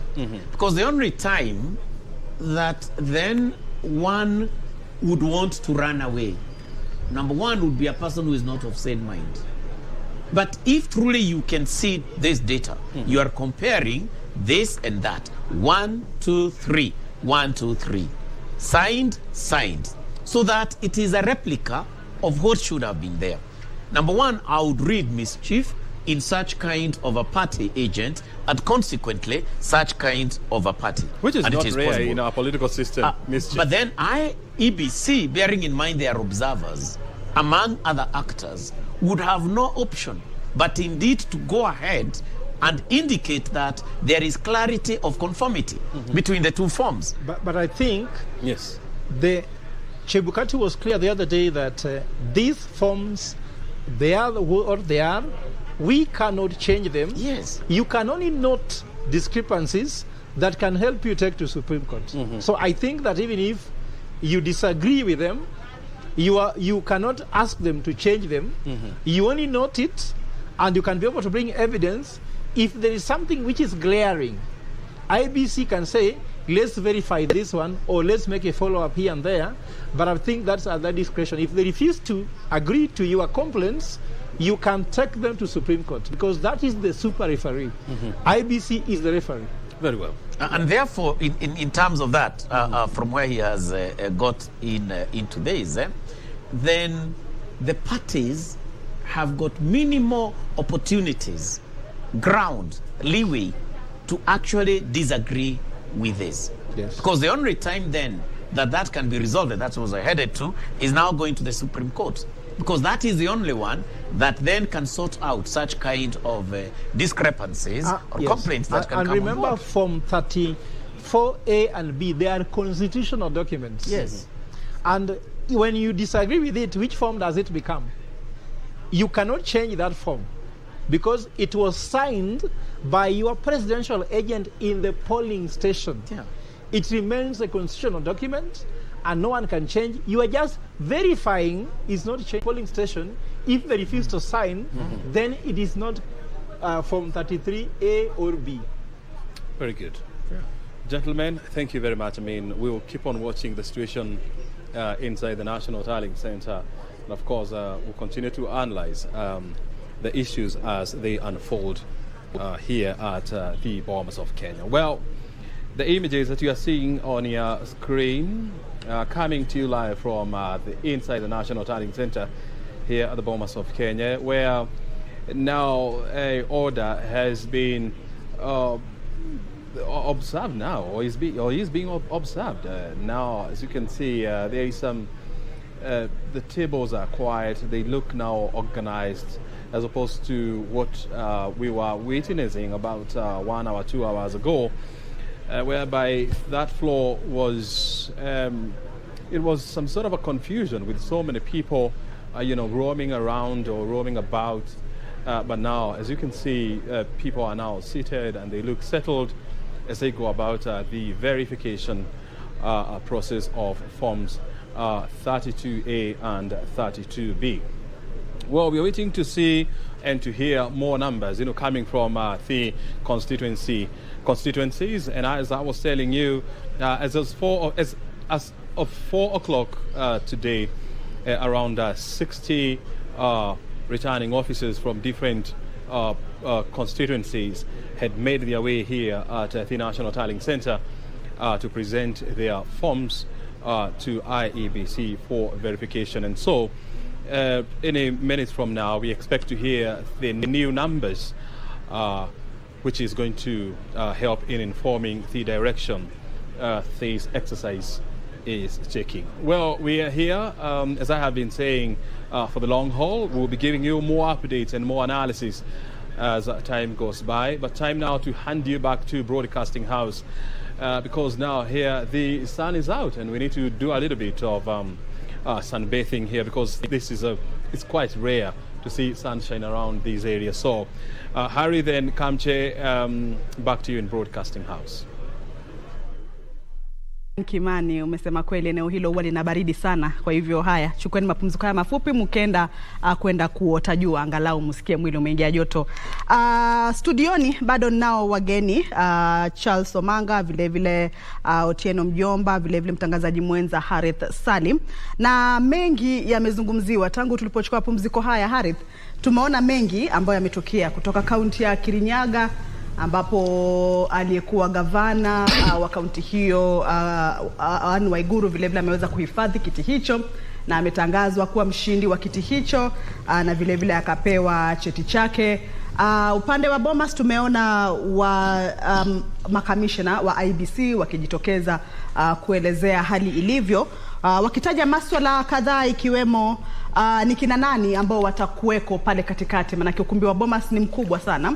Kuna vitu huko kando kando ambapo watu wameketi, lakini pale katikati ndipo ambapo shughuli nzima sasa ya kujaribu kuainisha zile form 34 na kuweza kuthibitisha matokeo, basi ndio shughuli nzima inaendelea, wakisema kwamba wanaruhusiwa pale sio wote waliofika pale, bali ni watu tu ambao wamepewa kibali cha kuweza kuwa pale katikati, wakiwemo maafisa wa IEBC, vile vile wasimamizi wa uchaguzi kutoka county, mawakala wa vyama vya kisiasa, wale wakuu, wale ambao wamepewa ule wadhifa ama ile majukumu ya kuwa pale karibu na kuweza kuangalia, na si kwamba wataweza kufanya lolote pale, bali ni kuangalia tu ile shughuli nzima, na maafisa wa IEBC na wasimamizi wa uchaguzi wakiendelea kuifanya. Amezungumzia pia swala la kuwepo kwa tarakilishi, akisema kwamba kila wakala anaruhusiwa kuwa pale na tarakilishi moja katika kila dawati pale. Pia akapuzilia mbali tetesi ambapo zimekweko kwenye mitandao ya kijamii, kwamba kulikuweko na wakala mmoja wa chama cha kisiasa ambaye aliweza kufika pale hapo jana na tarakilishi ambao pengine ilikuwa ina wasiwasi, akipuzilia kwamba haikuwa na jambo lolote ambalo ni la kuzua wasiwasi. Ameeleza pia kutakuwa na waratibu wawili wa kutoka IEBC kwenye pale katikati kwenye ule mzunguko, ambao wataweza kusaidia wale mawakala iwapo patakuwa na yeyote ambaye anatashwisha ama na jambo ambalo nataka lishughulikiwe, basi atakuwa anashirikisha hawa waratibu wawili kutoka IEBC ambao watakuwa wanaweza kulishughulikia ile jambo kwa pamoja. Amesema pia wameongezea maafisa wa usalama pale, manake kulikuwa na hitilafu pale awali, tashwishi kidogo, mvurugano kidogo, lakini maafisa wa usalama wakaweza kufikishwa katika ukumbi ule na wakaweza kushughulikia swala hilo kwa haraka, na amesema basi watakuwepo pale kuangalia hali iwe tulivu, na kama kutakuwa na utulivu, amekuwa wazi kabisa, kama kutakuwa na utulivu, basi wataweza kuwapunguza. Hawatakuwepo wengi pale, wataweza kuwapunguza, lakini iwapo watu hawatajimudu kutulia na kutuliza hali, basi watalazimika kuongeza maafisa wa usalama. Vile vile pia ametaja kwamba portal yao ya IEBC ama ile ya matokeo ambayo inapeperusha matokeo kwa njia ya mtandao haijaingiliwa kivyo vyote, haijakuwa na mwingilio wa aina yoyote. Harith, sijui kama nimezungumzia yote ama una la kuongezea kabla tuwashirikishe wageni wetu watueleze ni yepi ambao wao wamechukua kutoka kwa mazungumzo hayo, vile vile ushindi wa Anne Waiguru kutoka kaunti ya Kirinyaga. Nafikiri umeyataja takriban yote na tutayazungumzia hayo na hayo ya Kirinyaga. Kwanza kuna jambo muhimu ambalo wamefanya kama tume. Wamejitokeza kuzungumzia habari potofu ambazo zinasambazwa katika mitandao ya kijamii, na wakalizungumzia kwa mapana marefu. Wakasema kwamba ni watu tu wanajaribu kufanya utukutu wao, lakini cha msingi watu wasubiri matokeo kutoka IEBC. Na nafikiri Chris na Otieno, huku kujitokeza kwao, kwa sababu hili ni swala ambalo tangu jana limekuwa likizungumziwa katika mitandao ya kijamii, na mitandao ya kijamii imekuwa na urahisi wa kuaminika kiasi cha kwamba inakuwa pia shida kujaribu kumshawishi mtu, vinginevyo inakuwa shida. Lakini ndio ule uhuru ambao tulikuwa tunauzungumzia, kwamba ukiomba mvua jiandae na tope, unaona. Kwa hiyo kujitokeza kwao kama tume ya IEBC kujaribu kuhakikisha kwamba hayo mnayoyasoma na hivi vyote mnavyovisoma tunavijua pia sisi, lakini mitandao yetu iko imara. Hatua hii inaleta mchango gani katika mchakato mzima wa kuhesabu kura na IEBC? Asante Haritha. Kile ambacho kinajitokeza wazi sasa hivi ni kwamba kwa makamishna ama IEBC yenyewe kujitokeza kuzungumza, inajaribu kutuliza kutuliza hali ya wasiwasi, hali ambayo ilikuwa watu ambao walikuwa wanajaribu kufuatilia ama kutaka kujua ni nini hasa kinachofanyika. Unajua, tunaporejelea masuala ya social media, kuna kitu ambacho tunaweza kuita kwa Kiingereza burden of proof. Tayari taarifa zishatoka na zimetoka zikisema kwamba kumetufanyika jambo hili kwenye poto ya IEBC, kumefanyika jambo hili wapi. Kwa hivyo wanapojitokeza wazi kuzungumza, linakuwa jambo bora zaidi, unashughulika na jambo hilo moja kwa moja. Na nitaomba sasa IEBC tukisonga mbele, jambo lolote ambalo litakuwa likijitokeza na ambalo linajaribu kupaka tope tume yenyewe, basi ni vizuri waweze, nadhani kuna department ya communication pale, uliweze kushughulikia jambo hilo moja kwa moja ili kutuliza mawazo ya watu, kufanya watu kuamini kwamba tume yenyewe iko ngangari na inashughulikia uchaguzi huu kwa njia inayofaa. La sivyo basi ndiposa unapata kunatokea taarifa zisizoweza kuthibitika na taarifa za uongo. Unaona sasa hivi, baada ya sasa hivi hakutakuwa na maneno mengi sana kuhusu taarifa gushi ama habari gushi ambazo zimekuwa zikitumwa.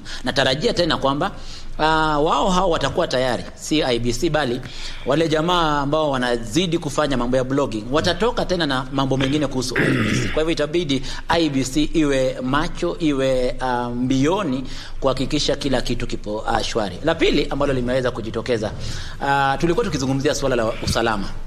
Na usalama mwisho wa yote umeona wamejitokeza kutoa mipangilio madhubuti kuhusu namna ambavyo wanakabiliana na matatizo hayo. Kwa hivyo wamekabiliana matatizo, na hata jambo ambalo lilikuwa linahusisha reporter wetu wakati ule alipokuwa akizungumzia kwamba kumetokea vurumai kuhusiana na laptop hapo mwanzo, umeona amekuja kuzungumzia jambo hilo la laptop moja kwa moja kwamba hakukuwa na tatizo na mambo yameisha. Na mambo yameisha. Kwa hivyo tukizungumzia mambo haya, wazungumzie mambo haya moja kwa moja, tutakuwa tumetuliza watu. Mambo yatakuwa mazuri.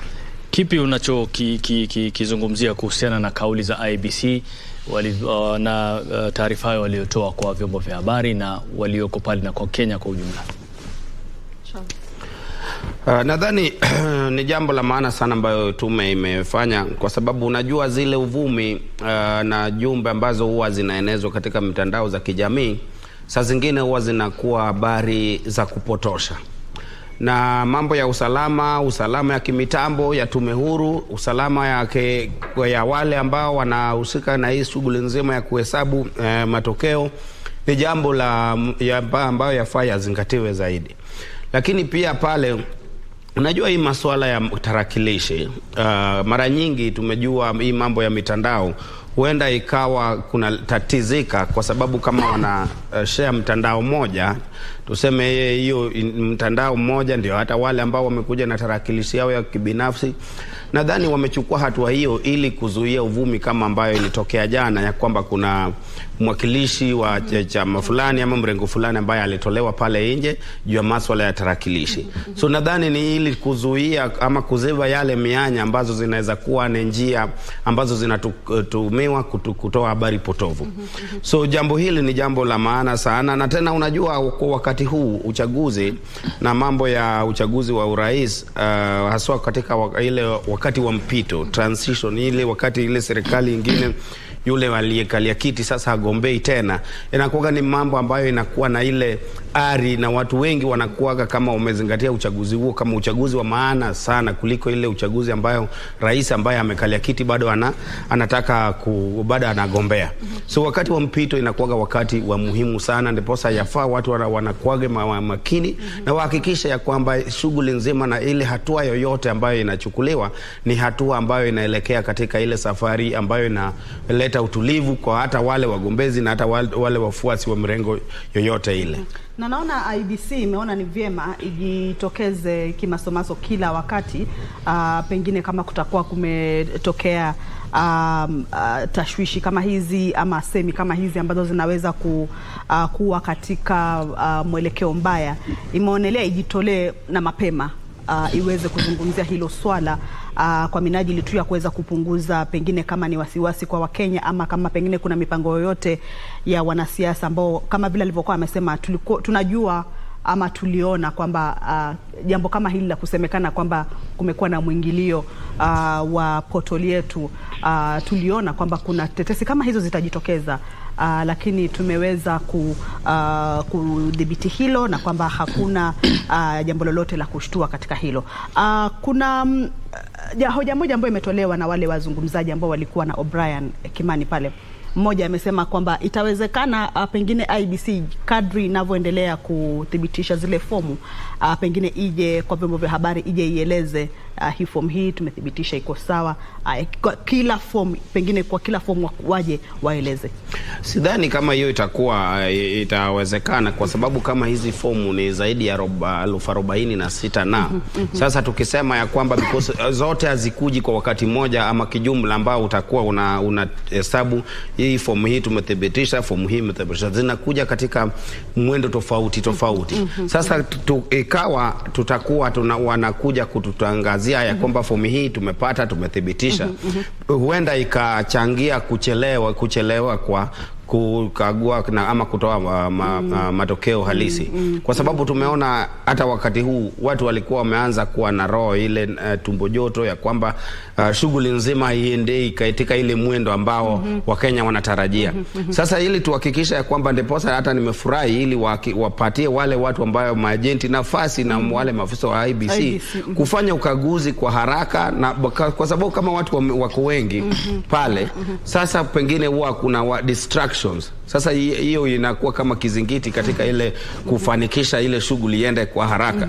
So nadhani watakuwa jinsi ambavyo hata wametangaza kwa mafomu ilifika 10, sasa zimefika zaidi ya 130 na so hiyo ndio inakuwa sawa, lakini kila fomu ili waje wakitangaza hii fomu kutoka polling station fulani ndio hii tuko nayo na tumethibitisha, sidhani kama hiyo itakuwa sawa.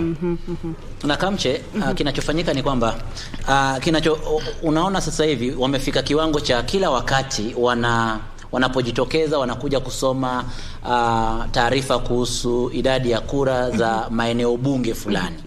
Kwa hivyo hii yote ni baada ya collating, wamepiga hesabu zote za kila polling station ya pale, halafu mwisho wakatoka na fomu yao wanakuja kututangazia sote.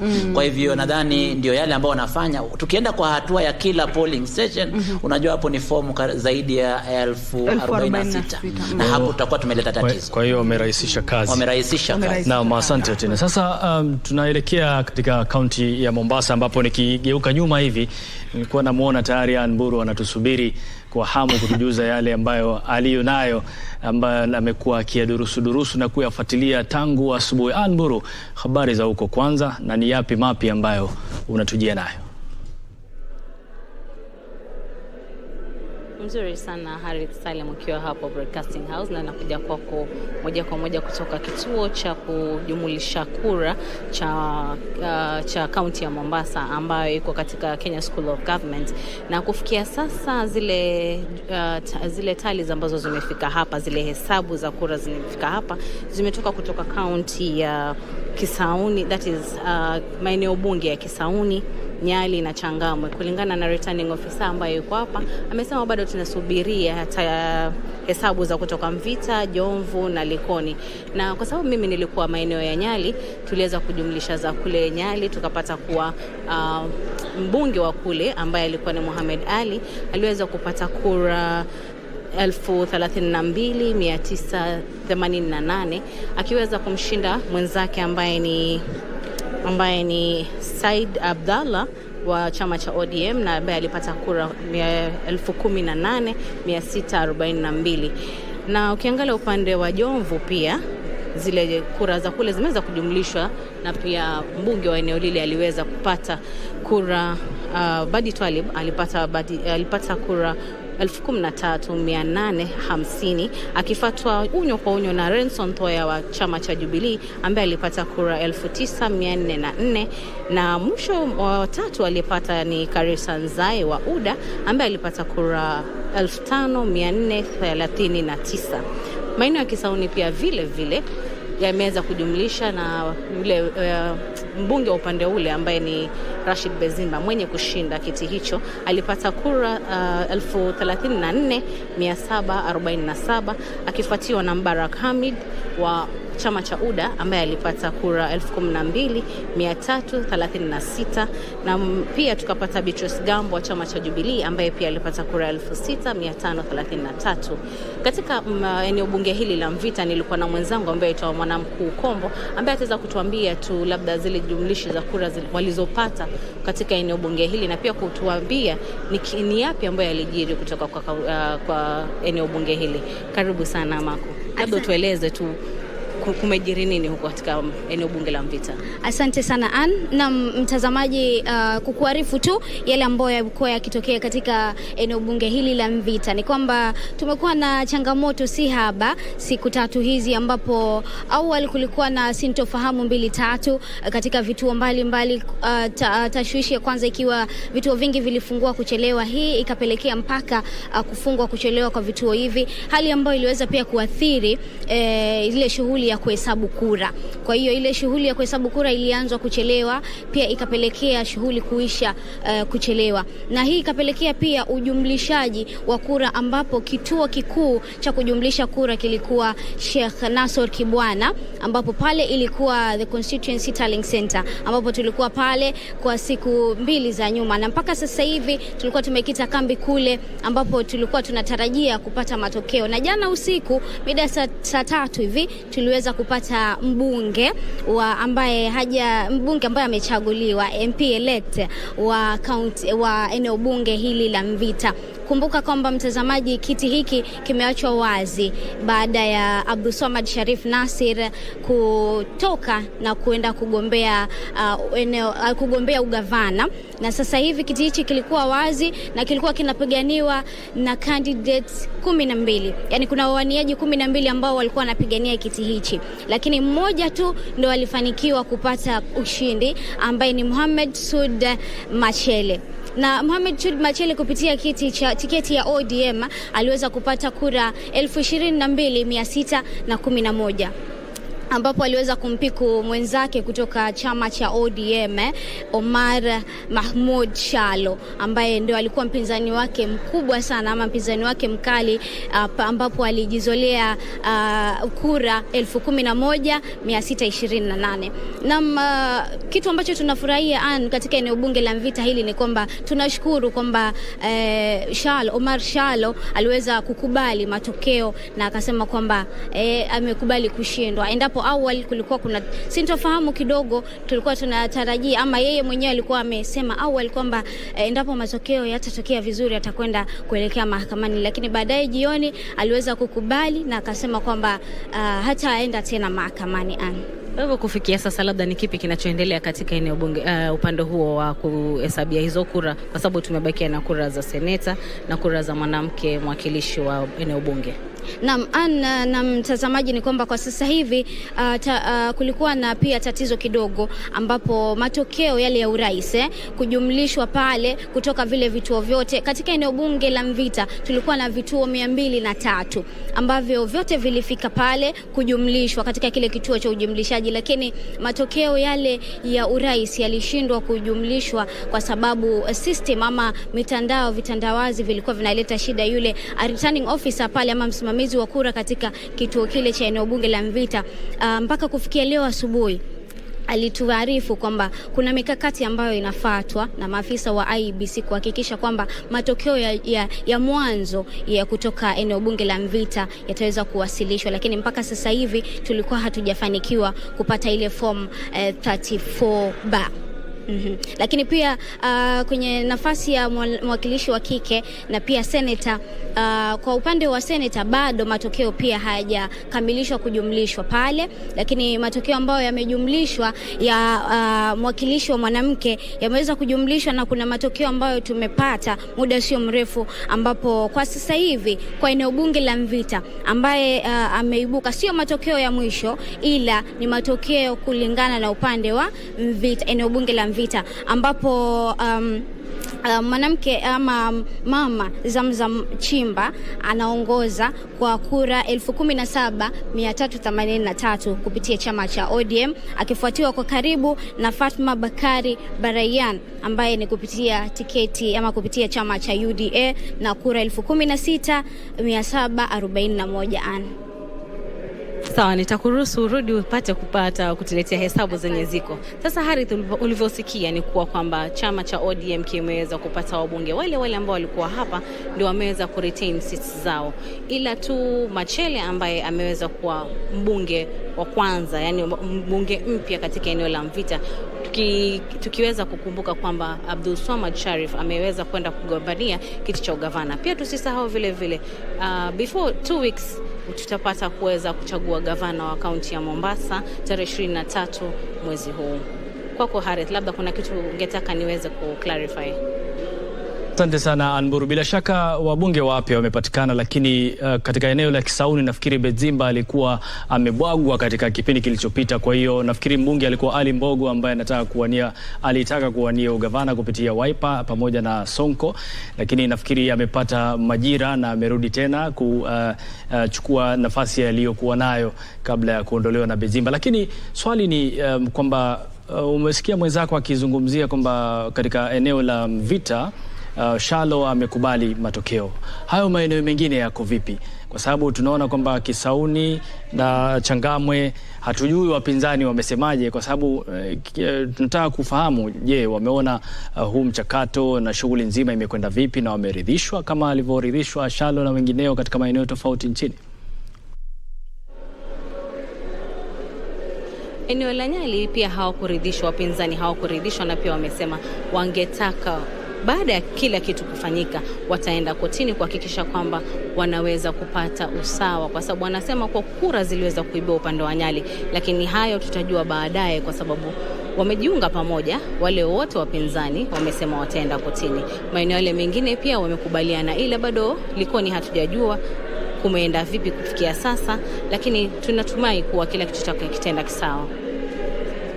Sidhani kama kuna ulichotupa hivi sasa, nafikiri ni cha muhimu zaidi. Asante sana, endelea na shughuli zako, tutakutafuta baadaye kuzungumzia mawili matatu ambayo yanaendelea katika kaunti hiyo ya Mombasa. Kumbuka Mombasa kinyang'anyiro cha ugavana hakijafanyika bado. Na vile tunasubiri matokeo ya seneta, mwakilishi mwanamke na maeneo mengine kama Likoni, tujue mbunge ni nani. Lakini kuna jambo ambalo limejitokeza katika haya ambayo wametuonyesha. Kwa sababu Kisauni, Nyali, Changamwe, ukiangalia washindi kama nimenakili vizuri, walioshinda wameshinda na idadi maradufu ya wale wanaofuata tuseme kwa karibu, manake ni maradufu ya idadi. Charles Kamche, mmeona hizo idadi zilizotangazwa. Kwa mfano Changamwe aliyekidedea ana kura 13,000. Anaifuata wa pili 8,000. Nyali 32,000, anaifuata 18,000. Yaani ukiangalia ni kama tuko nusu kwa nusu kwa mshindi wa kwanza na mshindi wa pili. Sasa sijui lakini cha msingi ni kwamba matokeo yamethibitishwa na IEBC. Kwa hiyo yoyote ambaye atakuwa na lalama bila shaka atakuwa anaangazia mahakamani, kuelekea mahakamani. Harith, ili ni dandie nitoe mchango wangu kuhusiana na swala la Mombasa. Ni kwamba Mombasa kwenyewe kuna mambo mazuri ambayo yanafanyika, na ukiangalia hasa tuende Mvita ni kama imebaki ngome ya ODM. Na ni kama yeyote yule ambaye anamuunga mkono Raila Odinga, basi ndiye yule ambaye anajikuta akichaguliwa kila wakati. Ukiangalia historia yake, nadhani Najib Balala alikuwa katika eneo hilo wakati fulani. Akatoka pale Joho akawa sehemu hiyo pia. Ama Joho alikuwa Kisauni. Alikuwa Kisauni. Alafu pakatokea sasa hizi tuna ambaye yule ambaye mgombea wa nafasi ya ugavana ambaye sasa natoka Nasir, na sasa hizi tena tumepata mmoja nadhani anaitwa Mohamed Machele. Anarudi pale, anaingia pale kuvaa nafasi ama kuvaa viatu vya ODM tena. Kwa hivyo pale patabakia ngome ya ODM kwa kipindi kirefu. Mvita tayari wametangaza, sivyo? Kulingana na alivyokuwa amezungumza, ametoa taarifa. Mvita bado ndo wanasubiri. Wanasubiri. Taarifa zilizopo sio rasmi kama alivyosema, lakini inaonyesha kwamba Machele ndio yuko kidedea. Kwa hiyo tunasubiri taarifa rasmi na ni pale alipo Ann Mburu kwa sasa. Kwa hivyo ikiwa tutasubiri taarifa za Nyali, basi kuna yale ambayo yamekuwa yakifanyika katika eneo la Nyali kwa muda mrefu, na unapata aliyekuwa mbunge wa pale mwanzoni alikuwa katika chama cha ODM na akatalikiana na chama cha ODM. Nadhani alienda independent ama nadhani alikuwa independent. Nyali sio? Alikuwa Nyali alikuwa independent, Mohamed Ali, na ubabe wake ukaweza kuhisika na akaleta hisia fulani kwa wananyali, na hivyo basi tunasubiri tuone kama kweli atarudi ama ikiwa kwamba hataweza. Tukizungumzia Nyali tayari amepewa cheti chake. Amepewa cheti chake. Hivyo basi yeye binafsi ukiangalia rekodi za, wacha sasa nizungumzie akiwa amechaguliwa. Ukiangalia rekodi zake, japo amekuwa akipiga kelele za kitaifa kule Nyali, ni kama watu wake wamemwaminia sana kutokana na namna ambavyo amekuwa akishughulika hasa na sekta ya elimu. Hasa sekta ya elimu. Nitachukulia sekta ya elimu kutokana na namna ambavyo nimeona akishughulika na mambo ya kuongeza idadi ya shule, kushughulikia mambo ya bursaries, kuhakikisha kwamba watoto wanaenda shuleni. Unajua, kwa kuelimisha mtoto, kwa kuelimisha jamii, basi jamii inajitoa katika utando fulani wa msongo wa mawazo ama kujaribu tunatoka katika utando wa umaskini, kwa sababu kila mtu anaweza kujitetea kwa njia zake na kutafuta kazi yake ama jambo lolote lile ambalo anataka kutokana na elimu yake. Hivyo basi nadhani namna alivyoshughulikia swala la elimu katika eneo la Mvita ni kati ya mambo ambayo yamemfanya akachaguliwa tena, akahifadhi kiti hicho. Na Otieno, wacha tuangalie pia upande wa kaunti ya Kilifi. Kama kuna yepi tayari tunajua kuna washindi kadhaa ambao wametangazwa kule, akiwemo mbunge wa Malindi ambaye ni Mnyazi ndiye aliyechukua, na ni wakiti cha ODM Amina Mnyazi ndiye aliyechukua, akampiku mwenye aliyekuwa anawania kwa tiketi ya UDA. Kumbuka eneo bunge la Malindi ndilo lilikuwa linashikiliwa na aliyewania gavana kwa tiketi ya UDA Aisha Jumwa. Sasa Juni, mahali ulipo na kuona uko katika chumba ambacho ni cha kuhesabia kura, kunayo matokeo ambayo tayari yashawekwa rasmi kutoka Kilifi County. Sijui kama kwa sasa ni yepi mapya ambayo yako huko, ni vyama vipi ambavyo vimeongoza. Junei, tueleze.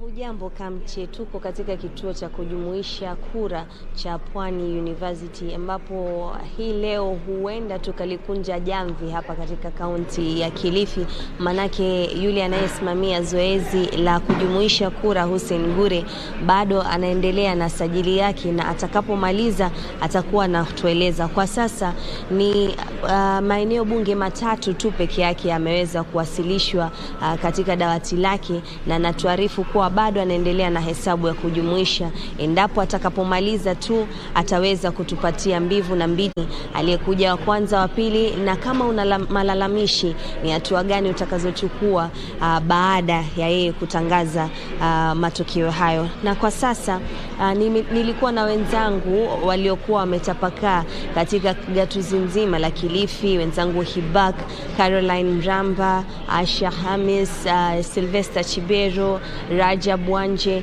Kila mtu alikuwa katika eneo bunge 7 hapa katika gatuzi la Kilifi, na kufikia jana usiku ama leo asubuhi wameweza kunipatia matokeo kulingana na wale walikuwa wanajumuisha kura katika maeneo bunge, na takwimu hizo ndo tumeweza kuzichukua tukazipiga msasa na kuzijumuisha, ili sisi katika dawati letu la wanahabari tuweze kujua ni nani amekuwa mshindi na ni nani amekuja nafasi ya pili. Kwa hivyo haya matokeo nitakayokusomea sasa ni yetu sisi kutoka dawati letu la wanahabari, lakini tunamsubiri bado Hussein Gure atupatie mawili matatu, ni yapi, ni nani aliyeshinda na ni nambari ngapi aliweza kuchukua, ni kura ngapi zilizopigwa zilipigwa na aliyeibuka mshindi ni ngapi aliweza kupita nazo. Kwa hivyo kwa sasa kulingana na sisi dawati letu, Rais Raila Odinga ameweza kunyakua kura nyingi hapa katika gatuzi la Kilifi na zaidi ya kura 200,000. William Ruto anamfuata na kura 77,138. Kumaanisha kwamba Raila Odinga ameweza kuchukua usukani hapa katika gatuzi la Kilifi. Ni sintofahamu kwa wengi kwa sababu kulikuwa na mvutano mkubwa kati ya chama cha PA na chama cha UDA wakati wa kampeni, manake tulikuwa tunaarifiwa na wengi kwamba wale ambao wako katika maeneo bunge tofauti kwamba chama cha PA kimeweza kuchukua usukani na kimeweza kujulikana na watu wamekuwa wakikipenda, na tungeliona kwamba matokeo hayo yangeweza kuonekana katika kura zilizopigwa, lakini inaonekana kwamba bado Raila Odinga ana ushawishi katika gatuzi la Kilifi. Nikielekea kwa ugavana, Gideon Mung'aro ameweza kuchukua kiti hicho kupitia dawati letu, ana zaidi ya 140,000, lakini haya ni matokeo tuliyojumuisha sisi kulingana na yale matokeo yalikuwa yanatolewa katika maeneo bunge. Aisha Jumwa anafuatia na kura zaidi ya 6,000, kisha George Kithi yuko chini yake na kura 64,000. Hayo tu ni takwimu, hizo ni takwimu zetu Kamche, na tunasubiria anayesimamia zoezi hili kutupatia takwimu kamili. Kumaanisha kwamba Gideon Mung'aro wa chama cha ODM ameibuka mshindi katika gatuzi la Kilifi na ataendesha kupeperusha bendera hiyo kwa miaka 5 ijayo. Kabla sijaendelea Kamche, ni kuwa dakika zisizopungua dakika chache kabla hatujaanza upeperuzi huu, ni kuwa George Kithi anayesimama na chama cha PA ameweza kuleta malalamishi kwa Hussein Gure, akimweleza kwamba alikuwa amesoma takwimu za eneo bunge la Ganze. Kulingana na yule aliyesoma zile taarifa ama takwimu zile katika eneo bunge lile, alisoma kwamba Gideon Mung'aro alikuwa ameweza kupata 14,330 lakini hapa Hussein Gure ameweza kuzisoma kwamba amepata 14,446. Kuna tashwishi kidogo ya kura kama 9 ama 10 hazieleweki zimetoka wapi. Akaweza kuwasilisha malalamishi hayo, lakini Gure akamweleza kuwa hapa ni kituo tu cha kujumuisha kura.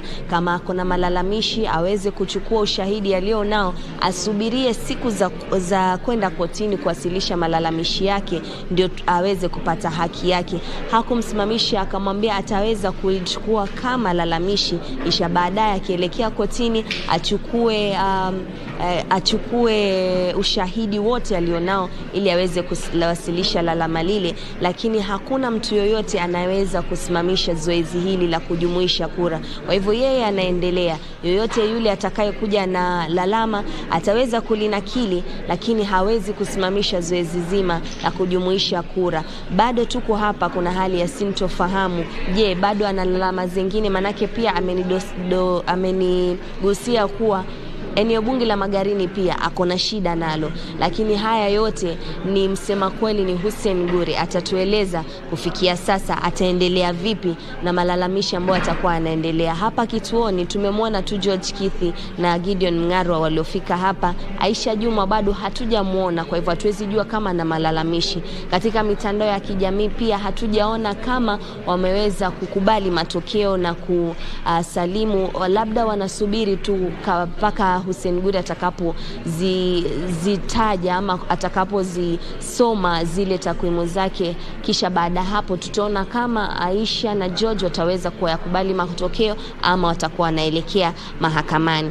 Wacha niendelee kwa seneta ambaye Madzayo Stewart ameweza kupeperusha bendera, anaongoza na zaidi ya 100,000, akifuatiwa na Benjamin Kai ambaye ni chama cha PA. Stewart ni wa ODM, anayemfuata ni wa chama cha PA na kura 57,000, akifuatiwa na Mwabonje wa chama cha UDA na 36,000. Kwa hivyo hapo kwa seneta pia Stewart Madzayo amekipigania kiti chake na ameweza kuibuka mshindi. Pia tunasubiri takwimu ya Hussein Gure, tuangalie na ile tuko nayo tuone kwamba Stewart Madzayo ameweza kupata kura ngapi. Tukienda katika wakilishi wa kina mama, Gertrude Mbeyu ameweza kuibuka mshindi akiwa na kura zaidi ya 100,000, akifuatiwa na Christine Zawadi wa chama cha PA akiwa na kura ya 80,000, zaidi ya kura 80,000. Kumaanisha kwamba Gertrude Mbeyu wa chama cha ODM ameweza kukipigania kiti chake na kuweza kuibuka tena mshindi. Kwa hivyo PA katika kinyang'anyiro cha wakilishi wa kina mama na seneta, PA ameweza kujipiga deba. Kwa hivyo nitarudi tena nikupatie tu takwimu zingine, lakini kwa sasa na kurudisha Kamche, tuelekee Bomas. Umesema vizuri kabisa Junior, umetupatia taarifa nzuri kabisa, umetuelezea kwa kina matokeo ya huko, ingawaje tunasubiri yale ya rasmi, na kama ulivyosema basi kuna taarifa tunafaa kuipata kutoka ukumbi wa Bomas. Kumbuka mtazamaji, uko ndiko kwenye kitovu cha ujumuishaji wa kura za urais na macho yote yanaelekezwa kule. Kwa hivyo sasa tuelekee tu kule Bomas, tuone ni yapi ambayo yanaendelea ama mazungumzo gani ambao wanataka kufanya na Wakenya.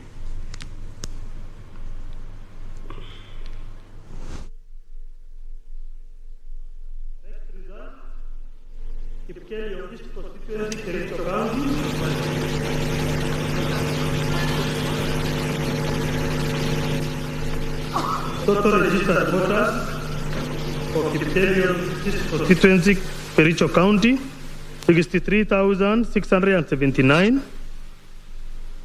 Total valid vote, 47,277. Rejected ballots, 248. Raila Odinga, 3,303 votes. William Samoei Ruto, 43,898. Wahiga David Mwaure, 33 votes. George Wajakoya, 43.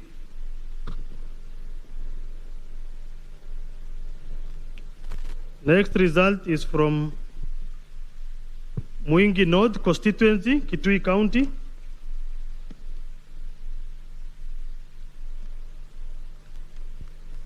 Total registered voters, 68,829.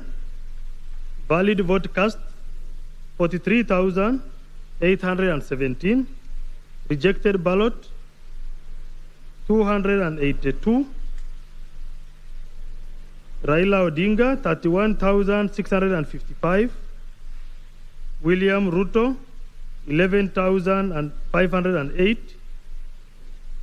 Wahiga David Mwaure, 230 votes. George Wajakoya, 424. Thank you. We'll come with more.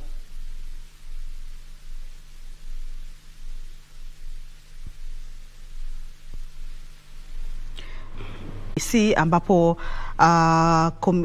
tume hiyo inajitokeza kuelezea Wakenya baadhi ya matokeo ambayo yanajumuishwa pale kutokana na zile form 34A walizonazo na form 34B walizonazo. Baadhi ya maeneo ambayo ameyataja kufanywa kujumuishwa kwake pale ni Kipkelion East, vile vile na Mwingi North, na bila shaka tutakuwa tunarudi upande wa Bomas baadaye wakati tume hiyo itakuwa inahitaji kuzungumza na wanahabari vile vile na Wakenya. Turudi hapa studioni ambapo tulikuwa tumetoka, kama tulikuwa tunasikiza taarifa yake Juni Karisa kutoka kaunti ya Kilifi. Na Charles, maswala ibuka ama maswala yajitokeza waziwazi hapa. Charles, Harith na Otieno. Chama cha UDA kimeonekana kuendelea kuwa na mshiko. Baadhi ya matokeo ambao Junior anasema wameyajumuisha wao wenyewe kama dawati la wanahabari bado vile vile inaonyesha kwamba muungano wa ama chama cha ODM kimekuwa bado kikiongoza. Swala lingine ambalo limeibuka ni kuhusu kesi ama tuseme ni malalamishi lalamishi kutoka kwa, nilikuwa nataka nimuulize Juni Karisa kama kuna wengine ambao wametoa lalamishi kama vile mgombea ugavana kupitia tiketi ya PA George Kithi, lakini hatukupata muda huo wa kuuliza. Lakini swala lililojitokeza hapa pia ni kwamba ameambiwa asubiri hadi zoezi zima liishe. Likishakwisha atapata nafasi ya kwenda kujieleza mahakamani. Charles, wacha nikuhusishe katika swala hili manake wewe ni wakili. Nadhani kwanza dada yetu pale katika kaunti ya Kilifi ametueleza kwamba yule mwaniaji wa chama cha ODM Mheshimiwa Gideon Mung'aro na yule alikuwa anawania katika chama cha PA George Kithi wakili ndio wale wamefika pale kwa ukumbi, lakini yule sasa baada hawajui kama ni protest ama ni baada atafika ama hatujui kama George Kithi atafika pale, lakini yeye pia atawatetezi na mwelekeo ambao atataka uchukua.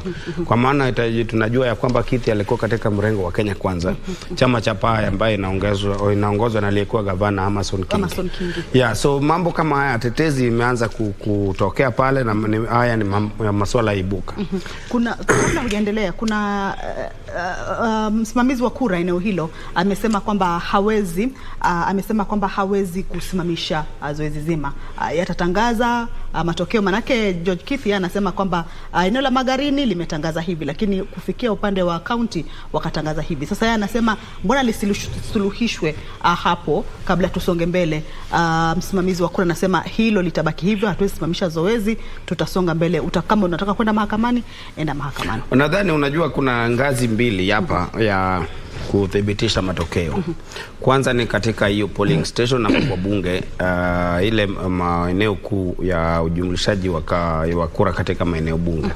Kama iwapo wale maajenti na venye George Kithi analalama ya kwamba walithibitisha pale Magarini kura ni imetoka hii ngapi mahali hiyo, yafaa aache tume ya IBC na venye hiyo kura imefika pale wao waipige msasa, ndiposa tuko na nafasi ya kotini. Kwa sababu ukisimamisha shughuli nzima, pengine sasa utakuwa unatatiza shughuli ya tume ya IEBC, kwa sababu haya tetezi ama haya malalamiko ambao wako nayo wako bado tena na nafasi. Iwapo kutapatikana kulikuwa na makosa, basi mahakama iko na suluhu. Anaweza sema murudie matokeo ama wachukue zile ambayo walikuwa yamethibitika, wajumuishe, na kama mtu alitangazwa mshindi kwa njia isiyofaa, mahakama iko na haki na huru ya kutangaza mwenye ameshinda, ama abatilishe uchaguzi huo irejelewe. Sasa hii nia ya wanasiasa wakati ambapo wanajaribu kuona makosa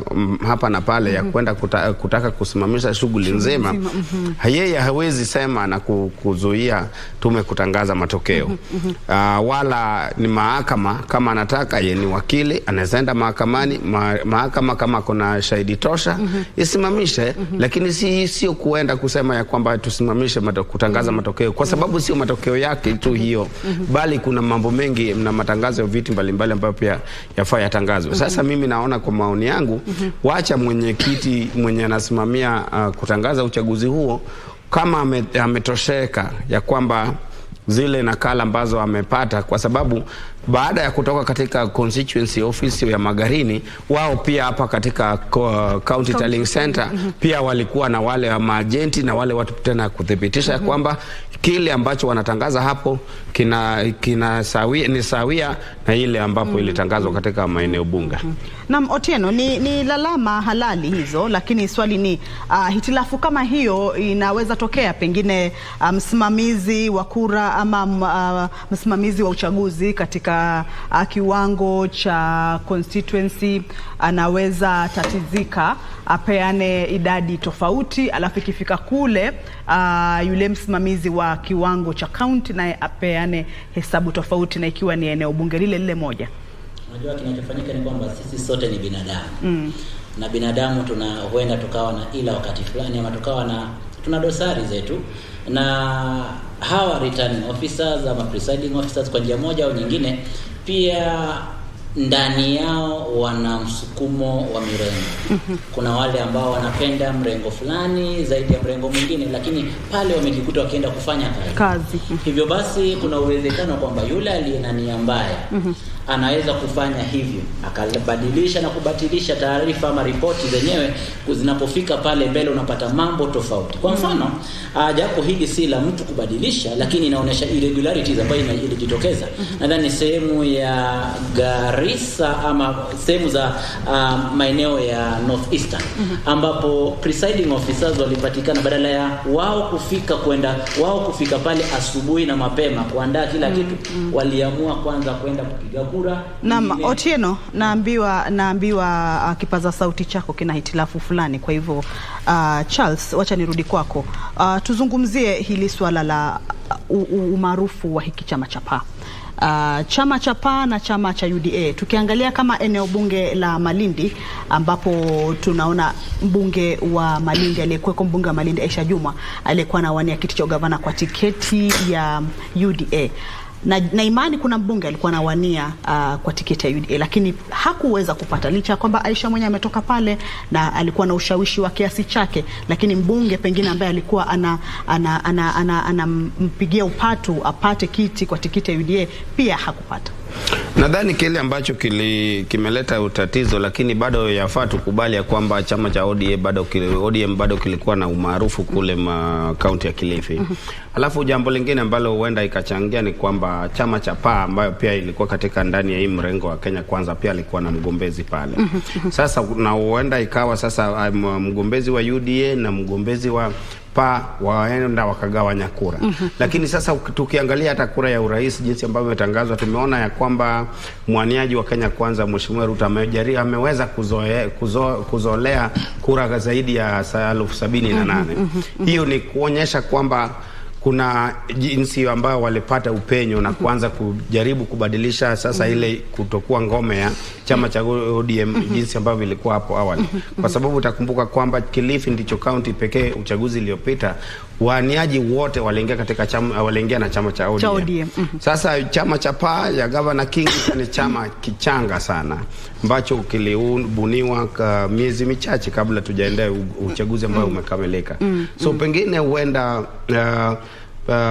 Aisha Juma mheshimiwa hakuweza kujaribu kushawishi wale watu ambao wafuasi wake pale, pengine alikuwa ameweka nguvu yake sana katika kuendea katika kampeni zake za ugavana. Pengine hicho kingekuwa kimechangia mwaniaji, kwa sababu kama alikuwa anapigania ugavana na yeye ndiye alikuwa yule mbunge pale, watu walitarajia ama wengi walitarajia kuwa at least yule mwenye atamrithi ni mtu ambaye atakuwa katika chama ambacho alikuwa anagombea.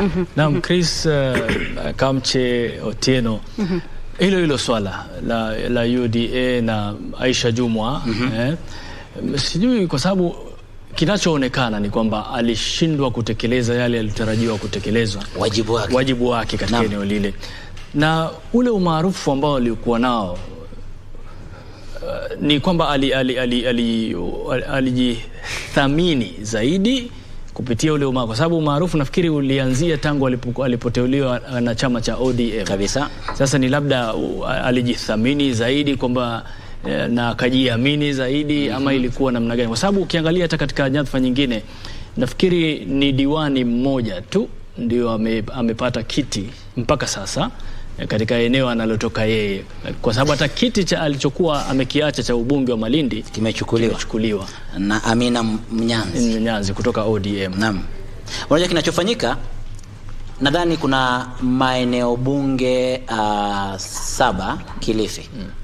Na katika maeneo haya maeneo bunge 7, takwimu za chama chenyewe cha ODM zinaonesha kwamba maeneo 5 tayari yanadhibitiwa na ODM.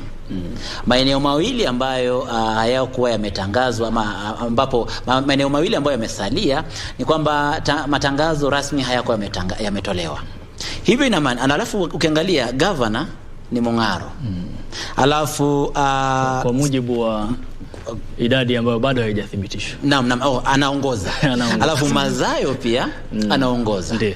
Hivyo basi inatoa mwelekeo kwamba chama cha ODM hasa katika ukanda wa Pwani Kilifi, tukizungumzia Kilifi kwa mahususi, ni kwamba chama cha ODM kimekita mizizi yake katika eneo hili, na alichofanya Aisha Jumwa ni kwamba aliona amefikia upeo fulani wa kutaka kuonesha kwamba anaweza kuvaa viatu. Unaona mtoto nyumbani anaamua kuvaa viatu vya baba ama viatu vya mama, alafu anatoka navyo nje kutaka kuonesha kwamba ni vyake. Mwisho wa yote wa kuvaa viatu anapofika inabidi avivae ni vyake. Mtoto hawezi kaenda navyo katika shughuli mbalimbali. Kilichofanyika zaidi na Aisha Jumwa ni kwamba pia Aisha Jumwa alikabiliwa na kesi.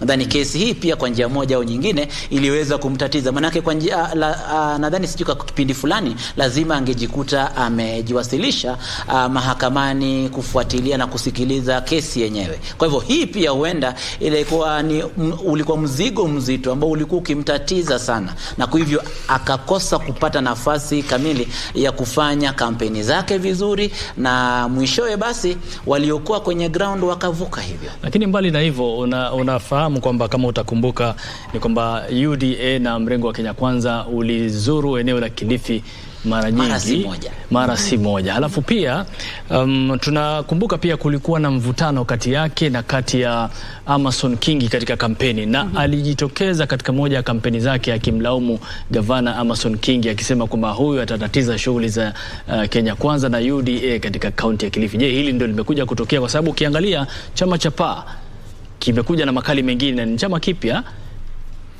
Chris, unajua sawa. Nilitaka kueleza kitu fulani kabla ya Chris kudakia kwamba kwa sasa taarifa zinaonyesha kwamba ni kama PA imeweza kupata wabunge 3. Taarifa ambazo zipo ambazo ni rasmi kwamba zimeweza kupokea wabunge 3.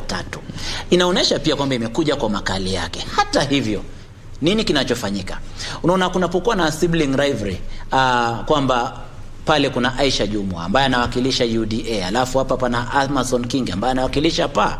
Unakumbuka Aisha Jumwa akisema kwamba mimi ndiye kiongozi wa eneo la Kilifi, hivyo basi simruhusu mtu mwingine. Na hivi basi ugomvi huu wao mwisho ukatawanya kura zenyewe kwenda kwa ODM. Manake ODM hakukuwa na chama kingine pale ambacho kilikuwa kinapingana nacho kwenye mwavuli wa Azimio. Vita vya panzi. Kwa hivyo vita vya panzi, furaha ikawa ya kunguru ambayo ni ODM. Naam, ndio kama hivyo. Picha unazozitazama hivi sasa ni katika ukumbi wa Bomas. Kumbuka shughuli sasa hivi kidogo inaonekana ina ustaarabu baada ya IBC kuja juu kusema kwamba jamaa msituchafulie shughuli. Unaona kwamba angalau ustaarabu sasa upo na hatua zinakwenda upesi kidogo ikilinganishwa na wakati ule, kwa sababu kipindi kile ilikuwa ni watu kujitokeza kuambia. Unamwona mwenyekiti pale Wafula Chebukati na baadhi ya makamishna wenzake wakipanga nyaraka zile za kujua ni kipi ambacho watawazungumzia Wakenya ambao wamesubiri kwa na jambo moja ambalo Chris nafikiri tunafaa tulizungumzia. Unajua Wakenya wamesubiri, wanasema mbona mambo yanachelewa? Hii kazi kwani inaonekana ni kazi rahisi? Chris. Naam, nadhani shughuli nzima jinsi ambavyo inaelekea sasa hivi naona ni kama kuna utulivu pale Bomas, na hiyo ndio jambo ambalo Wakenya wanatarajia ili shughuli hii iweze kukamilika kwa wakati ufaao na bila kuleta uchovu kwa wale wafuasi wa mirengo yote miwili. Na kufuatia pia jinsi ambavyo kuna jambo ambalo pia yafaa tuchangie. Tuliona pale hapo awali jinsi ambavyo watu walijitokeza kupiga kura pale maeneo ya Mvita, Kisauni, kama inakuwa ni upungufu, sio ile sana ambayo ilikuwa inatarajiwa. Sasa pengine mambo kama haya huenda itakuwa na reflection katika ile kura ya urais pia, kwa sababu ni kama ile jinsi ambavyo uchaguzi wa ugavana iliahirishwa maeneo pale, huenda hii ilichangia hiyo, kwa sababu nilishtuka sana kuona ya kwamba kuna mbunge mtu anapokura kura 8,000, kura 6,000. Unajua hiyo inaonyesha kwamba watu hawakujitokeza katika ile asilimia ambayo inaofaa katika maeneo yale. Na sasa labda Otieno, turudi hapa Bomas. Unajua na Wakenya, unajua subra kidogo inaonekana inawaponyoka, unaona lakini kazi haivuti heri sasa. Hii kazi kwani inaonekana, unajua watu wanafikiria mambo mengine kufanyika. Nataka niwape mfano ama nitoe mfano kwa sisi sote. Ukiwa wewe ni shabiki wa mpira, kandanda, ama mchezo mwingine wote tu, ukiwa nje ukitazama mpira unasema yule si angefanya hivi tu pale, angefunga yule, lakini sasa wewe angetoa pasi tu pale, inakuwaje ameanguka peke yake, hujui ni kitu gani. Sasa ule ugumu unajulikana na wale ambao ni watendaji, wavaaji wa viatu. Lakini sasa kama mashabiki ndio kama sasa Wakenya wamekaa wanasubiri, wanasema kwani kitu gani kinawakwaza watu? Lakini mimi nafikiri, mtazamo wangu, sijui Kapche, Chris, na Otieno mnaona vipi? Ukiwa nje unaona mambo ni rahisi, lakini wewe ukiwa mtendaji ndio utakuja kujua kweli, kwa sababu Waswahili wanasema anayevaa kiatu ndio anayejua Mfinya. Wacha nikueleze kinachofanyika, na nafurahi kwamba umeleta jambo hilo na limeweza kuonekana kwenye vyombo vya habari. Vyombo vya habari vilipata uhuru kwa njia moja au nyingine vya kupiga hesabu za kupiga hesabu na kuhakikisha kwamba Otieno umeamua tu yani uyaweke paruanja hapa tu. Katika hali hiyo umeona hali imekuwa tatizo limekuwepo. Kuna watu wamesonga lakini hawasongi, wanasonga hawasongi, kiasi cha kwamba imebidi watu wengine wakasema hapana, wacha sasa tuachane na vyombo vya habari, tushughulikie IEBC kwenyewe. Kwa hivyo na hii Kamche inanikumbusha kitu kingine. Unajua tulivyokuwa tunakulia, Chris, najua pia wewe nafikiri ulikuwa unapenda soka sana ulipokuwa mdogo, na Otieno pia kadhalika. Sasa kuna makocha ambao wanafundisha watu jinsi ya kufanya mambo. Naam. Sasa kuna kocha mmoja, kulikuwa na yale mazoezi ya kupiga kona, ule mpira wa kona. Sasa jamaa akipiga unaingia ndani hivi, akipiga labda mtu ambaye si wa timu ile anasema nyinyi mnapiga vipi mpira? Hebu ngojeni niwaonyeshe, leteni mpira. Akapewa. Akaenda kwenye kile kipembe kile cha kupigia kona. Alipopiga hata mpira huko ulitoka nje kabisa upande huu. Alafu akasimama akacheka akasema sasa hivi ndivyo hamfai kupiga kona. Kutaka kujihifadhi tu na ule ugumu wa mambo. Kwa hiyo wakati mwingine tunaangalia jinsi gani ugumu nikuonesha ugumu wenyewe ulivyojitokeza. Siku mbili nadhani leo ni Ijumaa. Siku ya Jumatano. Alhamisi, Jumatano. Kuna jamaa anaitwa David Ndi kwenye mtandao akaambia watu kwamba wafuasi wetu tunawaomba, fomu hizi ni nyingi sana ambazo hatuwezi tukazipiga zote kwa pamoja tukamaliza. Hivyo mkutane na mkubaliane katika makundi katika maeneo bunge yenu, watu 5 mhakikishe kwamba umepiga hesabu alafu mtutumie ili tuweze kujumlisha pamoja. Hii inaonyesha kwamba kwa njia moja au nyingine tumekuwa tu unajua, wakati ambapo we mwenyewe hujaathirika na jambo fulani, unaona kwamba wale wengine wanafanya upuzi, wanafanya utoto, hawajiwezi. Lakini wakati ambapo unaingia pale na kuona hali ilivyo, ndipo inabidi uthamini yale ambayo watu wale wanafanya. Naam, Chris. Kabla Kamche azungumze kidogo, nataka kauli yake tu moja, alafu Kamche uzungumze, manake hii ilikuwa inaniwasha tangu tuanze mazungumzo haya, lakini nikaona mambo ibuka tukasema tuwezungumzie. Alafu Chris, kama wakili, naona mawakili sasa wameanza kutabasamu. Ni msimu wa kuvuna. Yani nimesubiri kulisema hili kwa sababu tayari baadhi ya wagombea wameanza kulalamika, wamesema wataenda kotini. Na jana juzi hakuwa na vitu kama hivi. Na pia kulikuwa na watu kuchokozana katika mitandao ya kijamii wakisema mawakili sasa hivi wamekasirika sana, hakutokuwepo na kazi. Lakini naona tayari mshaanza kufurahia. Ama inakuwa vipi hali halisi katika mambo kama haya? Unajua sasa hii hata roho yetu sasa imekuanza kwa sababu kama watu wengi wanakubali ushindi, sasa hata sisi tunaona hapa pengine sasa kuna jinsi ambavyo kazi inapungua. Lakini sasa kurejelea mambo hiyo, mimi nasema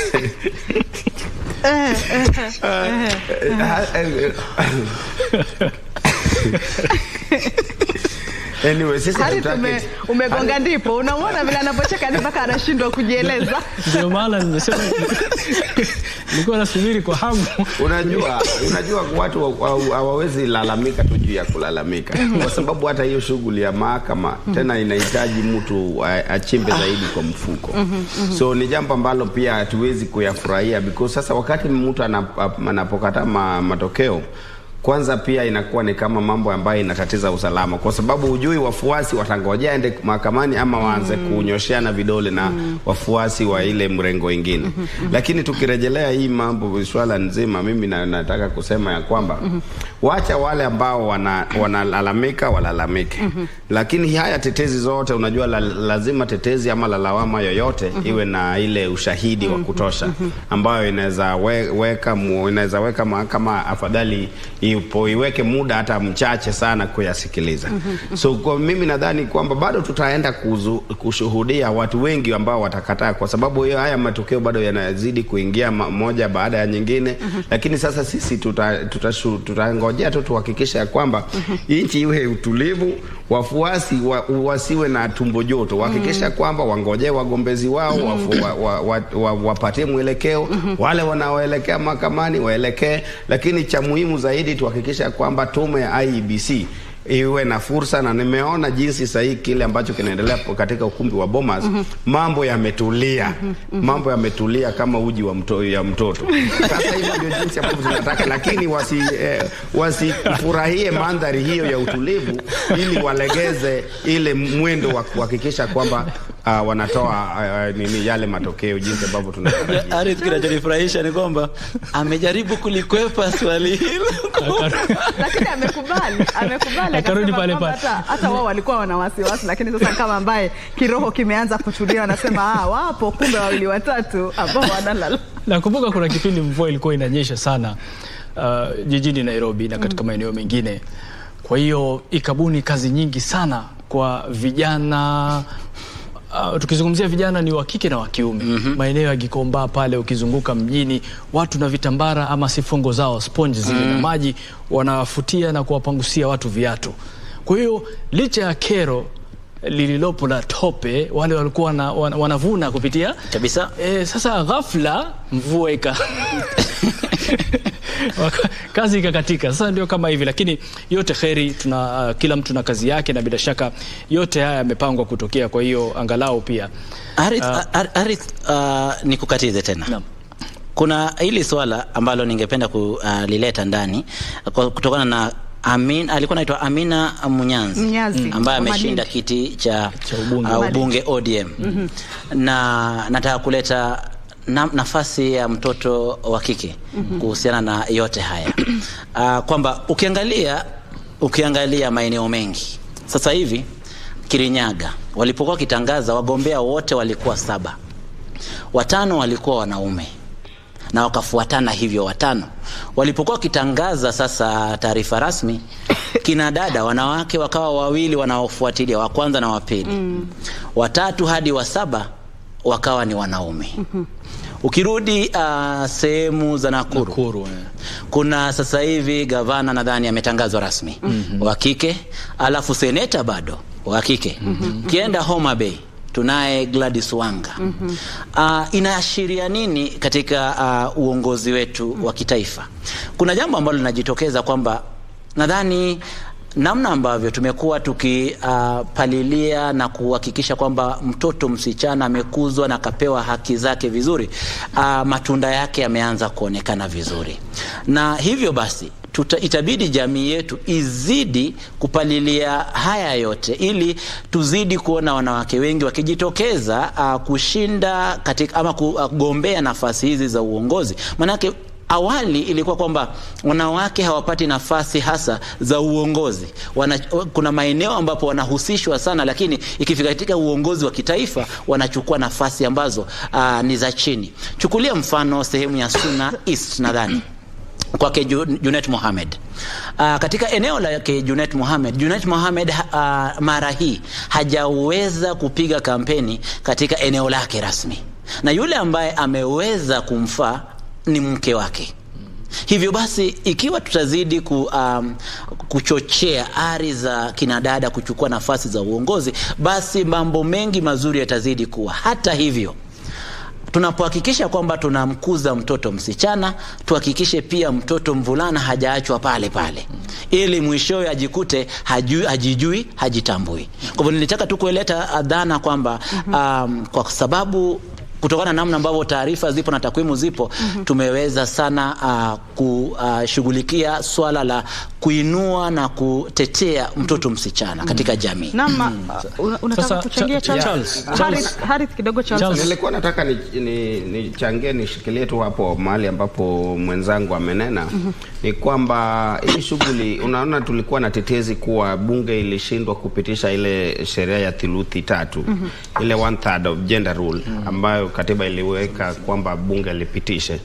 Lakini katika hii masuala ya ulingo wa kisiasa, mimi kile ambacho ningesema imechangia ni kwamba tumeanza kuingia katika ile siasa ambayo kuna ukakamavu ya kwamba mtoto wa kike, mwanamke anaweza jitosha pale, sio kungojea eti kupewa ama sheria itungwe ndio ndiposa sheria ndio iwalinde. Sisi kama jamii yafaa hii kuwe ni ile hatua nzuri zaidi ya kuhakikisha kwamba kama ni kugombea, kila mtu ako na haki na kuna uwanja sawa ambaye haina viroboto ama na kila kitu. Haina zile virutu. Charles, kwanza samahani, naona nimekuwa nikikuita Chris kwa muda mrefu. Lakini ndio kama hivyo, unajua wakati mwingine mazungumzo yakiwa matamu au chakula kikiwa kitamu, wakati mwingine hata mfupa unaweza kuumeza. Vile vifupa unavimeza bila kutambua. Lakini Charles, naomba uniwe radhi kwa hilo. Sasa umezungumza kuhusiana na wanawake wajishirikishe katika kutafuta nyadhifa za kuchaguliwa.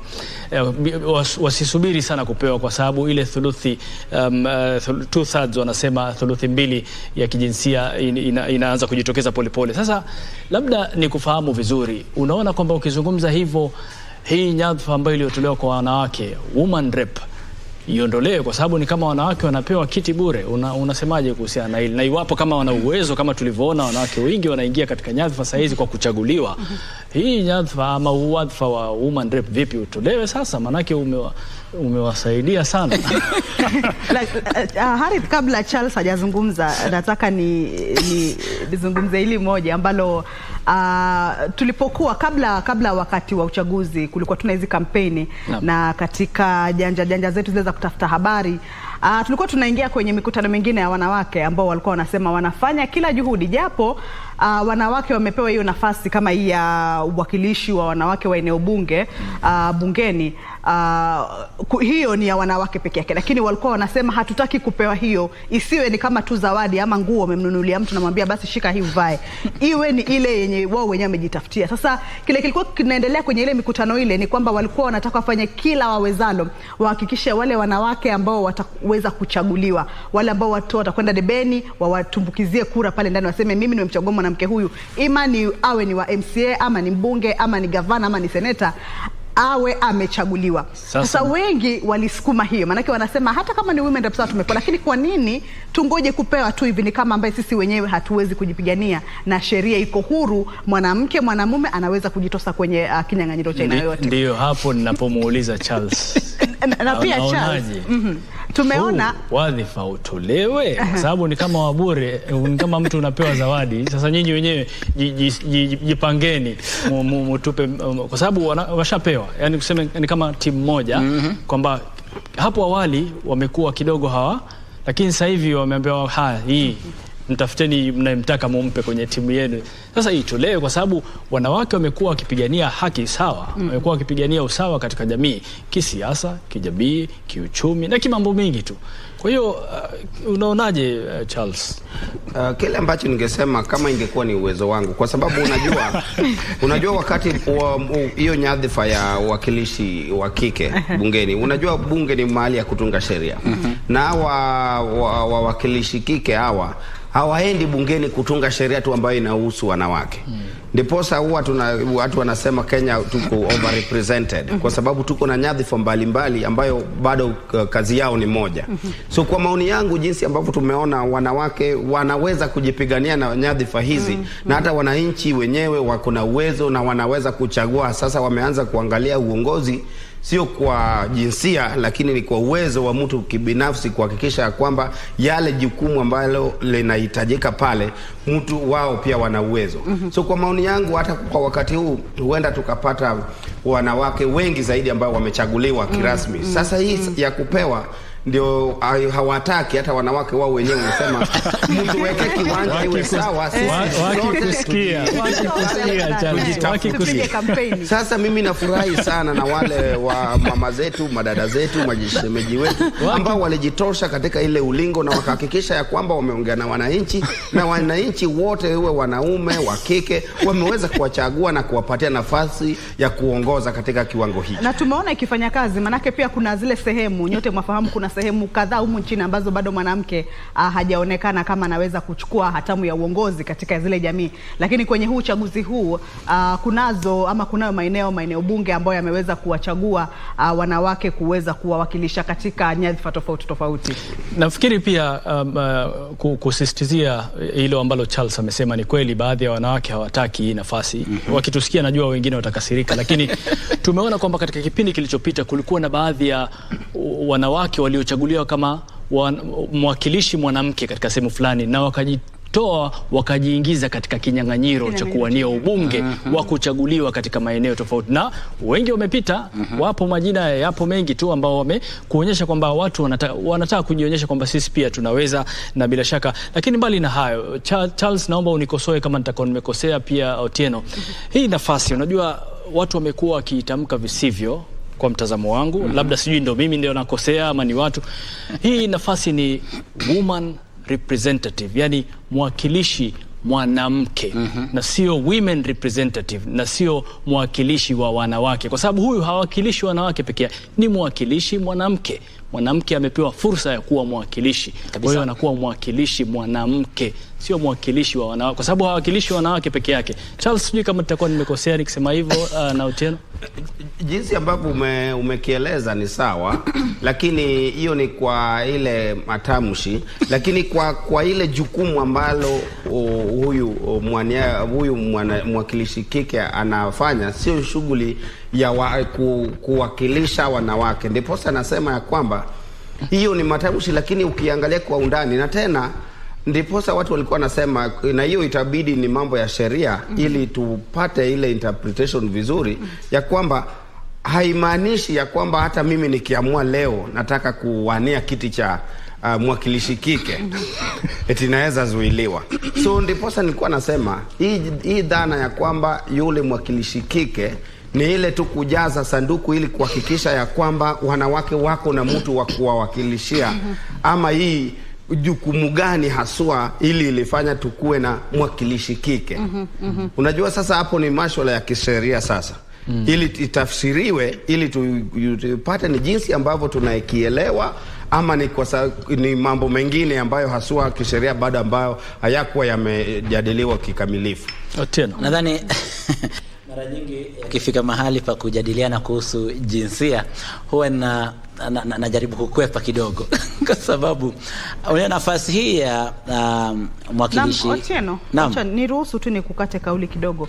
Naarifiwa kwamba viongozi wa makanisa mbalimbali ama viongozi wa dini wapo katika kongamano fulani eneo la Karen, na wanazungumzia kuhusu uchaguzi ambao kwa sasa unaendelea. Wacha tuwasikize. One day or so or hours we hope to receive a reply. But firstly, as you know, there have been initiatives like now with Archbishop Olisapit, and I think as eminent persons represent also this group. The main thing to note here is that we are all on the trail. We want to pass messages, and if one or two have met, we are very happy indeed that that same message has been communicated.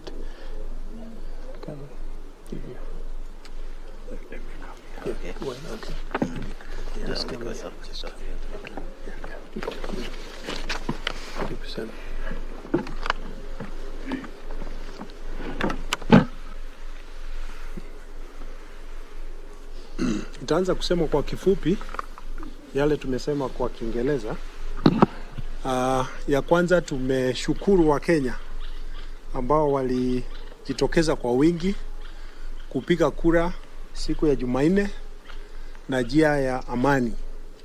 Tunawapa pongezi kwa vile wameonyesha umahiri wao, pia kwa kugojea ili tume ya uchaguzi ya IEBC itangaze matokeo. Na tunaendelea kuwahimiza kwamba waendelee kugojea. Tunajua kwamba IBC inatangaza wakati wameweza kuona original form ya form 34A ambazo zimetapakaa kokote nchini, na tunagojea tuone kwamba wamefanya hiyo, kwa kimombo inaitwa verification, waone kwamba zile kura ambazo ziko kwa mtandao ama kwa ile poto ndizo zile ambazo zitaletwa na returning officers, na hiyo imechukua muda, na tunaomba Wakenya tukue na uvumilivu, tugojee matokeo. Ya pili ni kwamba tumeona kwamba kuna wale wafanyikazi kama presiding officers na returning officers ambao wameshikwa na polisi na wengine wakashikwa na public, kwa sababu wameshikwa wakifanya mambo ambayo sio ya hawaruhusi kufanya. Wengine wameshikwa na ballot papers, wengine wameshikwa wakifungua masaduku, na tunahimiza kwamba kila yeyote ambaye anafanya kazi na IBC ajue kwamba yeye mwenyewe binafsi atashukuliwa hatua kali ijapo atapatikana akifanya mambo ambayo hailingani na sheria. Tunaendelea kuhimiza kwamba wale ambao walisimama cheo cha urais, tunawaomba kwa heshima waendelee kuonyesha uvumilivu ili tuweze kugojea IBC itangaze matokeo, na tunawaomba kwamba yale watatamka maneno yao na yale watafanya yae ni ya kutuunganisha sisi kama Wakenya, sio ya kutuweka upande. Kwa hivyo ni hayo tu tunaomba, na tunaendelea kuomba Wakenya wote tuwe na subra wakati huu tunangojea matokeo ya uchaguzi. La viongozi wa kidini anayezungumza hapo akiwa ni katibu mkuu wa bodi ya kitaifa ya makanisa humu nchini, Canon Chris Kinyanjui, na wito ni ule mmoja. Harith Otieno Charles, wito ni ule mmoja tunaosikia hapa kwa viongozi wa makanisa: utulivu, nao IBC wajipange vilivyo waweze kutoa matokeo kwa muda unaofaa, angalau kupunguza wasiwasi ama mihemko yoyote miongoni mwa Wakenya. Harith. Naam, iwapo mpiga kura angekuwa anafahamu hasa thamani na umuhimu wa utulivu, basi ingekuwa raha mustarehe. Katika mitandao ya kijamii kuna kanda fupi imeenea mitandaoni hii leo. Nafikiri ni moja kati ya vivumio ama trends ambazo zipo hivi. Juzi amekuwa akizungumza baada ya watu kupiga kura, watu wamekusanyika, wengine vikundi, akatoka akizungumzia watu kwa sauti tu, sijui ni sehemu gani, akamwambia uchaguzi umekwisha, ushapiga, nenda katafute, kaanze kazi yako, mkate wa leo tulete. Yani alikuwa anawaambia watu kwamba yaliyosalia si yako, yaliyosalia ni ya tume ya IBC. Wewe kafanya shughuli yako, uliyempigia hata kuletea riziki ya siku hiyo. Kwa hiyo haina haja kujiweka katika vikundi, haina haja ya kufunga duka lako kwa hofu. Fanya kazi yako kama kawaida, rudi pale, jitafutie riziki yako ya siku. Iwapo Wakenya wote wangekuwa wanachukua mtazamo huu wa fikra, basi nafikiri tungekuwa sehemu nyingine ambayo bila shaka tungekuwa kama kielelezo. Unajua kinachochangia haya yote ni ukosefu wa kuelewa vizuri kwamba mbona huwa tunapiga kura. Manake tunapopiga kura tunampa mtu kazi. Kwa hivyo hao wote ambao wawakilishi wote 290 ambao wale 349 ambao wote tutawachagua kuingia bungeni katika mabunge tofauti hapa national parliament, then inamaanisha kwamba watu hawa tunawapa kazi, waende wapate mshahara, na katika kupata mshahara wao waweze kututumikia sisi. Kwa hivyo sisi waajiri wao. Hata hivyo sisi wenyewe ambao ni waajiri ndio tunajikuta tukiwa mstari wa mbele kupigania haki za mwajiriwa. Mbona mwajiriwa hajaweza kupata nafasi hii? Kama hajaweza kupata nafasi hiyo, ni kwa sababu waajiri waliona kwamba huenda hatoshi unga. Mbona basi tuendelee kuumizana ama kuleta mitafaruku, ila hali ni hali ya kumpa mtu kazi. Tutakapoelewa hivyo, ndipo tutakapoanza kuelewa umuhimu wa uchaguzi. Ukiangalia katika mataifa yaliyostawi, baada ya kupiga kura, kila mtu anaendelea na shughuli zake. Shughuli zinaendelea, manake umempa kazi yake. Kwa hivyo tuiangazie katika mtazamo wa kumpa mwanasiasa nafasi ya kazi, wala si mwanasiasa kukupa nafasi anakutumikia wewe. Kwa hivyo ikiwa anakutumikia, basi anafaa kuhakikisha kwamba kila kitu ni amekuweka wewe mstari wa mbele. Lakini sisi tunamweka katika mstari wa mbele kuliko yeye kuwa ama kututumikia.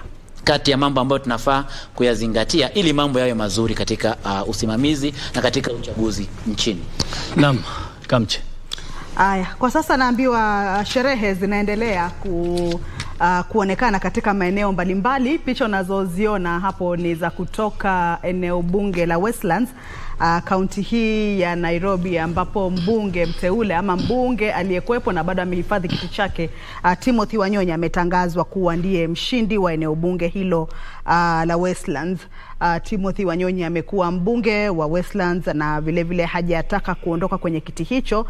Kwa hivyo awamu hii itakuwa ni yake tena, ambapo ameweza kutangazwa kama mshindi rasmi wa kiti hicho cha ubunge. Naona hapo wameshaanza kuzungumza, sijui kama tunaweza kusikiza tuone matokeo ni yapi, kama ameshinda kwa ngapi, na kama anayemfuata kwa karibu ni nani, na ameshinda kwa ngapi huyo anayemfuata kwa karibu. Kwa sababu kimekuwa ni kinyang'anyiro, kwa sababu imekuwa ni kinyang'anyiro ambacho kimekuwa cha karibu sana katika eneo bunge la Westlands. Hapa ni katika kituo cha KTTC. Haya, mtazamaji, tusikize na naarifa kwamba sauti ipo sawa, tunaweza pata picha hizo na sauti pamoja.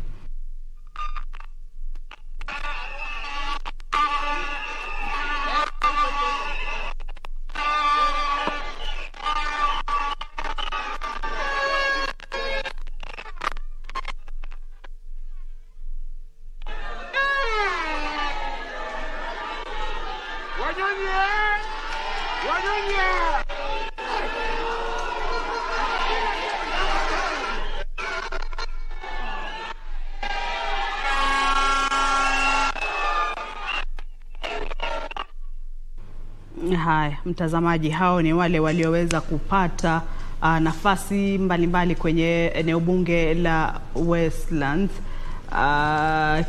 Kama unavyoona hapo chini ni Tim Wanyonyi akiwa anapokea cheti chake, na namuona msimamizi wa uchaguzi akiwa ameshika kipaza sauti, na tumai kwamba anataka kutuelezea mengi zaidi. Tim Wanyonyi hapo akiinua cheti alichokipata, ushindi ama furaha kwa ushindi aliyoupata. Kumbuka hiki ilikuwa ni kinyang'anyiro cha pata potea, maana unapoingia kwenye mchezo wa siasa, unapoingia kwenye mashindano, basi inakuwa ni kama mchezo wa pata potea, kuna kupata na kuna kukosa. Sasa unapopata kama vile, inakuwa ni furaha sana kwako wewe uliyeweza kuteuliwa, na hususan kama unahifadhi kiti chako, basi inaonyesha kwamba wale wana eneo bunge lako ama wafuasi wako waliokupatia kura nyingi wana imani na wewe, wana imani na utendakazi wako. Kwa hivyo unapopata kiti tena, unapohifadhi imani kwa awamu ya pili, ya tatu, ya nne, lakini limradi tu umechaguliwa kwa mara ya pili,